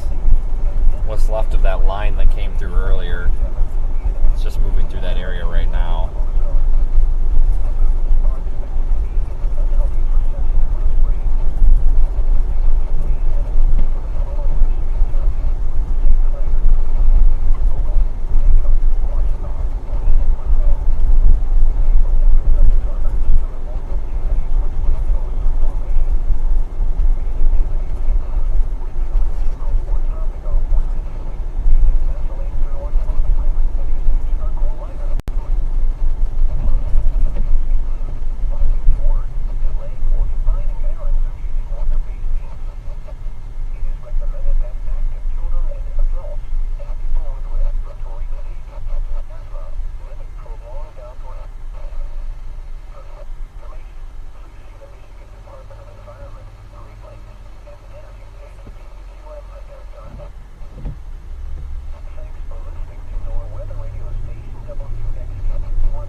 No severe thunderstorm watch or anything in effect right here anymore. I don't know if we'll get one issued or not.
Storm we're going toward, it's starting to look a little bit better. I mean, it's nothing spectacular, but it's looking a little bit more robust.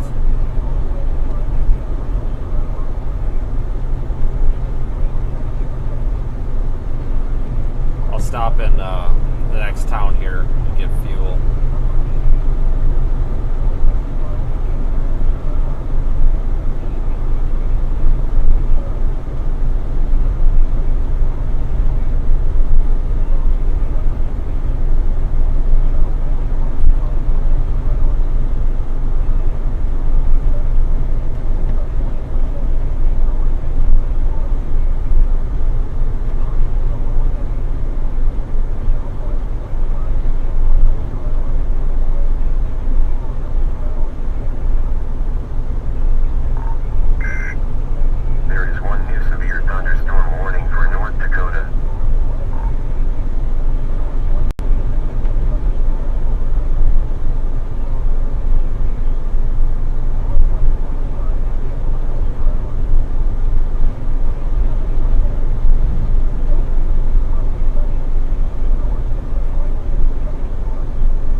not looking that fantastic, but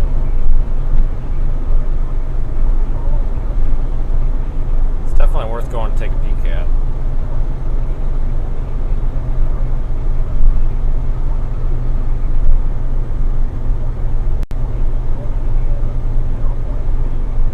Temperature is still right around 74.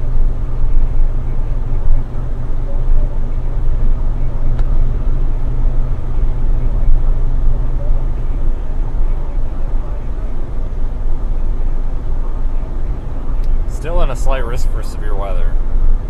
I think they removed the enhanced. Yeah, they took out the enhanced. That was primarily for wind anyway.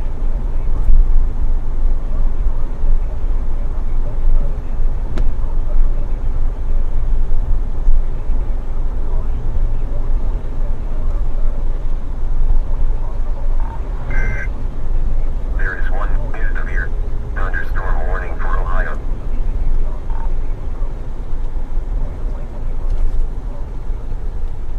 Source, radar indicated. They Impact. did update that warning. Sighting and trees. This severe storm will be near Three Rivers and Centerville around 6 p.m. Eastern Daylight Time. Poland around 6:15 p.m. Eastern Daylight Time. Other locations impacted by the severe thunderstorm include Nottawa, Leonidas, Moore Park, Howicksville, Flowerfield, Wasepi, Clear Lake, Findlay, Mendon, and Fisher's Lake. Remain alert for a possible tornado. Tornadoes can develop quickly from severe thunderstorms. If you spot a tornado, go at once into the basement or small central room in a sturdy structure. For your protection, move to an interior room on the lowest floor of a building. Repeating, a severe thunderstorm warning remains in effect until 6:15 p.m. Eastern Daylight Time for the following county: St. Joseph, Michigan. This is NOAA Weather Radio Station KXI-94 in Angola. Visit our website via weather.gov/IWX. Okay, so severe thunderstorm warning remains in effect. 60 mile per hour winds. It's moving east at 40, so it has slowed down some.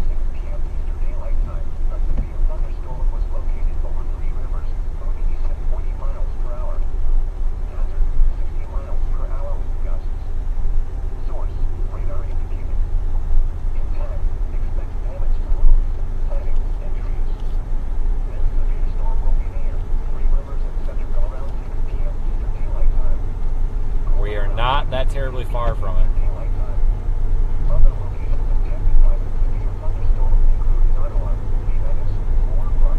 Still early. It's roughly 6 p.m. Eastern.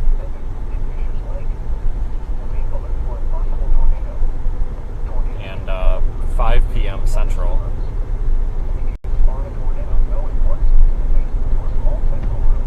This is normally the time we would expect storms to form, but we've already got them. In fact, we've already gone through round 1.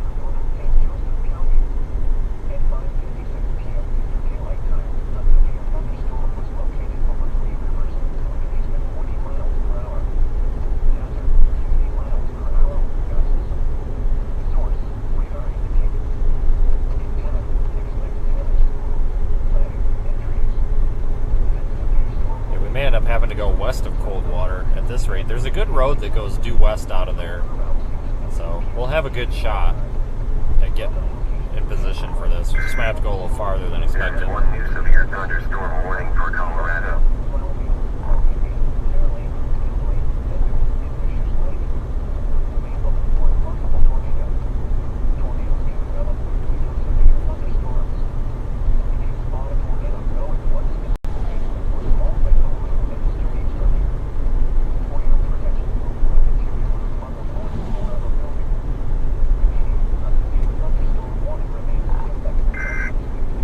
There is 1 new severe thunderstorm warning for Colorado.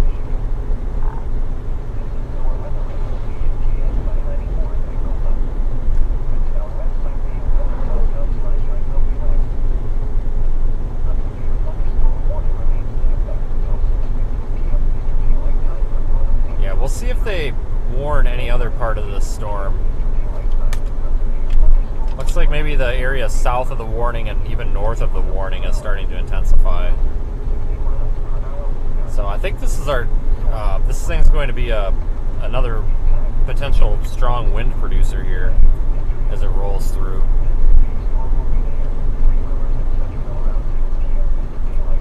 So some of these areas that already dealt with wind damage may see more.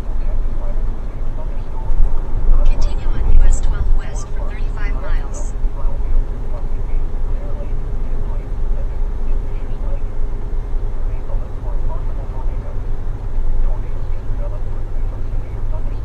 Continue on US 12 West for 3 miles.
Up here if this gas station looks decent.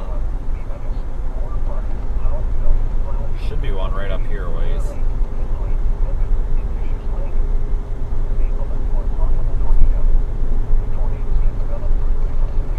Yeah, they've got the tornado possible wording on this severe thunderstorm warning. I don't know why, to be honest with you. Regardless, Weather Service is convinced that this is a fairly robust storm, so we'll see if it intensifies any further.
So I guess this is the town of Quincy. Visit our website via weather.gov/IWX.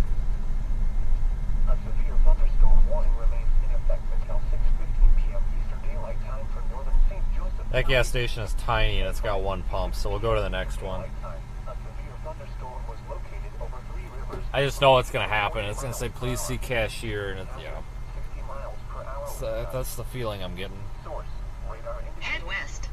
Impact. Expect damage to roofs, siding, and trees. This severe storm will be near 3 rivers in Centerville around 6 p.m. Eastern Daylight Time. Colon around 6:15 p.m. Eastern Daylight Time. Other locations affected by the severe thunderstorm include Nottawa, Levis, Moore Park, Howardville, Brownfield, Muscatine, Clear Lake, Tinley, and There is one new severe thunderstorm warning for Arizona. Kidding me.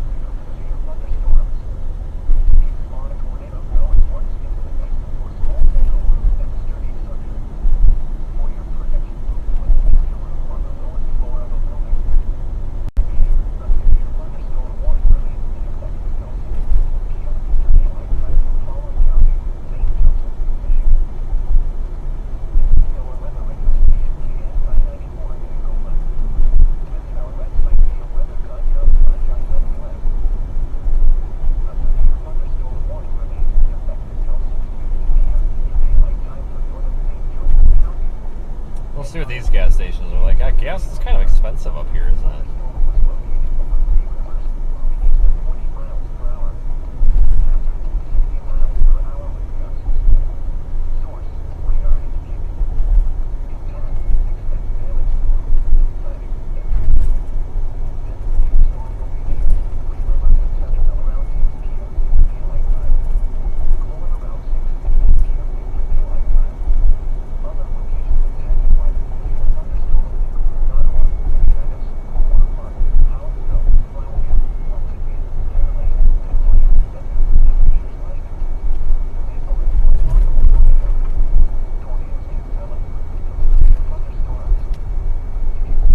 Severe warning north of us now.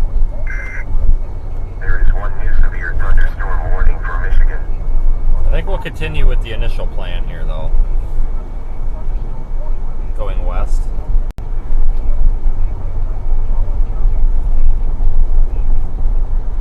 Miles west of Union City, or 17 miles southeast of Portage, moving east at 40 miles per hour.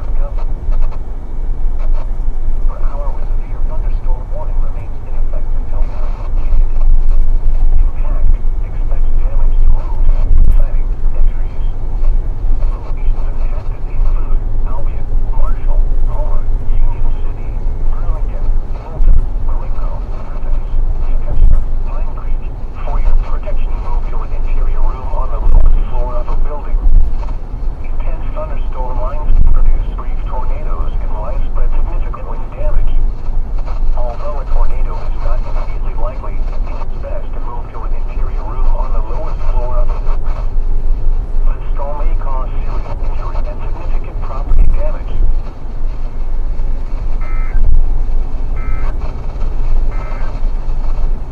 Now here is the local forecast.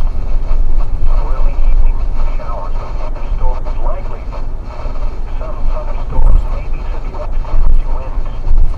Locally heavy rainfall possible. Alright, so we got two severe warnings now, one to our north, one to our west. 20 miles per hour. Around 35 miles per hour. Rain 80%. Tonight, showers and thunderstorms likely in the evening, then partly cloudy overnight. Some thunderstorms may be severe. Lows in the upper 60s. Southwest winds 10 to 15 miles per hour, becoming northwest 5 to 10 We may miles actually per want to go hour north. overnight. Rain 70%. Thursday. Let's take this north one. It looks a little more intense Highs in the upper 80s. on velocity off of Grand Rapids. Miles per hour. Index reading settings 95. Continue on US 12 west for 1.5 miles. Lows in the upper 60s. South winds around 5 miles per Continue hour. on US 12 west for 1 mile. A 50% chance of showers and thunderstorms in the afternoon. Highs in the lower 90s. Southwest winds 5 to 10 miles per hour, becoming west 10 to 15 miles per hour in the afternoon. Heat index readings 93 to 98. Friday night, showers and thunderstorms likely in the evening. Sun showers likely and a chance of thunderstorms overnight. Lows in the mid-60s. Northwest winds 5 to 10 miles per hour. Chance of rain 70%. Saturday, partly sunny with a chance of quarter showers mile, and a turn slight right. chance of thunderstorms. Highs in the upper 70s. Chance of Stop and rain get fuel here. Saturday night. That way we don't get in trouble. Lows in the mid-60s. Sunday, sunny. Highs in the upper 70s. Sunny night, mostly clear. Turn right, then you will arrive at your destination. Monday, mostly sunny. Highs in the lower 80s. Monday night, partly cloudy. You Lows have in the arrived. upper 50s. Tuesday, mostly sunny. 40% chance of showers. Highs in the mid-80s. Tuesday night, partly cloudy with a 20% And chance turn of around showers. here so we can Lows in be on the right side of this thing. Wednesday, mostly sunny with 20% chance of showers. Highs in the mid-80s. New Department of Environment, Cleveland, and Energy. Be an active day for elevated level zone.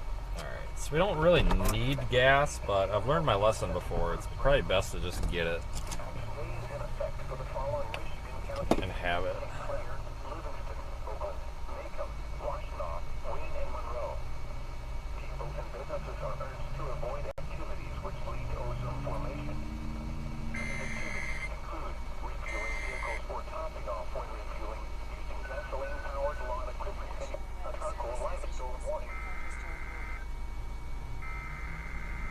New warning here. We may actually not be able to pick a storm. We may just have to sit here.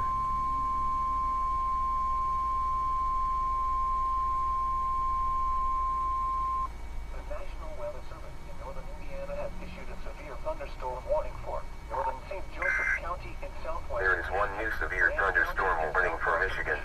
Northwestern Oakdale County in southeastern Michigan until 6:45 p.m. Eastern Daylight Time.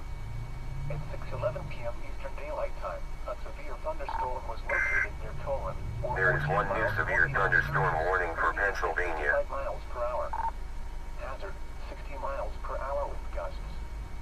Source, radar indicated. Impact, expects damage to roofs. These are the areas right here that have me interested.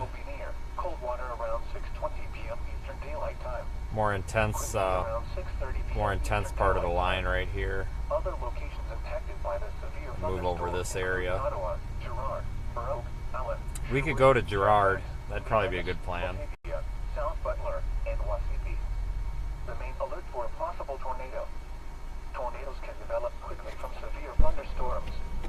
If you spot a tornado, go Okay, fuel. or small central room in a sturdy structure.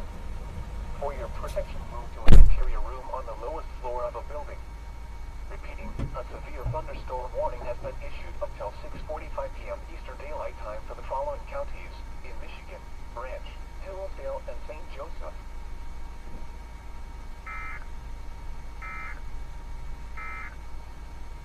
This is NOAA Weather Radio Station KXI 94 in Angola. Visit our website via weather.gov/IWX. The National Weather Service in northern Indiana has issued a severe thunderstorm warning for northern St. Joseph County in southwestern Michigan, Branch County in southwestern Michigan, northwestern Oakdale County in southeastern Michigan until 6:45 p.m. Eastern Daylight Time. At 6:11 p.m. Eastern Daylight Time, a severe thunderstorm was located. Alright, so I'm getting fuel. We'll give this a minute. I'll keep radar on screen while we do this. At 55 miles per hour. Hazard, 60 miles per hour with gusts. Source, radar indicated. Impact, expects damage to roofs, siding, and trees. This severe thunderstorm will be near cold water around 6:20 p.m. Eastern Daylight Time. Quincy around 6:30 p.m. Eastern Daylight Time. Howdy. Other locations Hey. We've been watching you on the radar have you? all day. Came over to say hi. So we're driving home from Ann Arbor. Oh, sure. And we live up in Marshall, and so he's been so excited that we were Right. driving along, and so he wanted to say hi. We were Yeah. stopping at gas too. Yeah, well, if you keep driving, you're going to get into something. Maybe. Yeah. I was like, We got the same radar. my bucket list is to someday go storm chasing. Yeah. So I was like, oh, now I feel like I'm doing it. Right. So thanks for keeping everybody informed out there today. Yeah. Well, good luck. You're going to drive through something. I don't know what. But Holy shit, that doesn't send me in a circle. no, you'll be all right. You should be anyway. Yeah, I don't know about right there. Yeah. You'll be all right, I hope. There's a big chunk of like red and green just meeting up. He's Yeah. been literally watching you. He was fairly close to where we live this morning, and then Oh, he really? drove all the way down to where we were down at the hospital, and then you drove all the way basically back. You've Yeah. been in front of us the whole way. Yeah, we've been all over today. Yeah. But you should. Miles in. Yeah, I mean, you should be all right. It's not like any hail in it or anything, so. And then we've seen you in the past, like when we pull it up and we watch. Yeah. Other spots. Right. Yeah. We also heard like the last time you were in Michigan was during like the thunder snow. Oh, yeah, that was, I don't know when was that, January or February or whatever? I don't know. He's always wanted to see so that was Yeah. Alright, check out his car. Sweet.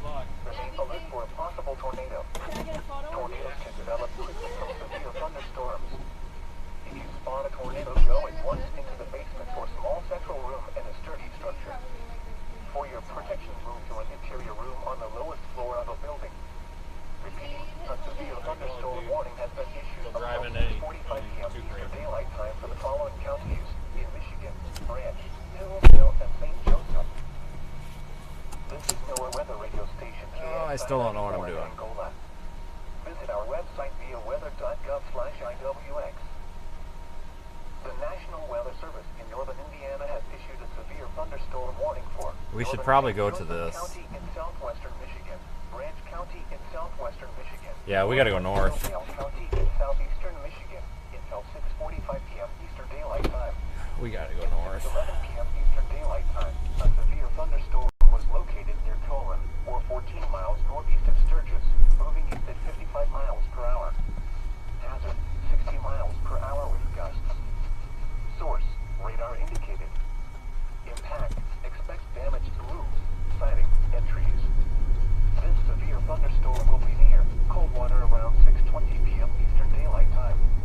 Quincy around 6:30 p.m. Eastern Daylight Time. Other locations impacted by the severe thunderstorm include Nottawa, Girard, Rogue, Allen, Sherwood, Fairfax, Leonidas, Batavia, South Butler, and Wasepe. Remain alert for a possible tornado. Tornadoes can develop quickly from severe thunderstorms. If you spot a tornado, go at once into the basement or small central room in a sturdy structure. For your protection, move to an interior room on the lowest floor of a building. I mean, the reflectivity on this isn't that intense, but I think strongest winds are gonna cross maybe just to our north. It's a crapshoot. It's just kind of pick a spot and go, I guess. This is NOAA weather radio station KXI 94 in Angola. Visit our website via weather.gov/IWX. The National Weather Service in northern Indiana has issued a severe thunderstorm warning for northern St. Joseph County in southwestern Michigan, Branch County in southwestern Michigan. A severe thunderstorm warning remains in effect until 6:45 p.m. Eastern Daylight Time for northern St. Joseph, Branch, northwestern Hillsdale counties. At 6:17 p.m. Eastern Daylight Time, a severe thunderstorm was located near Union City, or 9 miles west of Coldwater, moving east at 55 miles per hour. Storm spotters reported 70 miles per hour wind and tree damage in Coleman, Michigan. All right, screw it. We'll just go west. Hazard, 70 miles per hour with gusts. Well, it's pretty much here at this point, honestly, I guess. Expect considerable tree damage. Oh boy. Mobile homes, roofs, and outbuildings. This storm will be near Coldwater around 6:20 p.m. They've updated this to 70 mile an hour down here now. 6:30 p.m. Eastern Daylight Time. Other locations impacted by the severe thunderstorm include Nottawa, Girard, Rogue, Allen, Sherwood, Fairfax, Leonidas, Batavia, South Butler, and I guess it's just a crapshoot at this point, guys. It's moving at like 50 to 60 miles an hour, depending on what part of the storm. So no matter what option you pick, it's not going to be good. You know, an ideal option. We'll just go west. We'll catch this west of Coldwater, where 12 splits off to 86, going to, what is it, Madison? Madison, I think. Just gotta get through this town. I didn't realize this town had this many stop and go lights. It's gonna be an issue.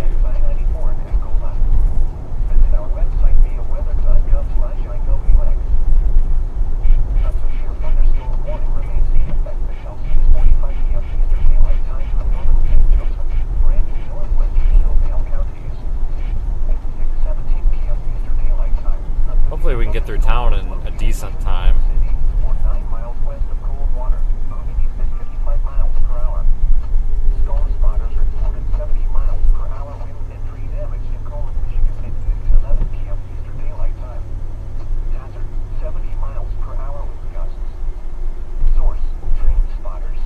Oh, I didn't realize that the 70 mile an hour wind was from spotter reports. A lot of times these, not all, but I know at least 90% of the storm spotters that I know, and this isn't a dig on anybody, I'm just saying this is a statistic here. Like my observations, a lot of times people overestimate these wind speeds. You'll get a 40 mile an hour wind, and everybody will be like, oh, it's 95 miles an hour at least, and you get out an anemometer and it's like 35.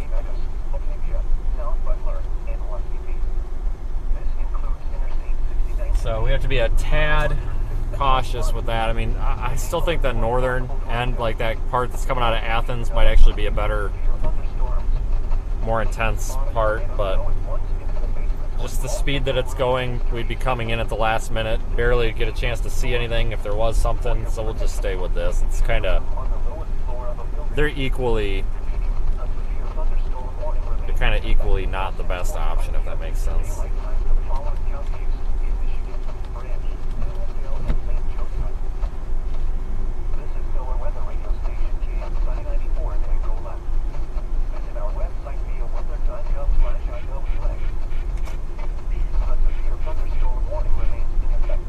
Oh, this is a turn-only lane. Ah, darn it. This guy's slowing down as if it's a red light. What are you doing, dude?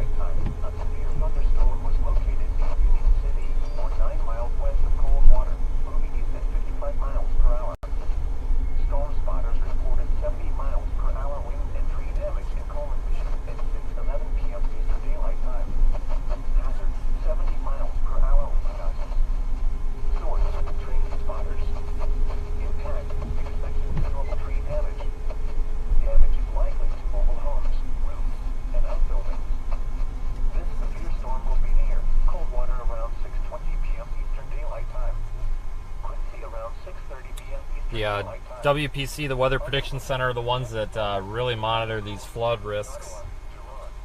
Put out a mesoscale discussion with some concern for possible flooding rain here in southern Michigan.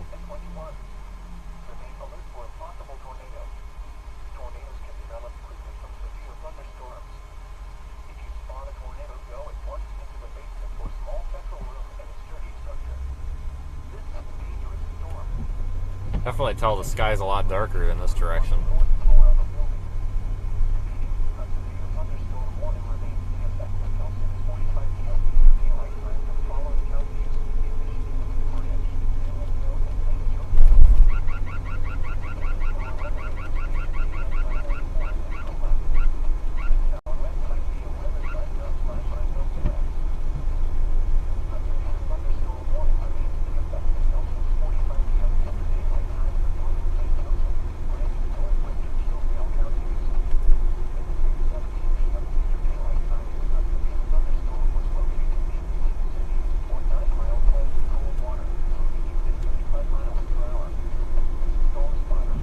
Boy, it's going to take some time to get back through this town if we've got a downpour, you know.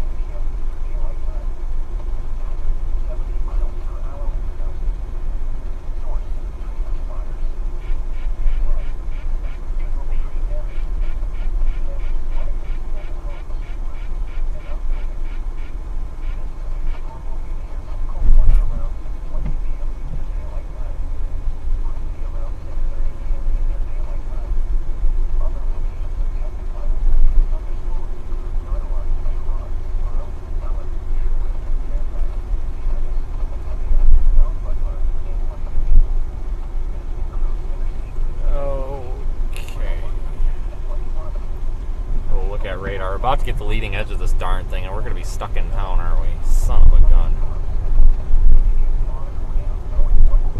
Wanted to get just outside of town, but I don't know if that's happening or not. Oh, big time shelf.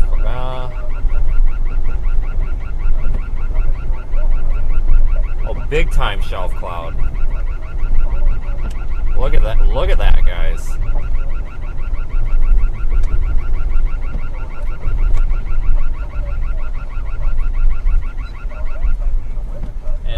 We've got a one lane with one of those stupid portable stoplights, so guess where I'm not going? That way. We're turning around. I'm not going to go get stuck on a one lane with those darn, like, portable temporary stoplights.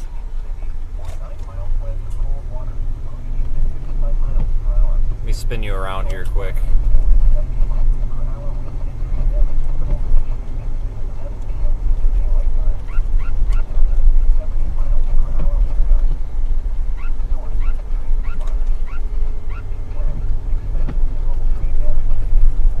Wow, that's nicer than we had earlier. We'll take this right on the chin in the residential area, I guess.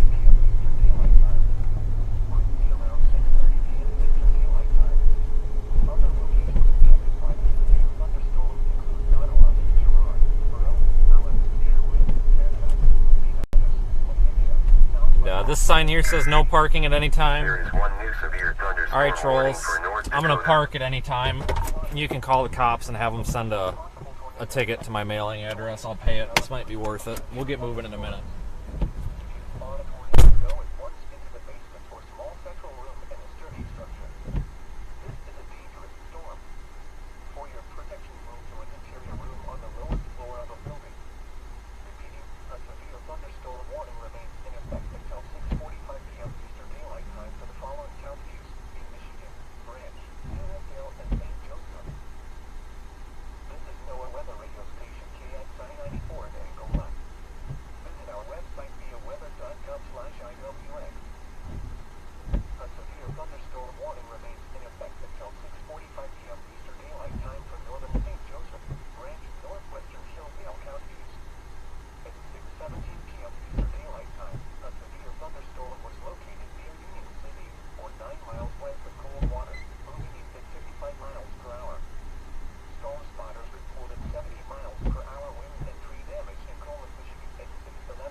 Alright, mega shelf.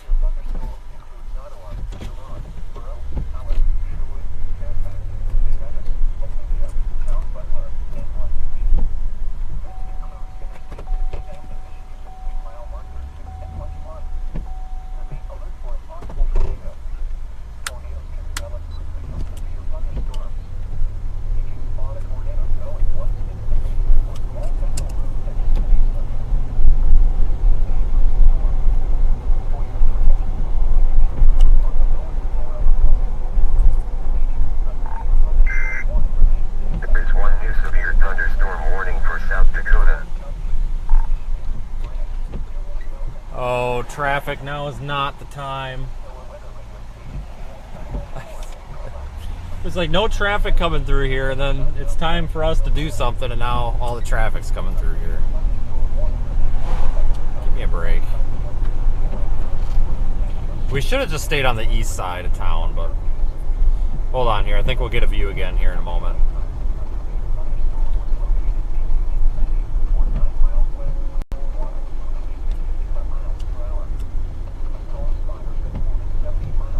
I believe the 70-mile-per-hour wind reports now, after seeing this thing.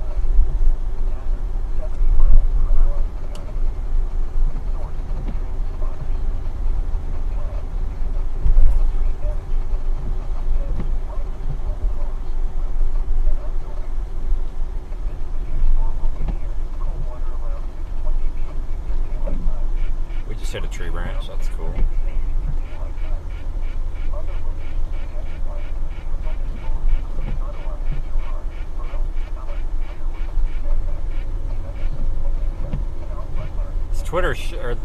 This post should update to Twitter here in a second or two.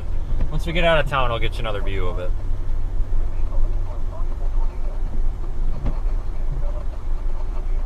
It's still uploading.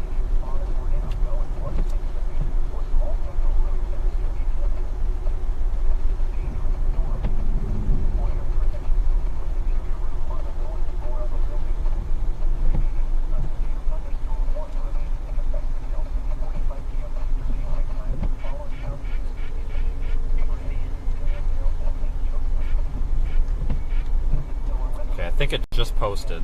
It just dinged at me, so I think it posted. You guys want to go see.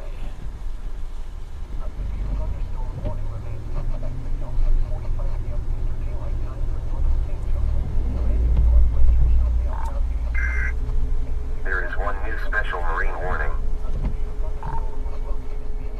If y'all want to see, here's a look at it, unedited. This is a panorama I took, just showing how big this thing is. Taken just moments ago.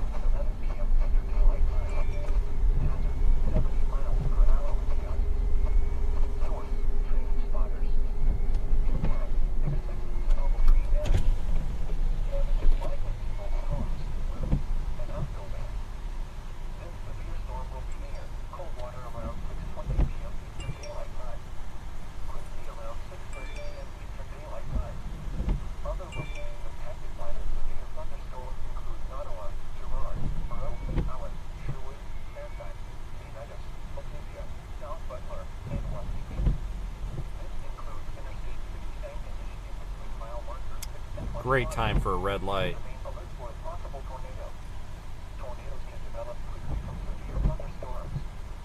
Okay, guys. There we go.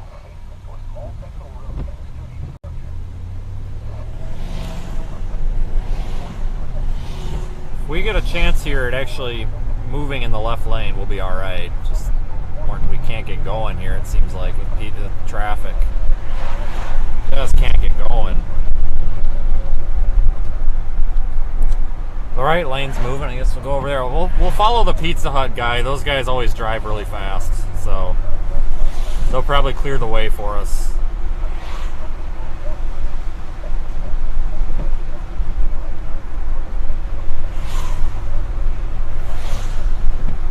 Usually these pizza delivery people don't mess around.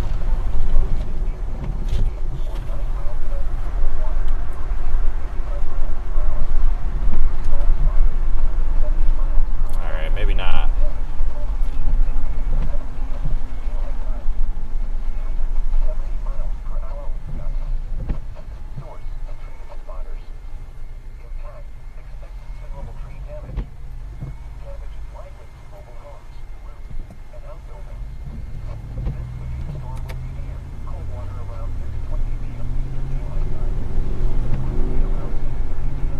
Darn Pontiac vibe right here. Going 28 and a 35. Now, if everybody would just drive the speed limit, not even a mile an hour over, we could get rid of 90% of like the traffic jams in the United States.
About to start getting dumped on here.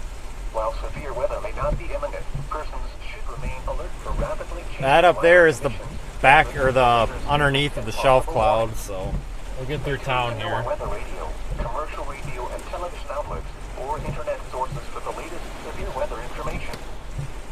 Really dark now. This is NOAA weather radio station KXI 94 in Angola. Visit our website via weather.gov/IWX. This is a severe thunderstorm watch. The National Weather Service has issued severe thunderstorm watch number 552, effective until 10 p.m. Eastern Daylight Time.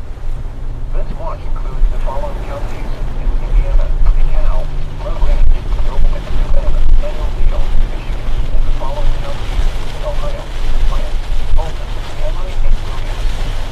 Remember, a severe thunderstorm watch means the conditions are favorable for the development of severe weather, including large hail and damage limited to one area.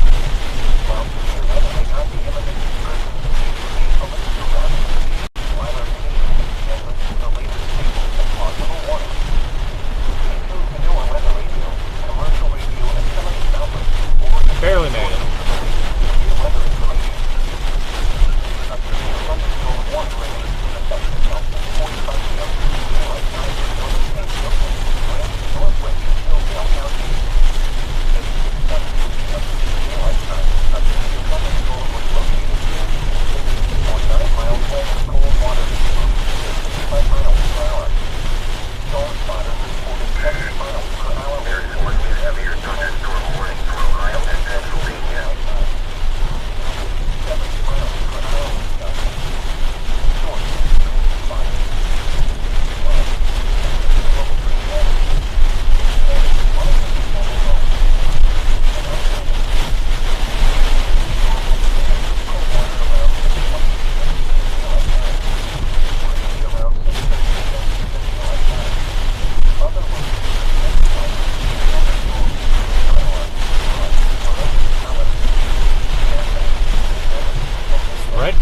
up this car's rear end. Oh my god.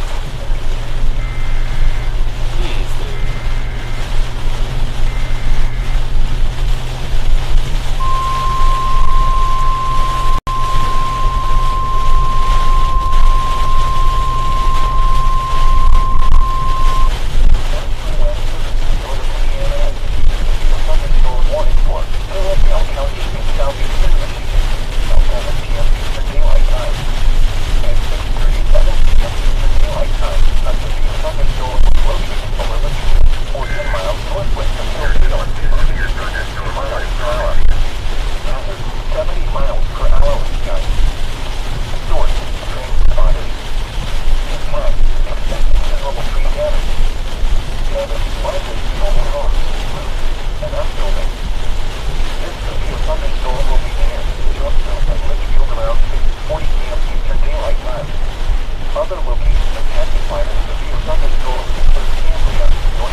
Driving like a freaking clown.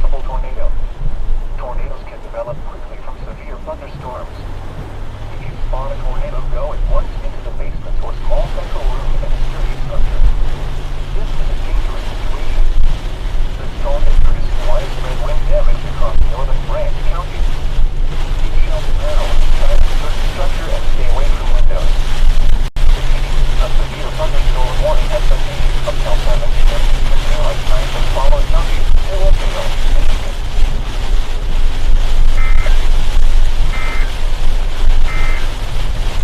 A severe thunderstorm warning remains in effect until 6:45 p.m. Eastern Daylight Time for northern St. Joseph, Branch, northwestern Hillsdale counties. Alright, let me get through this precip, everybody, and we'll figure out a plan. 9 miles west of cold water, 5 miles per hour. Storm spotters reported 70 miles per hour wind and tree damage in Coleman Beach, 11 p.m. Eastern Daylight Time. Now 70 miles per hour wind gusts. Source, storm spotters. Impact, expected considerable tree damage. Damage is likely to over homes, and unbuilding. This severe storm will be near cold water around 20 p.m. Eastern Daylight Time. Could be around 6:30 p.m. Eastern Daylight Time. Other locations affected by the severe thunderstorms include Nottawa, Vermont, Burroughs, Alice, Sherwood, Fairfax, Unitas, Olympia, South Butler, and Waelti. This includes Interstate 290 in Michigan between mile markers and White Park. Alert for a possible tornado. Tornadoes can develop quickly from severe thunderstorms. Spot a tornado, go at once into the basement or small central room in a sturdy structure. This is a dangerous storm. For your protection, move to an interior room on the lowest floor of a building. A severe thunderstorm warning remains in effect until 6:45 p.m. Eastern Daylight Time for the following counties in Michigan, Branch, Hillsdale, and St. Joseph. This is NOAA weather radio station KX994 in Golden. Here's that axis of higher wind.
still severe warned for 70-mile-per-hour winds, even going east.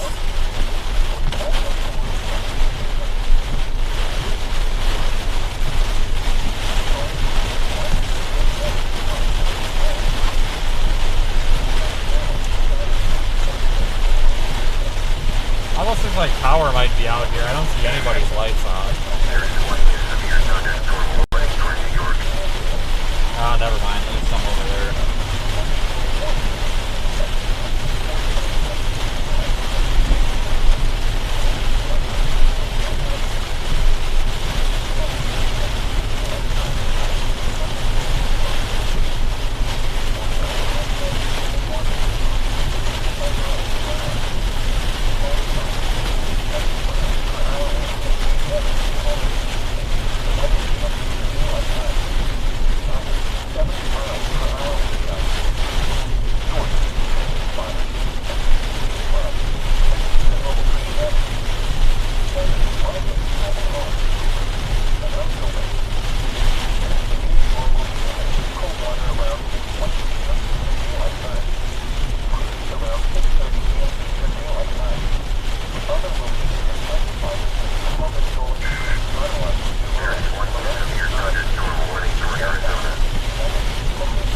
Headed toward Jonesville right now.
Northwestern Bend County in northeastern Indiana, southeastern St. Joseph County in southwestern Michigan, Douglas Branch County in southwestern Michigan until 7:30 p.m. Eastern Daylight Time.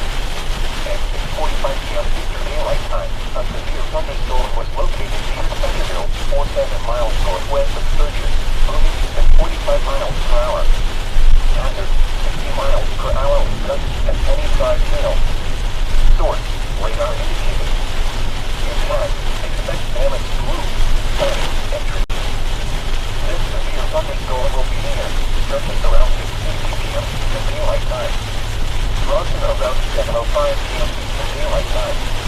Other locations affected by the severe thunderstorm include Nottawa, East Gilead, Nevada Hills, Burrow, Clear Lake, California, Fairfax, Bond River, King River, and Philadelphia. Remain alert for a possible tornado. Tornadoes can develop quickly from severe thunderstorms. If you spot a tornado, go at once into the basement or small central room at a security structure. For your protection, move to an interior room on the lowest floor of a building. Repeating, a severe thunderstorm warning has been issued until 7:30 p.m. Eastern Daylight Time in the following counties: Michigan, Branch, St. Joseph, and Savannah, Indiana.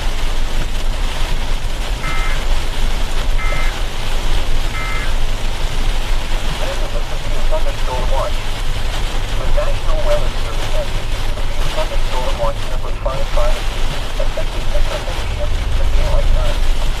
This watch includes the following counties: Indiana, Cal, Rutland, Wilmington, Savannah, San Jose, Michigan, and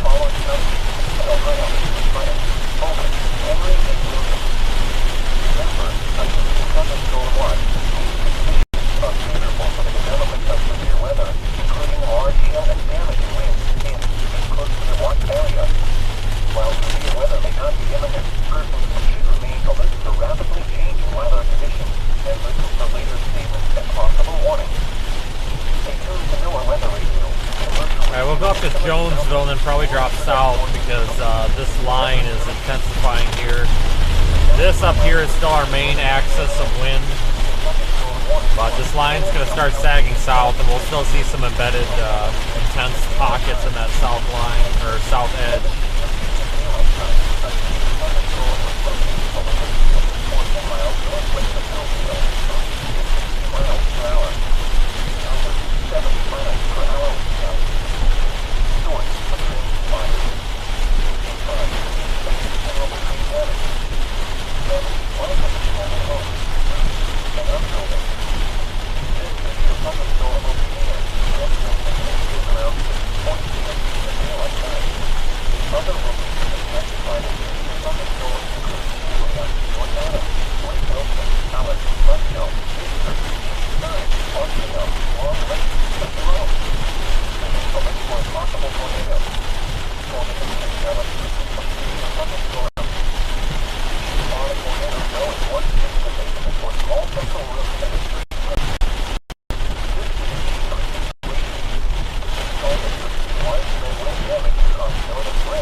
We are getting a lot of rain out of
hour. Hazard, 60 miles per hour with gusts and penny-sized hail. Source, radar indicated. Impact, expect damage to roofs. Alright, folks, just a minute. This severe thunderstorm will be near Sturgis around 6:50 p.m. Eastern Daylight Time. Bronson around 7:05 p.m. Eastern Daylight Time. Other locations impacted by the severe thunderstorm include Ottawa, East Gillian, Nevada Hills, Baroque, California. Just a minute here, folks. Stopped here for a second. I want to get. I'm looking at a little bit of data. Bit of a dead zone here. Didn't seem to have any signal, but I've got it here, so we're gonna stop here and take advantage of this real quick. A severe thunderstorm warning has been issued until 7:30 p.m. Eastern Daylight Time for the following counties in Michigan: Grand, St. Joseph, and Steubenville, Indiana. This is NOAA weather radio station KX994 in Angola. Visit our website via weather.gov/IWX. This is a severe thunderstorm watch. The National Weather Service has issued severe thunderstorm watch number 552, effective until 10 p.m. Eastern Daylight Time.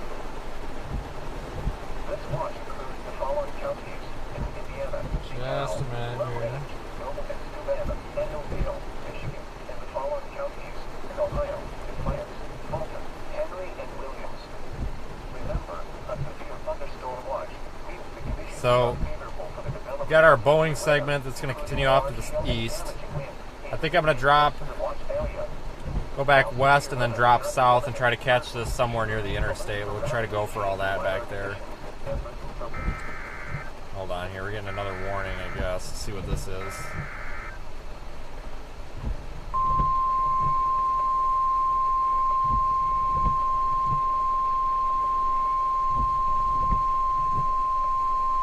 The National Weather Service in northern Indiana has issued a severe thunderstorm warning for northeastern Hillsdale County in southeastern Michigan until 7:15 p.m. Eastern Daylight Time. At 7 p.m. Eastern Daylight Time, a severe thunderstorm was located near Addison, or 11 miles north of Hudson, moving east at 60 miles per hour. There is one new severe thunderstorm warning for Michigan. Source. So they're just continuing severe thunderstorm warnings on these storms. 60-mile-an-hour winds appears to be the pretty common criteria here. I'll try to get us see if there's a better route or not here.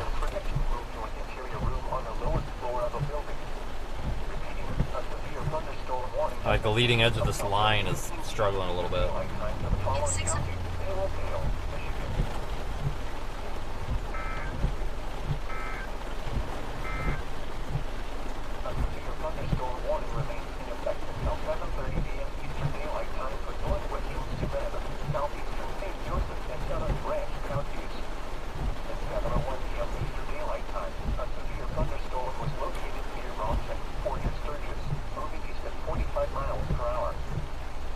It's that red light again.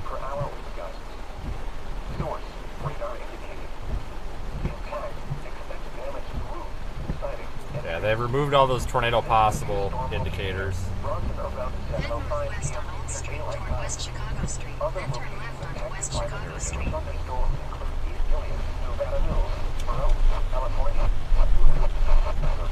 left onto West Chicago Street, then turn right onto Janine Street.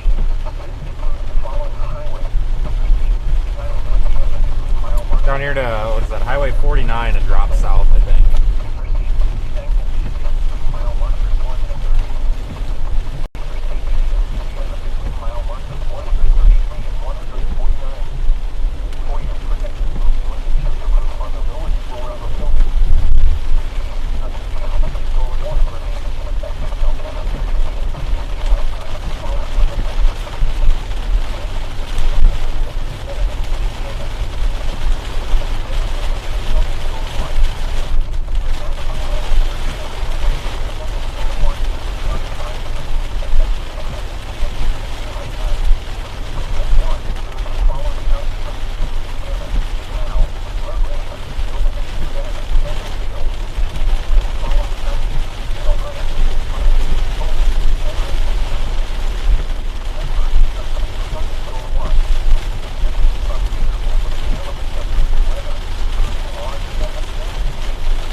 get to 49, we're going to drop south. Could go all the way to 69 again, but I want to see if we can get another shot at maybe a shelf cloud on this thing.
Downpouring. Should be coming up to the road we want here in just a mile or less.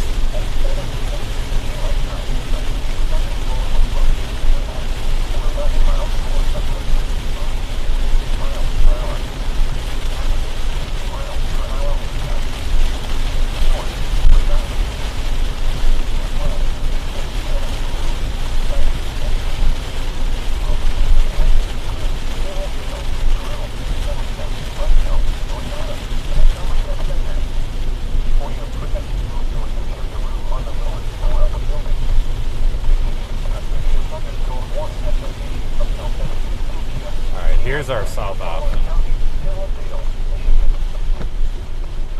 Thunderstorm warning remains in effect until 7:30 p.m. Eastern Daylight Time for northwestern Savannah, southeastern St. Joseph, and southern Branch counties. Yeah, we'll take this south to south to Indiana. 45 miles per hour. 60 miles per hour. Source, radar.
Hoping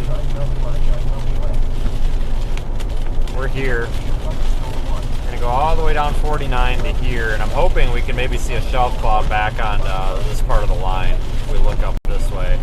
It's gonna be close, and we're not gonna have long to do it, but I think we can make it.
is 40 to 50 mile an hour wind gusts at most.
rain never ends.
We're almost through this.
almost be through this. Almost.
Just about through this here.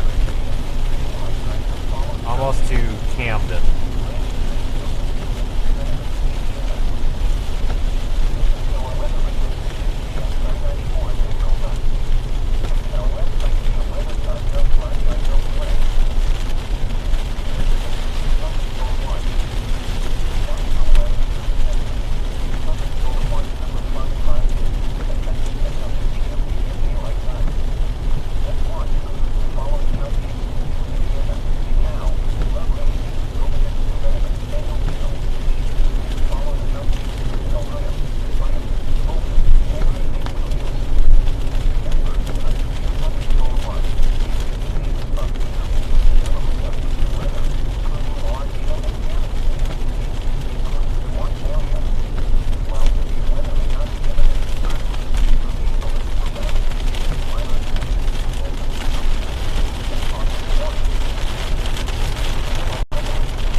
Camden here real quick.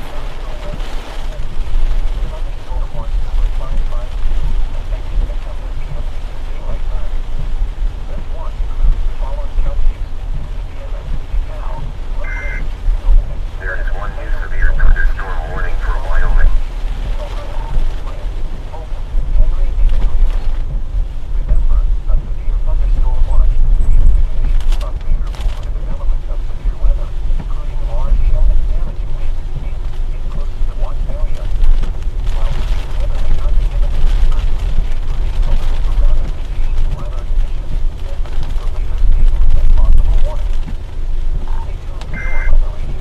There is one new severe thunderstorm warning for Utah.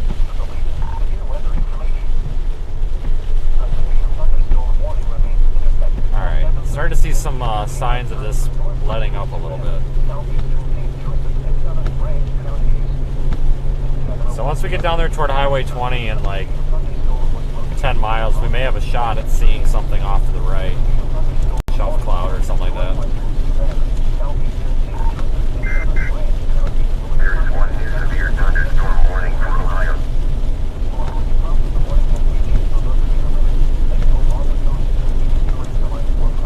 Drop the severe warning on it.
we'll see some more once we get down here a ways.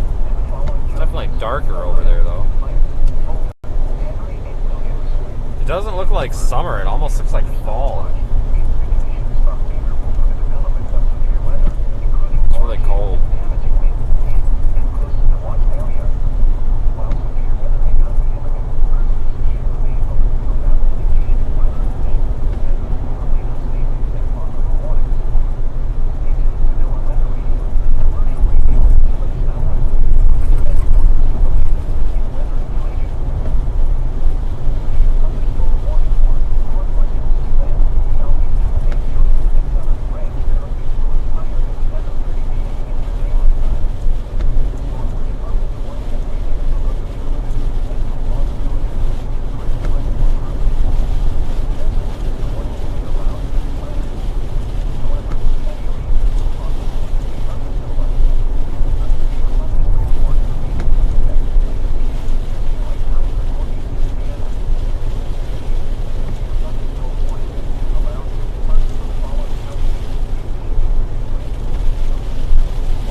Almost down here to 20.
See what this looks like. We may have intermittent severe conditions all the way to Interstate 69. Kind of hard to tell.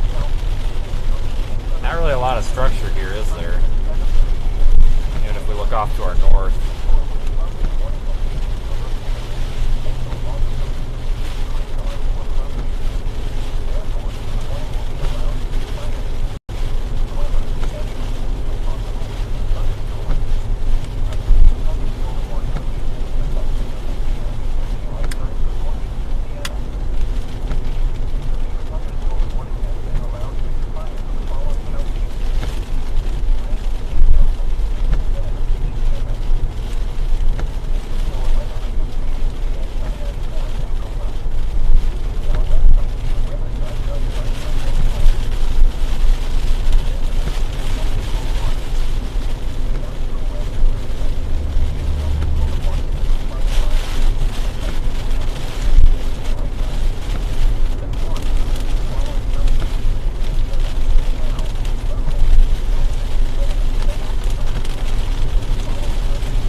20, we're paralleling Interstate 80 right now.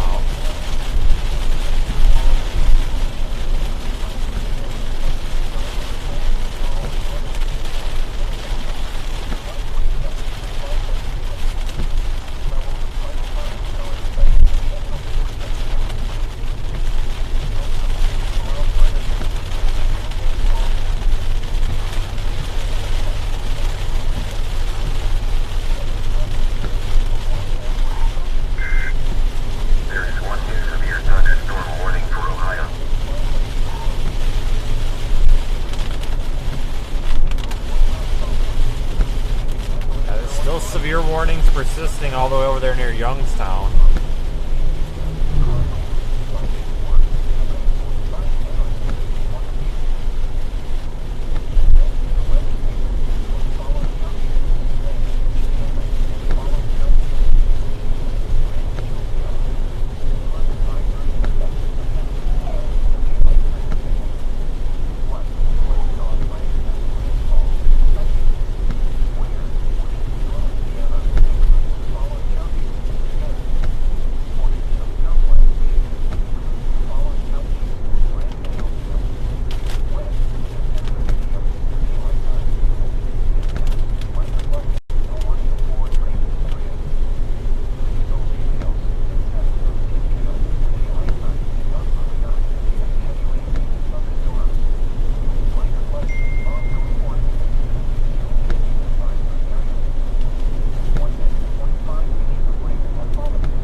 Back in Indiana.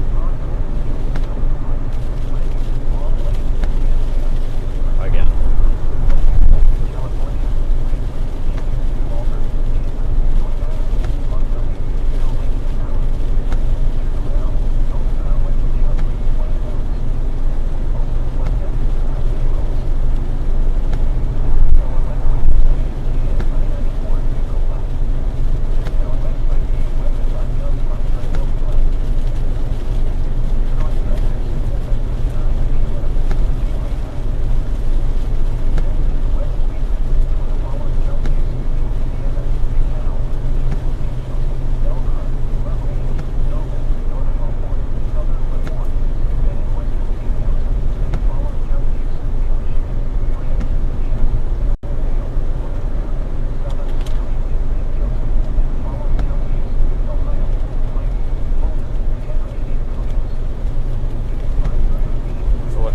Radar Omega.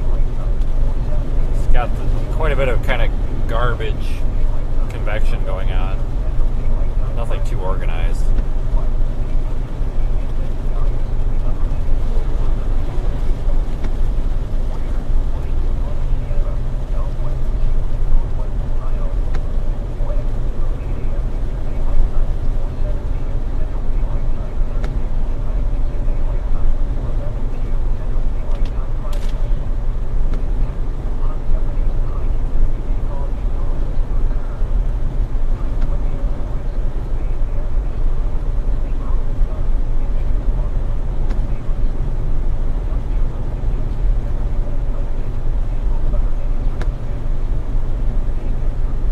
Today has so far gone,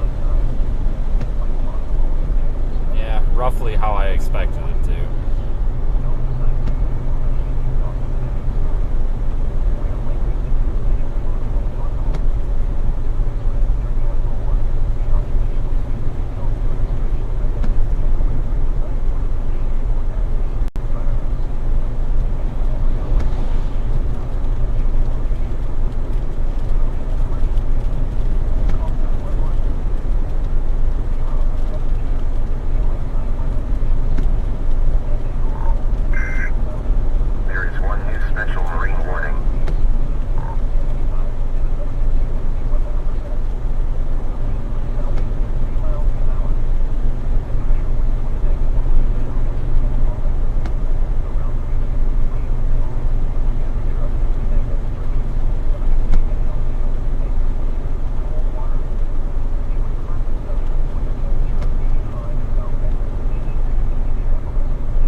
remainder of the evening. We'll wait and see what happens. There is still a cell, that one there, west of Three Rivers. We're right here. My route, we're going to go take 20 to South Bend. This guy's got to get off my ass. To South Bend, but if we need to, we can go north on any of these roads here. Catch that. So we're going to continue streaming for a while just in case that becomes something that we need to pay attention to. There is one new severe thunderstorm warning for New York.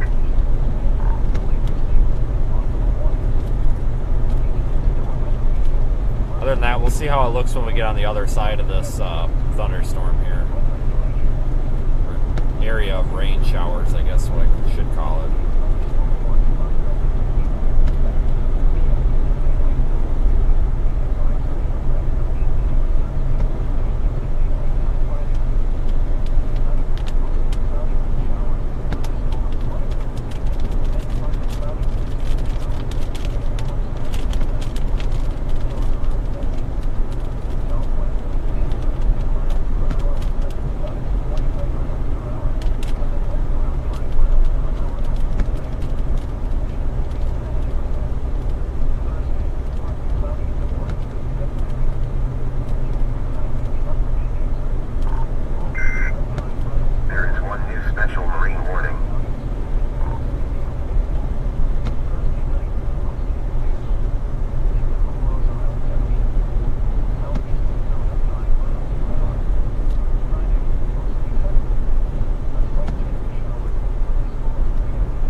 A whole lot happening right here, is there?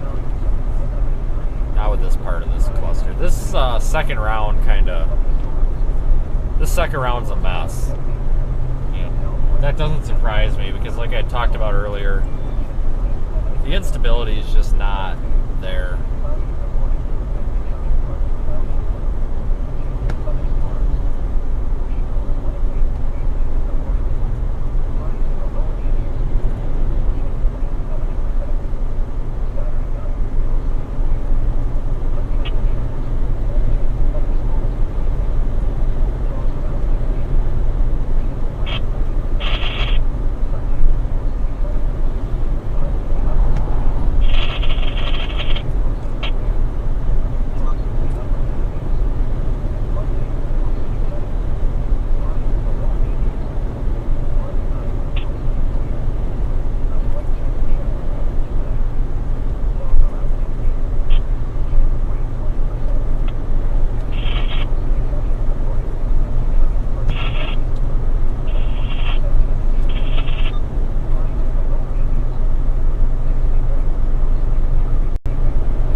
So I don't think the second round here is going to be really much of anything. Even the leading edge of it is pretty much through Adrian. You probably remember us going through there if you've been here for more than 20 minutes. So it's on its way to southeast Lower Michigan, and it'll be on Toledo's door in probably an hour or less. So I don't even know if those areas need to be concerned with it. I'm not seeing severe warnings pop up on it anymore. There's some special weather statements, but I haven't seen any severe warnings in a while.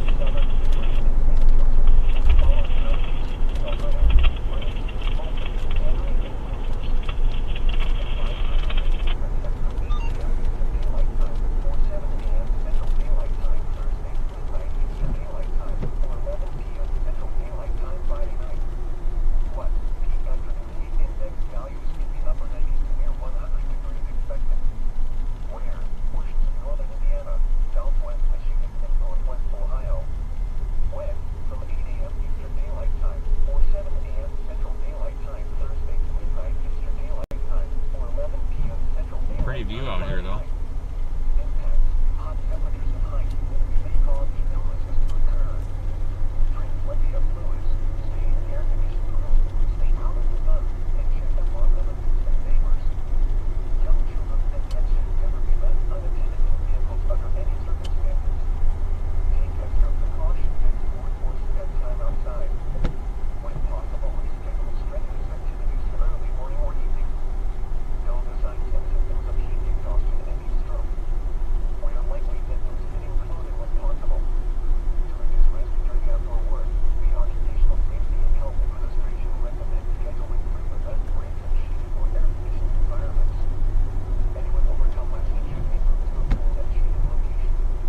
So it's 6:47 Central Time, 7:47 Eastern Time.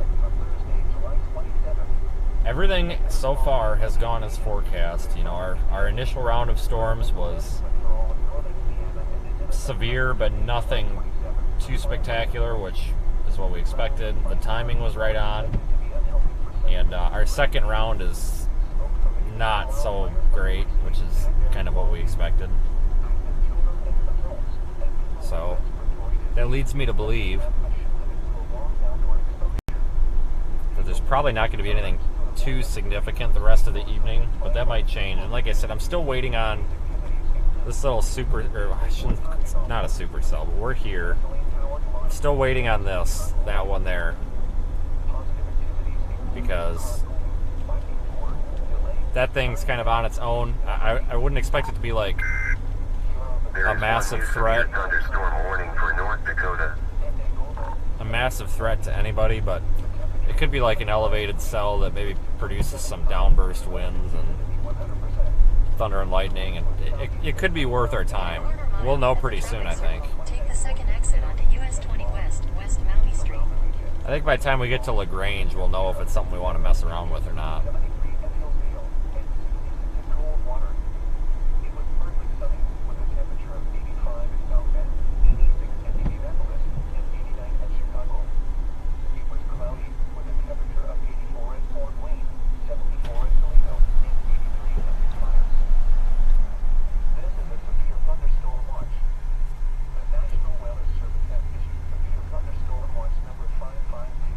Exit the traffic circle onto US 20 West. Continue on US 20 West for 3 miles.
Those are those storms over by Youngstown, I believe, that are going severe warned.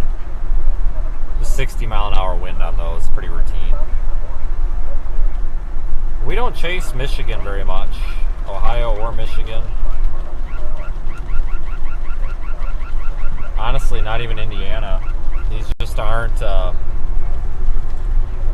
mean, it's not that they don't get severe storms here. They do, just not at the frequency as everywhere else, and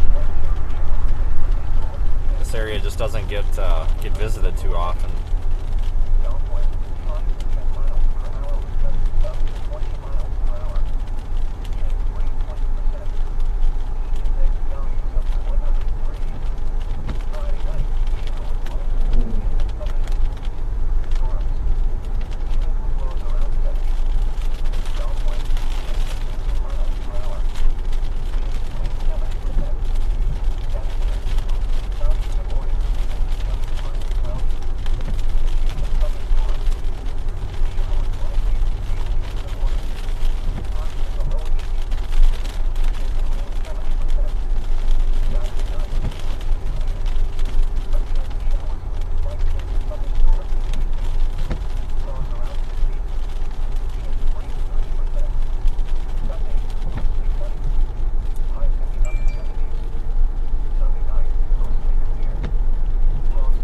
Storm up there northwest of Three Rivers is still going. It's not really intensifying, but it's not weakening either.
are at the Interstate 69 interchange.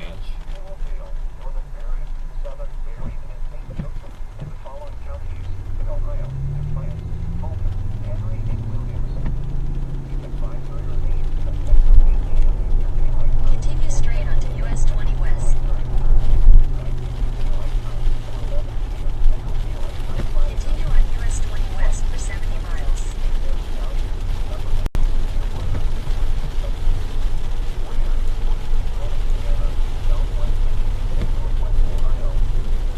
That's looking off to the south. Yeah, that's the southeast. There is one new special marine warning.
The sun's gonna burn a hole in my eyes. It's fantastic. I lost my sunglasses again, so I don't know what I'm gonna do about that.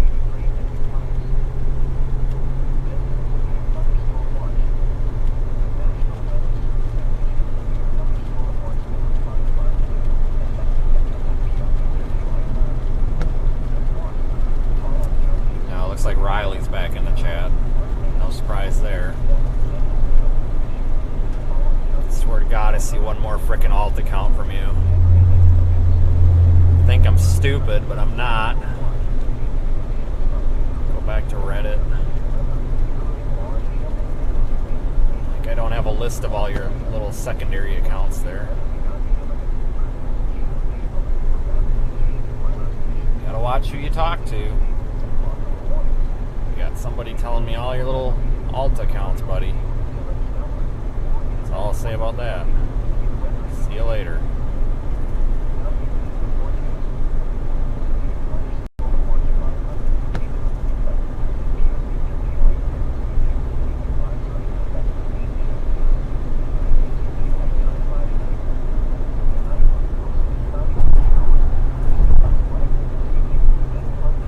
Yeah, I think we're going to kind of inadvertently run into this storm.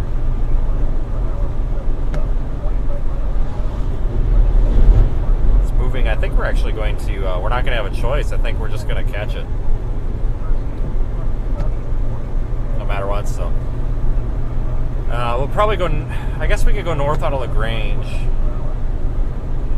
We could get on 80. We could stay on 20, but we'll see how this thing's tracking. I don't know if it's going to even be worth it, but we're not going to have a choice. We're going to end up into this, so. I actually just want severe. 60 mile an hour winds, possible tornado. Are you kidding me? All right. Okay, so I guess we'll go after it.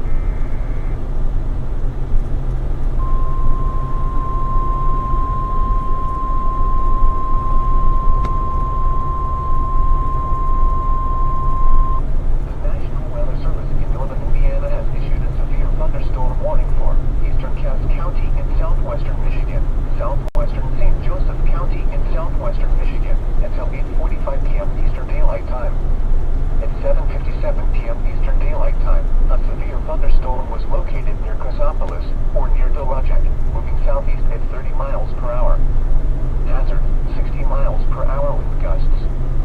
Source, radar indicated. Impact, expects damage to roofs, siding, and trees. This severe thunderstorm will be near Cassopolis around 8 p.m. Eastern Daylight Time. Whitecitchen around 8:40 p.m. Eastern Daylight Time. Other locations impacted by this severe thunderstorm include Penn, Jones, Vandalia, Diamond Lake, Shaven Lake, Lagrange, Paradise Lake, Calvin Center, Donda Lake, and Marshfield. Remain alert for a possible tornado. Tornadoes can develop quickly from severe thunderstorms. If you spot a tornado, go at once into the basement or small central room in a sturdy structure. For your protection, move to an interior room on the lowest floor of a building. Repeating, a severe thunderstorm warning has been issued until 8:45 p.m. Eastern Daylight Time for the following counties in Michigan, Cass and St. Joseph.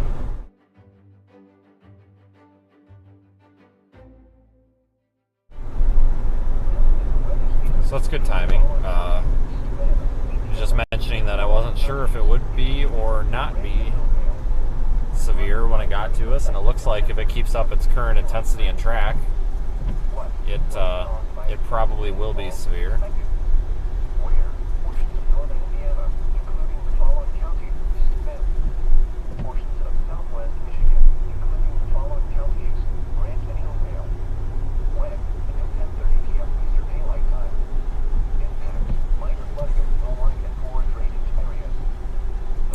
It does have a kind of a mesocyclone look to it. Looks like it's got some broad rotation. Nothing very intense. Just northeast of Cassopolis. Maybe we should have stayed up there on Highway 12. Oh well. We're a ways out, folks. It's going to take a while to catch this. But we'll catch it eventually. It'll probably turn into a little line segment or a cluster as it moves to the south.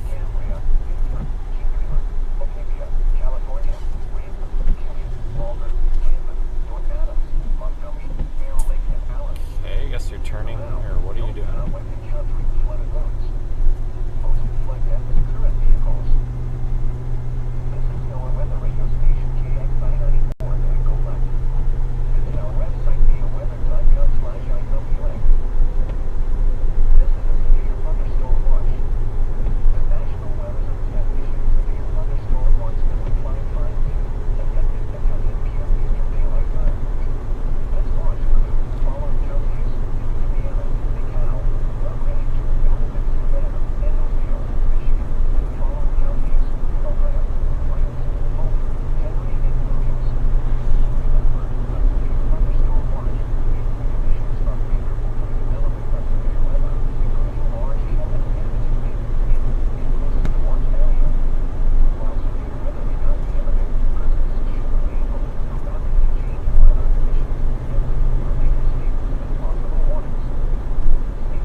Turning into more of a line segment now.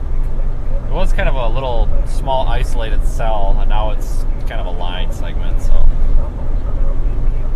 that'll make it a little bit easier. We don't have to, may not have to go north. I was thinking we might have to go north back into Michigan and then try to get west on 12, but I think we can just head west.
This thing's warned for 60-mile-per-hour winds. I'm not really thinking it's going to be much of a hail risk. They've got it for less than 1-inch hail. I don't even know if it's going to produce any.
Hopefully, we're not stuck behind cars the whole time. It's going to make for a really long drive if we are.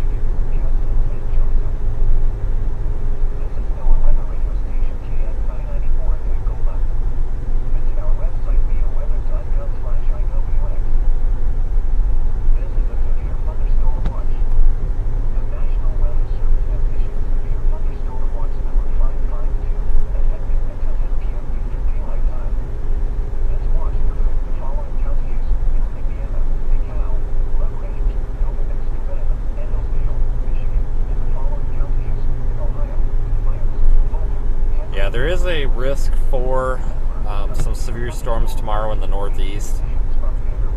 We'd be out of position for that. I mean, to go up there, we're talking probably... Well, actually, I don't know from here, to be honest with you, how far that would be of a drive. But we're talking that's at least a 10-hour drive, possibly. Yeah, that might be 12 by the time we're done. But get her in there, buddy. You can do it. There you go. Round of applause. At least a 12-hour drive out there, which is not a big deal, but I don't think it's going to be worth much. It actually could be more like 14 to 15 because it could end up being southern Maine. So we're probably going to disregard tomorrow unless something changes my mind here in the next 45 minutes. I think after tonight, I think our next chance for severe storms in a live stream is going to be probably sometime between day 4 and 8, which today is what, Wednesday? So maybe sometime Saturday through Tuesday, you know, Nebraska, South Dakota, North Dakota, western Minnesota, western Iowa, those are all possible areas we might be in. But we're not in peak season anymore, but that doesn't mean that we're not going to be busy. You know, instead of having like 5 or 6 live streams a week, you know, we might have 3 or 4.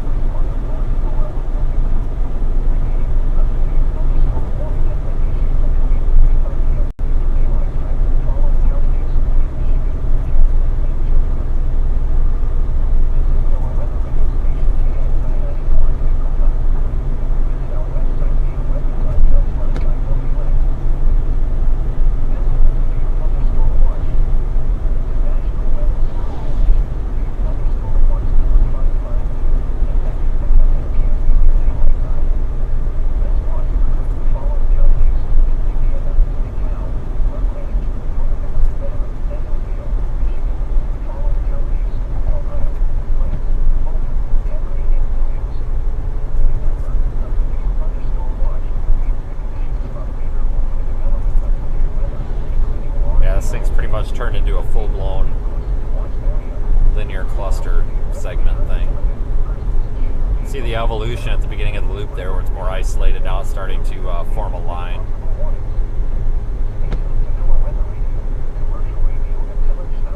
It's got some convection out ahead of it too that that might cause issues with it. It may harm the cell.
Updated that severe thunderstorm warning yet. I'll let you know when they do. They'll probably remove that tornado possible text, and it doesn't look like it's really going to be a significant tornado threat.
Now we have a 40% chance of development on that area being monitored in the eastern Atlantic. Interesting. Tropical wave located a couple hundred miles to the southwest of Cabo Verde Islands. Conditions expected to be favorable for gradual development of the system later this week. A tropical depression could form over the weekend or early next week as it moves to the west over the tropical Atlantic. I have a feeling if that forms anything, it's probably going to stay away from the coast, but we still need to monitor it because some of the global models have been, well, the GFS for sure, was showing a tropical storm or maybe hurricane potentially heading toward the east coast of the United States in a week or two. Now, don't panic. That's not a forecast. That's just one model. And I think the fact that the Hurricane Center has got a 40% chance of development on that wave that's come off of Africa, we probably need to start paying attention to those model runs and look for trends or consistencies and try to figure out if maybe they're onto something. As of right now, that's definitely not a forecast. I'm not expecting a hurricane anywhere. I'm just saying that we've got a wave out there, a little disturbance coming off Africa, which this time of year is common. Typically those will transverse the Atlantic, and sometimes they will become tropical storms or hurricanes, and more often than not they won't do anything, but we still need to be prepared. So I'll be monitoring that very closely here over the next couple of days, and of course I'll be giving everybody updates. YouTube channel members, our monthly memberships, you folks get those daily updates every morning, so I'll probably start including information about the tropics on there in the near short term, since it looks like we've got stuff out there that we need to be monitoring. But right now there's no reason for anybody to be concerned at all.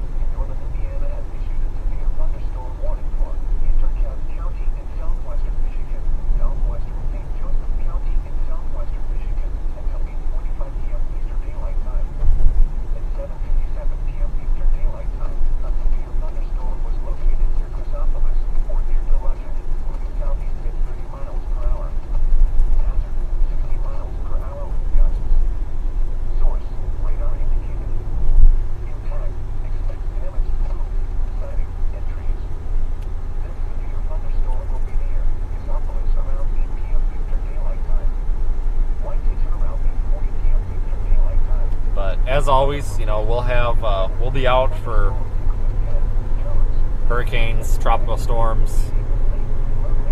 I'll be honest with you, even if we just had a pathetic little tropical depression that formed and dumped a bunch of rain somewhere on the coast, we'd probably go just for a change of pace. It's like I've been telling people, we didn't really have a traditional Tornado Alley storm season this year. We had a pretty good high plains season. A lot of, which is like eastern New Mexico, West Texas, East Colorado. Fantastic high plains season. In fact, that was almost the entire season. But we didn't have a lot of Kansas and Oklahoma and East Texas Panhandle. We just didn't have a lot of that. And we're kind of past that season anyway, so don't get me wrong, there were some severe weather setups out there, but not like what you would expect. There is one new severe thunderstorm warning for Ohio. And that's really just because, some people say it's climatology. Well, it's just the way it is, sometimes our upper, to put it plainly, our severe weather ingredients just aren't in the right spot at the right time sometimes. And that's just basically what it was. Severe thunderstorm warning for Pennsylvania. I think the droughts, even though some of those areas were coming out of the drought stages, the impacts were still there. I think the droughts last year and this year kind of impacted that a little bit. But man, folks, it was late April all the way through mid-June. It seemed like we just didn't get out of eastern New Mexico. Clovis. Surprisingly haven't been to Roswell at all this year. I know there were only 3 days of chasing that were kind of busts down there. Everything else that we had down there was really good. So we've been busy out there. I'm kind of ready for a bit of a change of pace. It would be nice to go out and cover something different just for a week or two. But we'll be chasing snowstorms before you know it. There is one new special marine warning.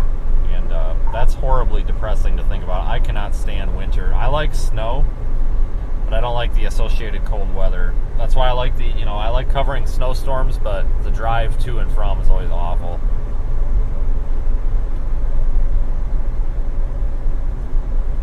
So,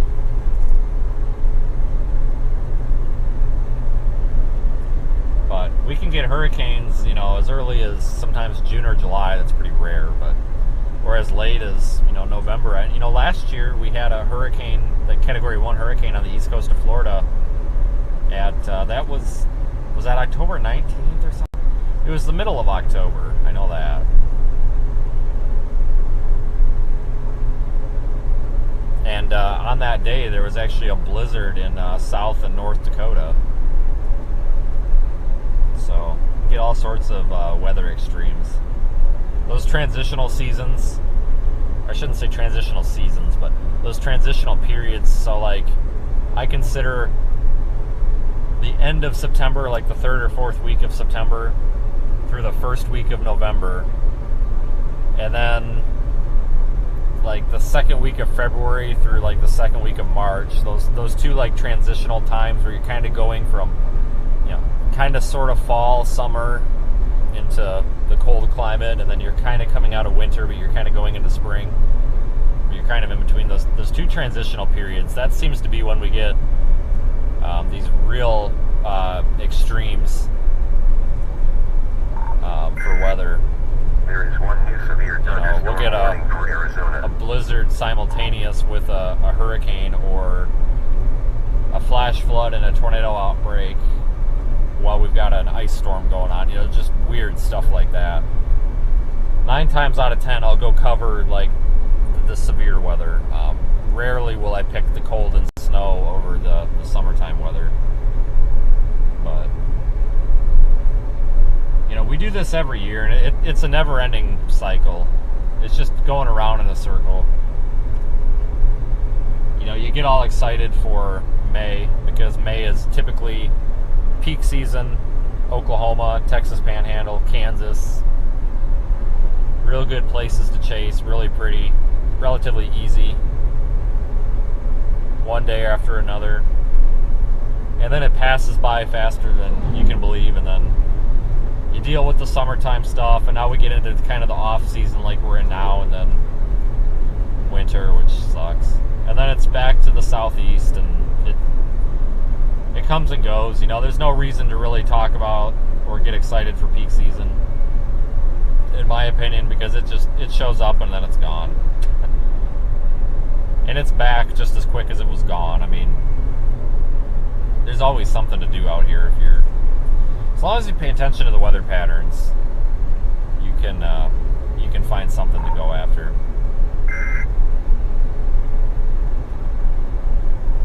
I think it was. There are 2 new warnings affecting Arizona.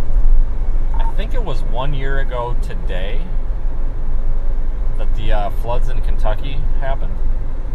Late at night, so it would be like late tonight, you know, like 10, 11 p.m. through tomorrow morning, but I think that was 1 year ago today. And that was all by accident, folks. Actually, so if that was exactly a year ago, then right now I literally would have been driving, I think, in North Carolina, because I went from Atlanta, Georgia area, because we had the transmission replaced, picked it up, and then I was going up to southeast Kentucky. I had a client that needed some discussion with, to put it nicely. So I was going to have a meeting, so I was just going to show up. So I'm driving up there, and I get to, we had a moderate risk for flash flooding, so it was in the back of my mind, and I get into Virginia, just crossed into Virginia, and I'm like, man, it is just raining cats and dogs. And they've got flash flood warnings all. It's like 10 o'clock now, so I did an hour-long live stream, and then I didn't think anything was going to happen, so we shut it down. And you can actually go back and find that live stream. I got into Kentucky at like 11:30 at night, and then I sat in the Walmart parking lot because there was flash flood warnings everywhere and it would not stop raining. So I went and sat in a Walmart parking lot in Pikeville, which is where I thought the flooding was going to be. And I just sat there. I didn't get a hotel. I didn't do anything because I had a feeling that something was going to happen. And I think it was like maybe 12:15, like 12:15, like midnight 15. They put that flash flood emergency out for like the Hazard, Kentucky area. Hold on, we dropped. Oh, there we are.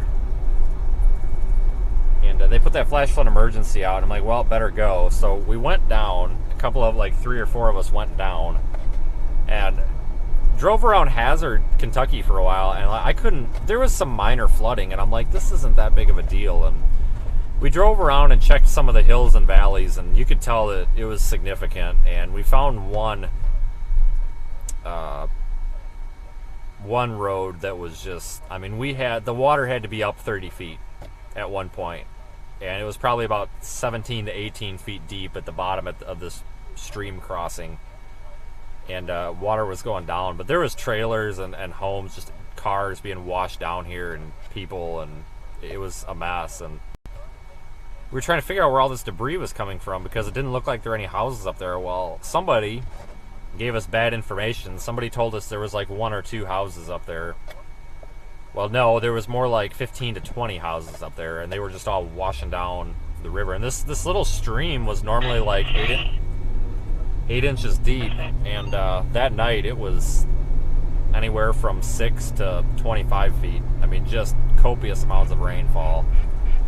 I mean, that was an absolute historic flood, and it's possible we never see anything like that ever again in our lifetimes. It's entirely possible. I mean, that, unless you were there, you cannot, anybody, I'll win this argument, anybody can argue with me and say, oh, I've seen it bad. I don't give a shit. Like, you haven't seen it like that. Unless you were there, it's not, and this is why I tell people, I'm like, if you weren't there, you do not comprehend it. And I'm not talking about being there after the fact. I mean, if you were not there while it was dumping feet of rainfall in like 3 hours, it's not something that you can wrap your mind around. It was just ridiculous. The amount of widespread, like, biblical flooding that was going on was ridiculous. Just like 6 counties in southeast Kentucky were just, everywhere you look, just got wrecked hard. And that was a year ago. And like I said, it was an accident. It just kind of went up, just happened to come across it. We probably wouldn't have been there otherwise. Because that event, usually those events are hit or miss, especially in that area. You look at, rainfall QPF values and all that, and you can be like, yeah, it might flood, but it's hard to forecast flooding. It's really hard because it's not just the meteorology, it's the topography and the geography. You've got to look at terrain and drainage features and rivers and tributaries and all that. It's hard to forecast flooding.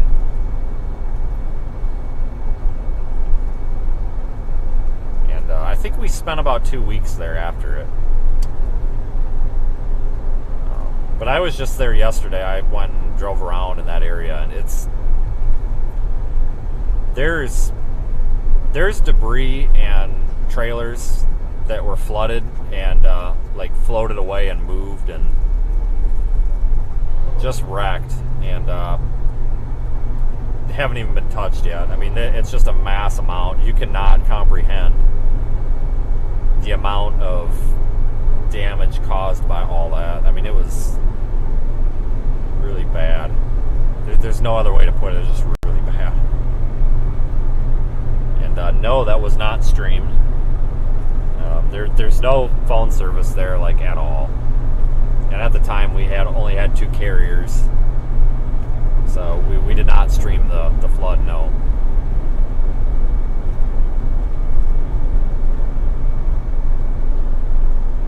Still heading toward this storm, folks. Don't really have much of an update for you.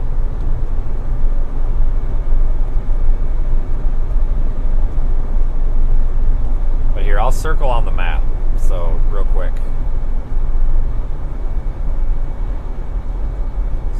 This area right here that just got absolutely wrecked. There are 2 new warnings affecting Pennsylvania and Wyoming.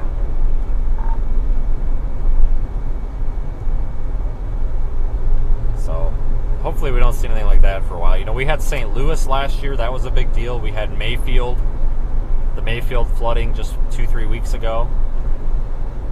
Last year we had the big floods in Jackson, Mississippi, which we did stream. Those they were bad, but they weren't I wouldn't call them catastrophic, but they were very bad. I mean, we've seen a lot of flooding this past year. I mean, we see flooding all the time, don't get me wrong. It's a year-round thing, but this past year we've been just extremely unfortunate with the amount of extremely impactful floods in these, either in highly populated areas or just extremely widespread.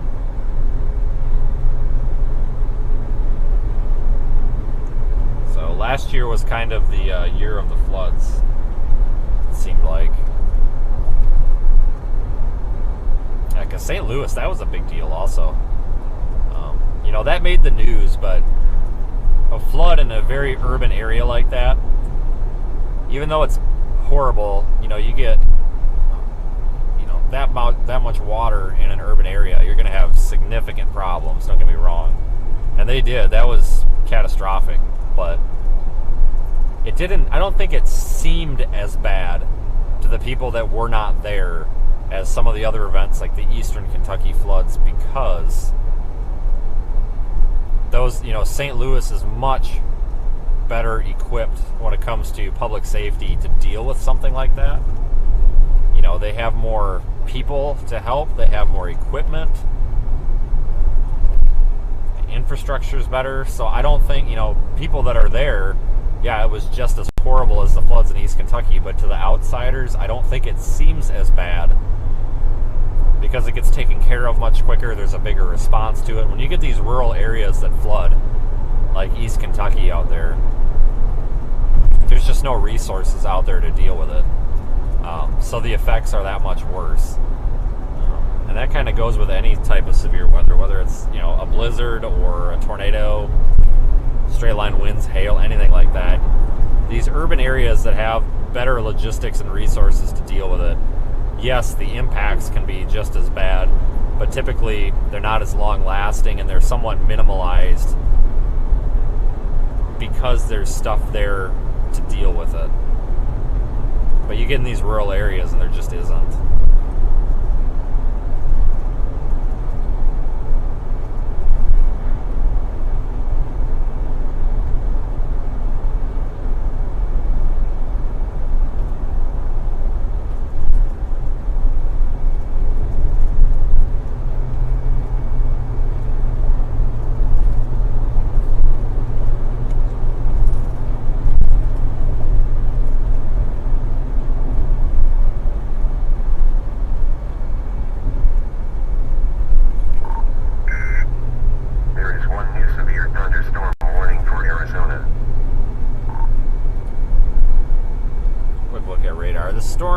Still warned for 60-mile-per-hour winds.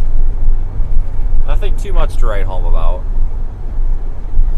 but we're gonna encounter it here pretty soon, I think.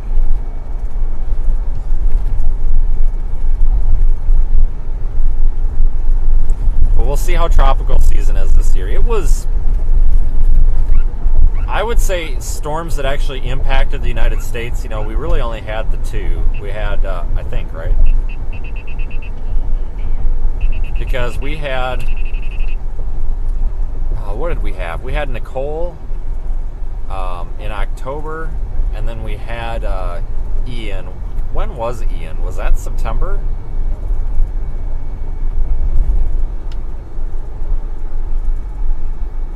I can't believe I don't remember. I think it was September.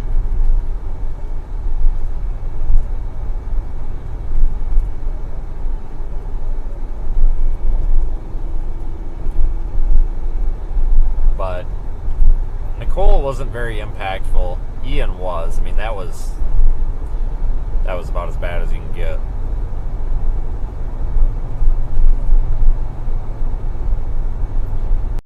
We'll see. You know, then the year before last we had Ida. That was extremely impactful.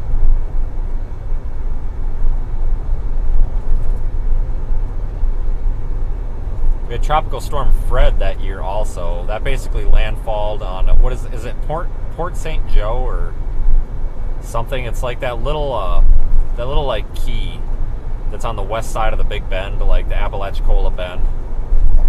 It's like Port St. Joe or something. It landfalled there and it didn't do jack squat. I mean, it caused flooding in Apalachicola, but it wasn't like, you know, it was storm surge flooding, but it wasn't massively catastrophic or anything. I mean, that thing came and went. It was of such little concern to the residents that I actually needed to go get a cable from Best Buy in the middle of the tropical storm, and Best Buy was open. And I walked in and there were people shopping like nothing was happening. So that's how minimally impactful that was. But we'll see. I hope we don't get anything too major again this year, because we kind of do need it. You know, as much as it's good for what I'm doing out here to have major events, but these people kind of need a break. But we have no control over that, so we'll see what happens.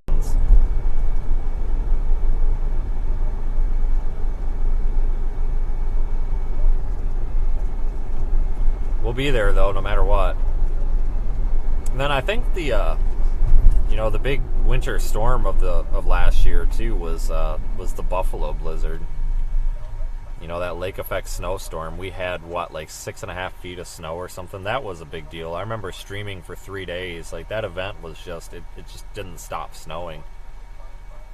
We probably won't see anything like that this year. I mean, that was very rare. Not necessarily the fact of the lake effect snow. I mean, Buffalo is actually known for that. But just that amount, I mean, that was crazy. So I doubt that we see anything like that for a while. I mean, we might see a couple feet of lake effect, you know, but it's pretty rare to get like 6 feet of snow in 36 hours.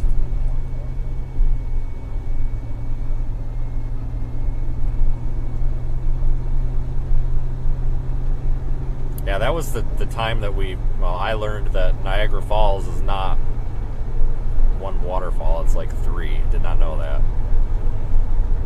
I feel like I've been lied to my whole life when I showed up and I expected like one giant waterfall. And don't get me wrong, like Niagara Falls was pretty, but you have no idea how disappointing it is to expect like this giant waterfall that's like right there and in your face, and you show up and you literally have to go looking for the damn thing because you can't find it.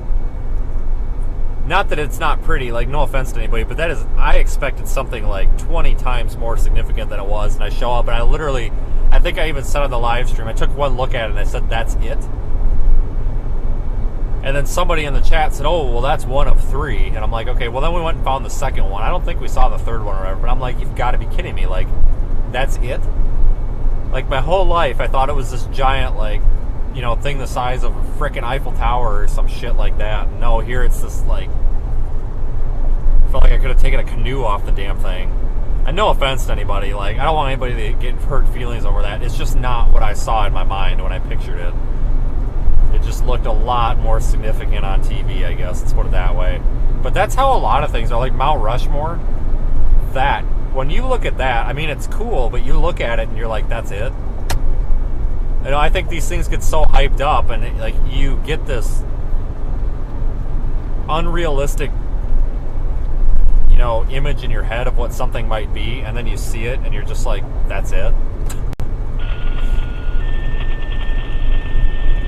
You know, there's other things I can think of like that too. You know, it's just, yeah. I don't know.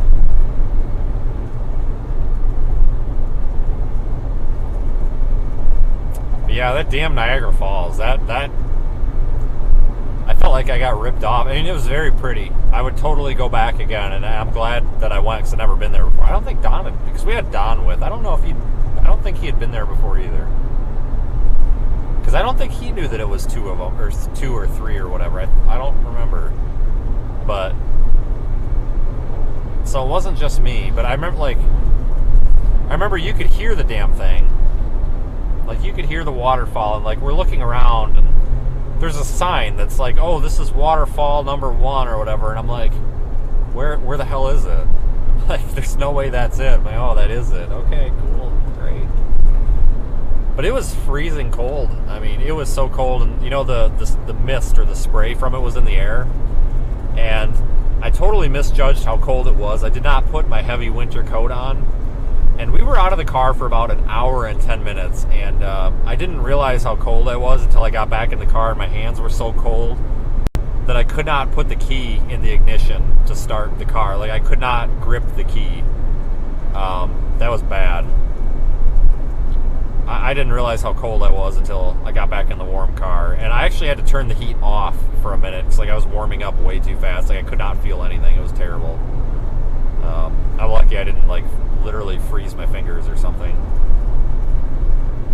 Yeah, well, basically what I had a t-shirt with like a fall coat, but I also was under the impression that the waterfall was like right over this bridge that we parked by. I didn't realize that we had to walk like 2 miles to find it. And then we had this cop that was, I couldn't believe it. It must be a New York thing. No offense to New York police officers or anything, but this guy was, and this was the park police department, so I'm sure that like the parks didn't have anything better to do, but we're walking down the walking path, and he's like, hey, you can't be walking down the middle of the path. And we're just like, what? You're gonna get hit. And like, I remember I looked around, and I almost opened my mouth, but I didn't say anything because I just didn't feel like arguing. I almost opened my mouth, but I'm like looking around, I'm like, there's no cars out here. It's the middle of a freaking blizzard. Like, it's like, thanks, dude. 26 years old. I know how to not get hit by a car, but appreciate your concern. But it's a good thing we ran into him, because he did give us directions on how to get to the waterfall, because we totally would have went the wrong way otherwise.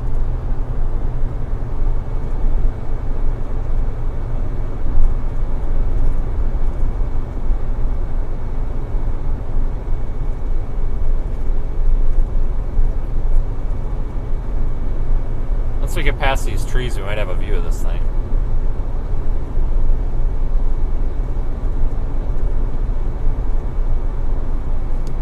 Start spinning my camera back around. It's probably just a big gray cloud.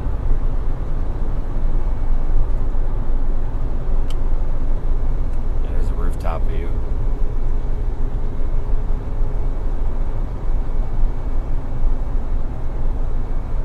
Not a whole lot going on. That's our severe storm.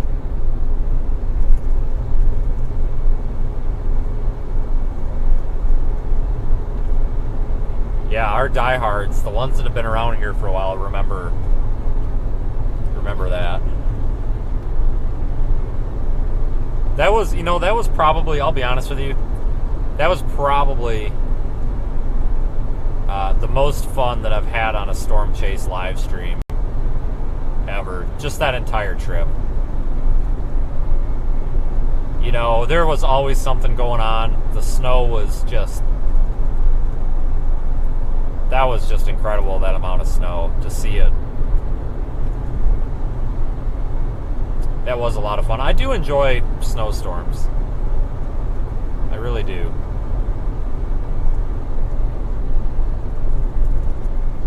Yeah, I agree. I've been told that the Canadian side, or looking at the waterfalls from Canada, is better. I've heard that from probably 50 people now, and I can see why too, because just like the viewing angle you have, so you're probably right. I think all of the like really impressive photos that get taken, I really think are from the Canadian side. I'm gonna stop at this Loves, folks, and run in real quick.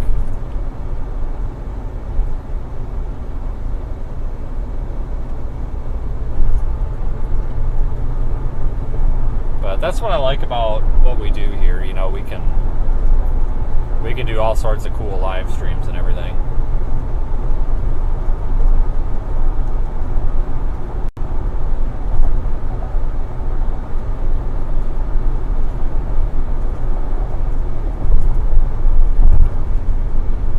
Yeah, I have a passport. I mean, we can go into Canada. I mean, it's not a big deal. We just don't, like, we can take the live stream into Canada. It's not, I mean, it's not a big deal. We can do that. I just typically don't. It's tough to live stream in Canada. I think I was supposed to take this exit for the Loves. Okay, well, never mind. We just won't go to that Loves. Let's forget it. Just heck with it, whatever. But it's tough to live stream in Canada. The network, the cellular networks are just not like in the United States. And every time I go to Canada, even if I tell the bank or the credit card company that I'm going to be in Canada, they still shut my damn credit card, debit card. They shut it off when I start getting gas because they think it's fraud, and then I have to sit on the phone with them for 45 minutes to get it unlocked, and it's just a pain. But I do like Canada.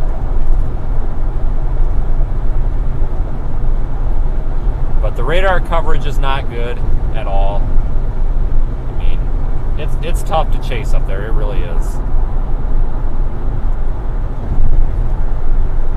It's even tougher to live stream up there. Just really haven't had a reason to go up there. Like, if severe weather season was super quiet here, you know, super quiet down here in the States, but there was an event in Canada, you bet you're right. I mean, I'd go for it in a heartbeat. But even if there's something not significant, you know, it's something kind of marginal going on down here, I'll still pick down here just because it's easier.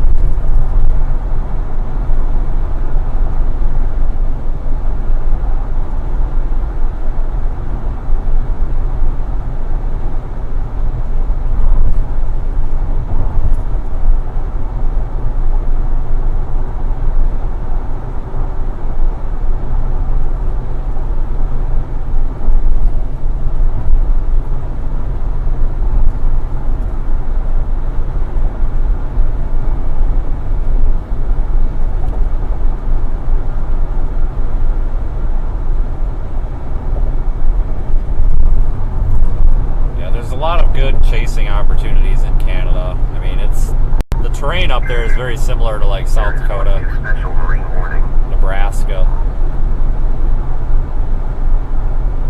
But you don't have home field advantage. You know, I'm not up there very often. I've only chased up there maybe, you know, a couple of times. And you don't have the road network memorized. You know, you don't have exits memorized. Like, I could jump without the GPS. You know, I'll use GPS here just so I, you know, can calculate drive time and all that. But like, tell me where you want to go, and I can drive there without GPS. You know, I can drive from here to, let's say, Oklahoma City, or let's say Elk City, Oklahoma, for a severe weather threat tomorrow, which there's not, but just in theory, for example. And once we get there, I can drive you to the subway or a certain hotel. Like, you get so used to the interstates and all these cities that are on interstates. You know where the Pizza Huts are, you know where the Chili's are, the Applebee's, the Waffle Houses. Like, you don't need a GPS just because you're driving around constantly. I don't know where Jack Squat is in Canada. You know, you got to look everything up. It's not convenient. Just because that's not their fault. It's just because I'm never there.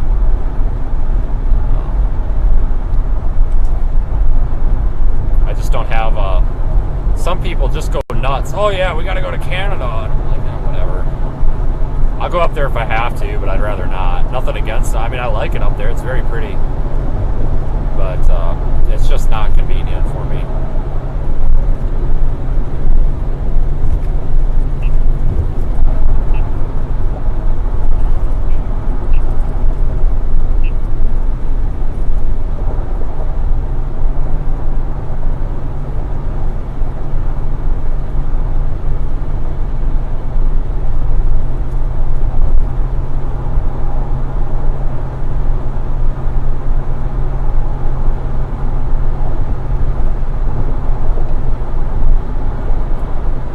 They canceled or disregarded the severe thunderstorm warning that was in effect for our storm and went with a special weather statement for Elkhart.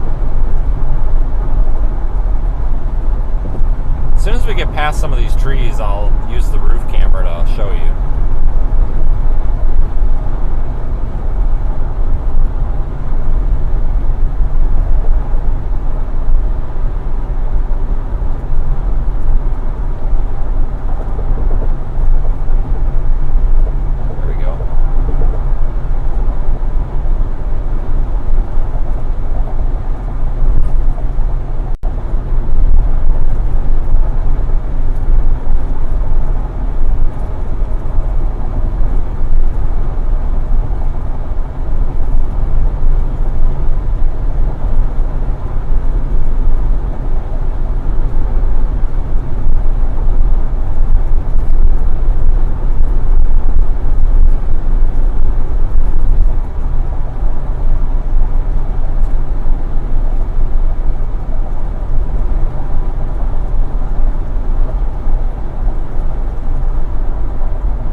Storm here is pretty tame, I think.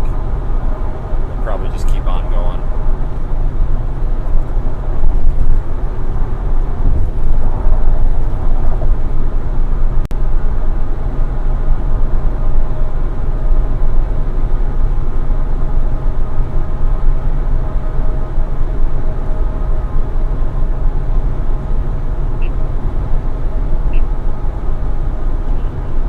Saving some money on tolls here, not being on I-90 or whatever, 80, 90, whatever it is. These tolls out here are so expensive. So I'm glad I don't drive much out here.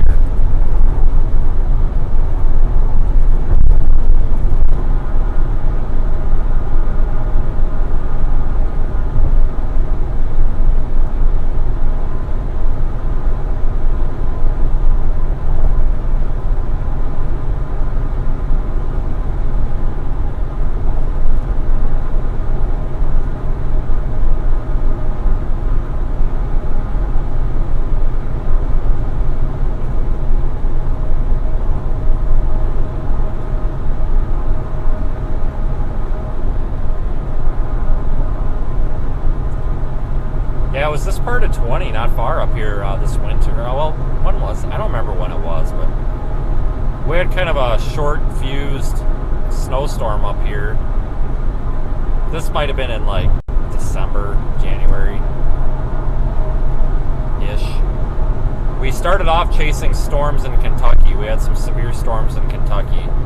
Then came up this way and chased a bit of a snowstorm. It was a short fused snowstorm. A lot of wet, slushy snow. It fell in like 5 hours, and then it kind of just melted right away. But I remember we ended the chase right up here, maybe a couple of miles up the road.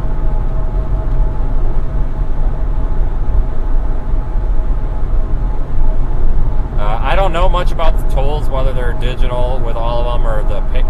I just typically blow the toll, and then I wait for them to send me the nasty letter in the mail. When I get the nasty letter, and they've got all those late fees on there, I call the toll people. Usually about once every 2 months I have to make a phone call to these toll places and tell them that I'm basically just not going to pay it.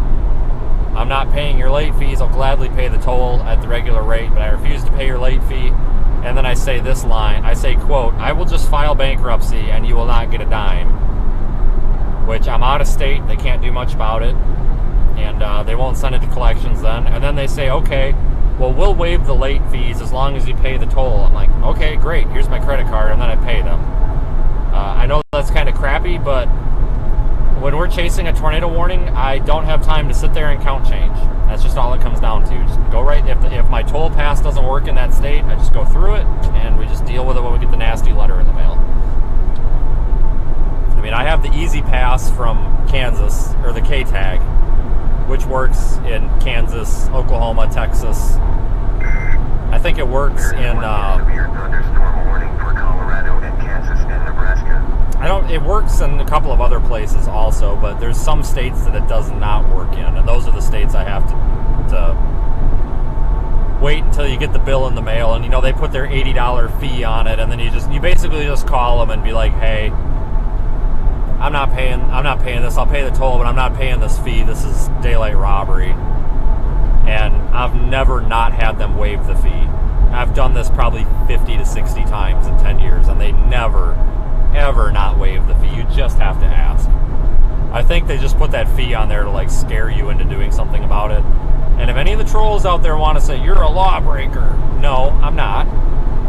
It's like a municipal thing. It's not like it's a felony when you get billed in the mail by running a toll. I'm not refusing to pay them. I'm calling and negotiating a lower rate, just like anybody with a brain would do, and it works every time. They don't seem to care. They're actually very easy to deal with, so that's typically how I handle the tolls, because I'm serious. We've got a tornado on the ground, or a flood, or a blizzard, or hail coming. I don't have time to sit there. Like those ones in Indiana, or the ones in Ohio, those are such a pain. Like, you go to swipe your card, and half the time it doesn't read your card, and you sit there for like 5 minutes trying to take your card, and you've got like 20 cars behind you. It's the most embarrassing thing ever. Illinois does pay by plate. You just, like, you're supposed to just blow it. Like, if you don't have cash, you just blow it, or you cash your card and you just blow through it. They just send you the thing in the mail. Kansas is the same way. So if you don't have a toll pass for Kansas, and you don't have change or whatever, you just blow it, and they just send you the bill in the mail, and they give you X amount of days to pay it or whatever. It's not a big deal. Illinois, you can actually just go on the website and you just type in your license plate number, and after like a day or two, the tolls that you went through, they pop up, and you can just pay them with a credit card. Which is the way it should be. I'm sorry. This stopping at toll booths, that's how accidents happen, and it's not convenient. Everything should just be pay by plate. Like, Illinois is good with that. They have a lot of tolls, and they're way too high with their toll prices, just like everything else in Illinois. But their tolling system is decent, Go on the internet, type in your license plate number, there's all your tolls, pay them with your card, good to go. That's how they all should be. It's kind of silly to have to stop every 3 exits.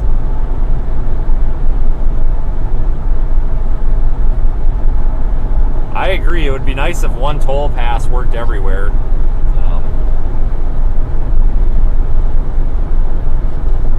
That K-tag from Kansas seems to work pretty much everywhere, though. There's a couple of states out east that it doesn't work in. But for the most part, it works pretty much everywhere. Or almost, most everywhere that I go, anyway.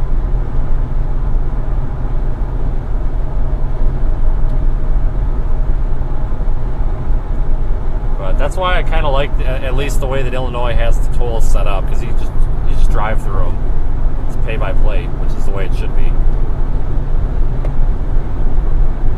Don't get me started on my opinion on tolls, that's for sure.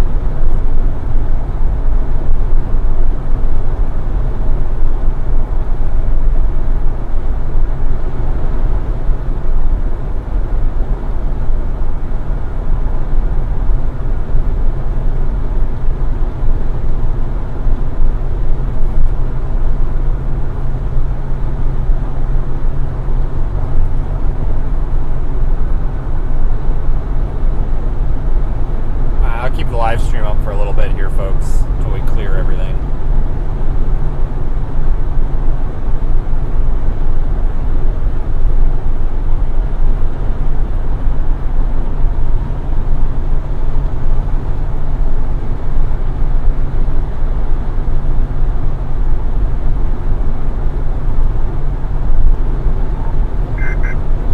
There is one special marine warning. I think Florida, I think they work with the Easy Pass thing now. I think my K-tag actually works there. I can't confirm, but I think it does now. A lot of these states are starting to be interoperable with each other's tolling systems, which is good, because that's how it needs to be.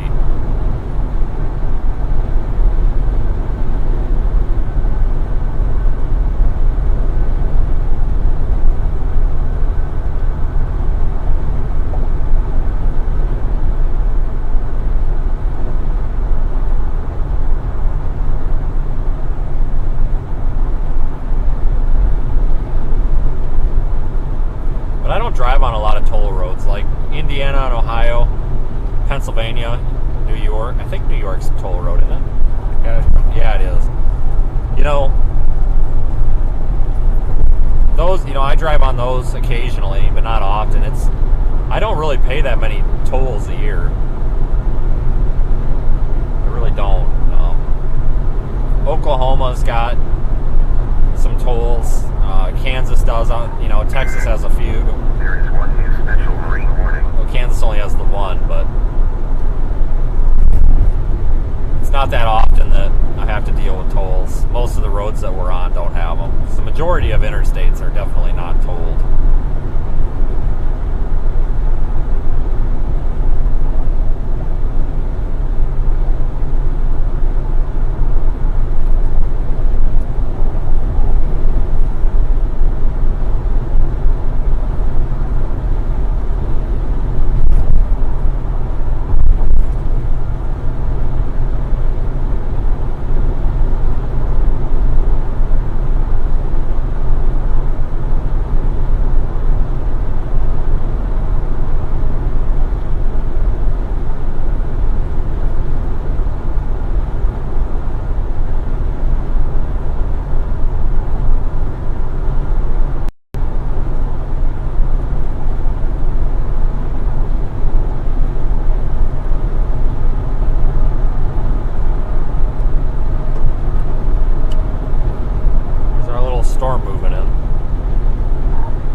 sorry.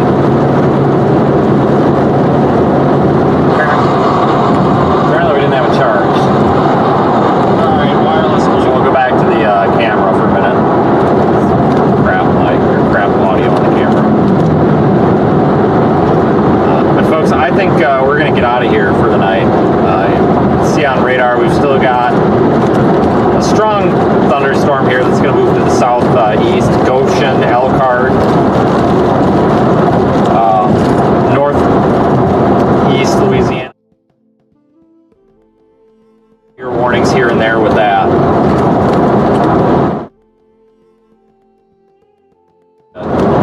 So I think the next chase will probably be in a few days here. We'll probably be back out in the plains. I think we might be about to hit a dead zone, so let's hold on a minute.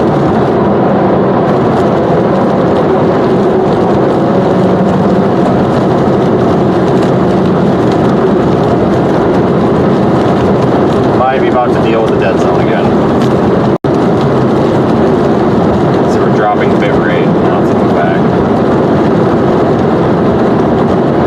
There we go. Alright, so seriously, thank you everybody. I had a great time today and I appreciate everybody. Obviously, without our audience, there's no point in doing this, so thank you. Thanks to everybody who watched on the Radar Omega app as well. We're ending the stream with 96,717 subscribers. I think we gained about 200 today, so that's awesome. We're trying to get to 100,000 by the end of the year. So I will say have a good night. Slight risk for severe weather remains in effect for northeast Indiana, northern Ohio, northwest Pennsylvania, and western New York. Small portion of it.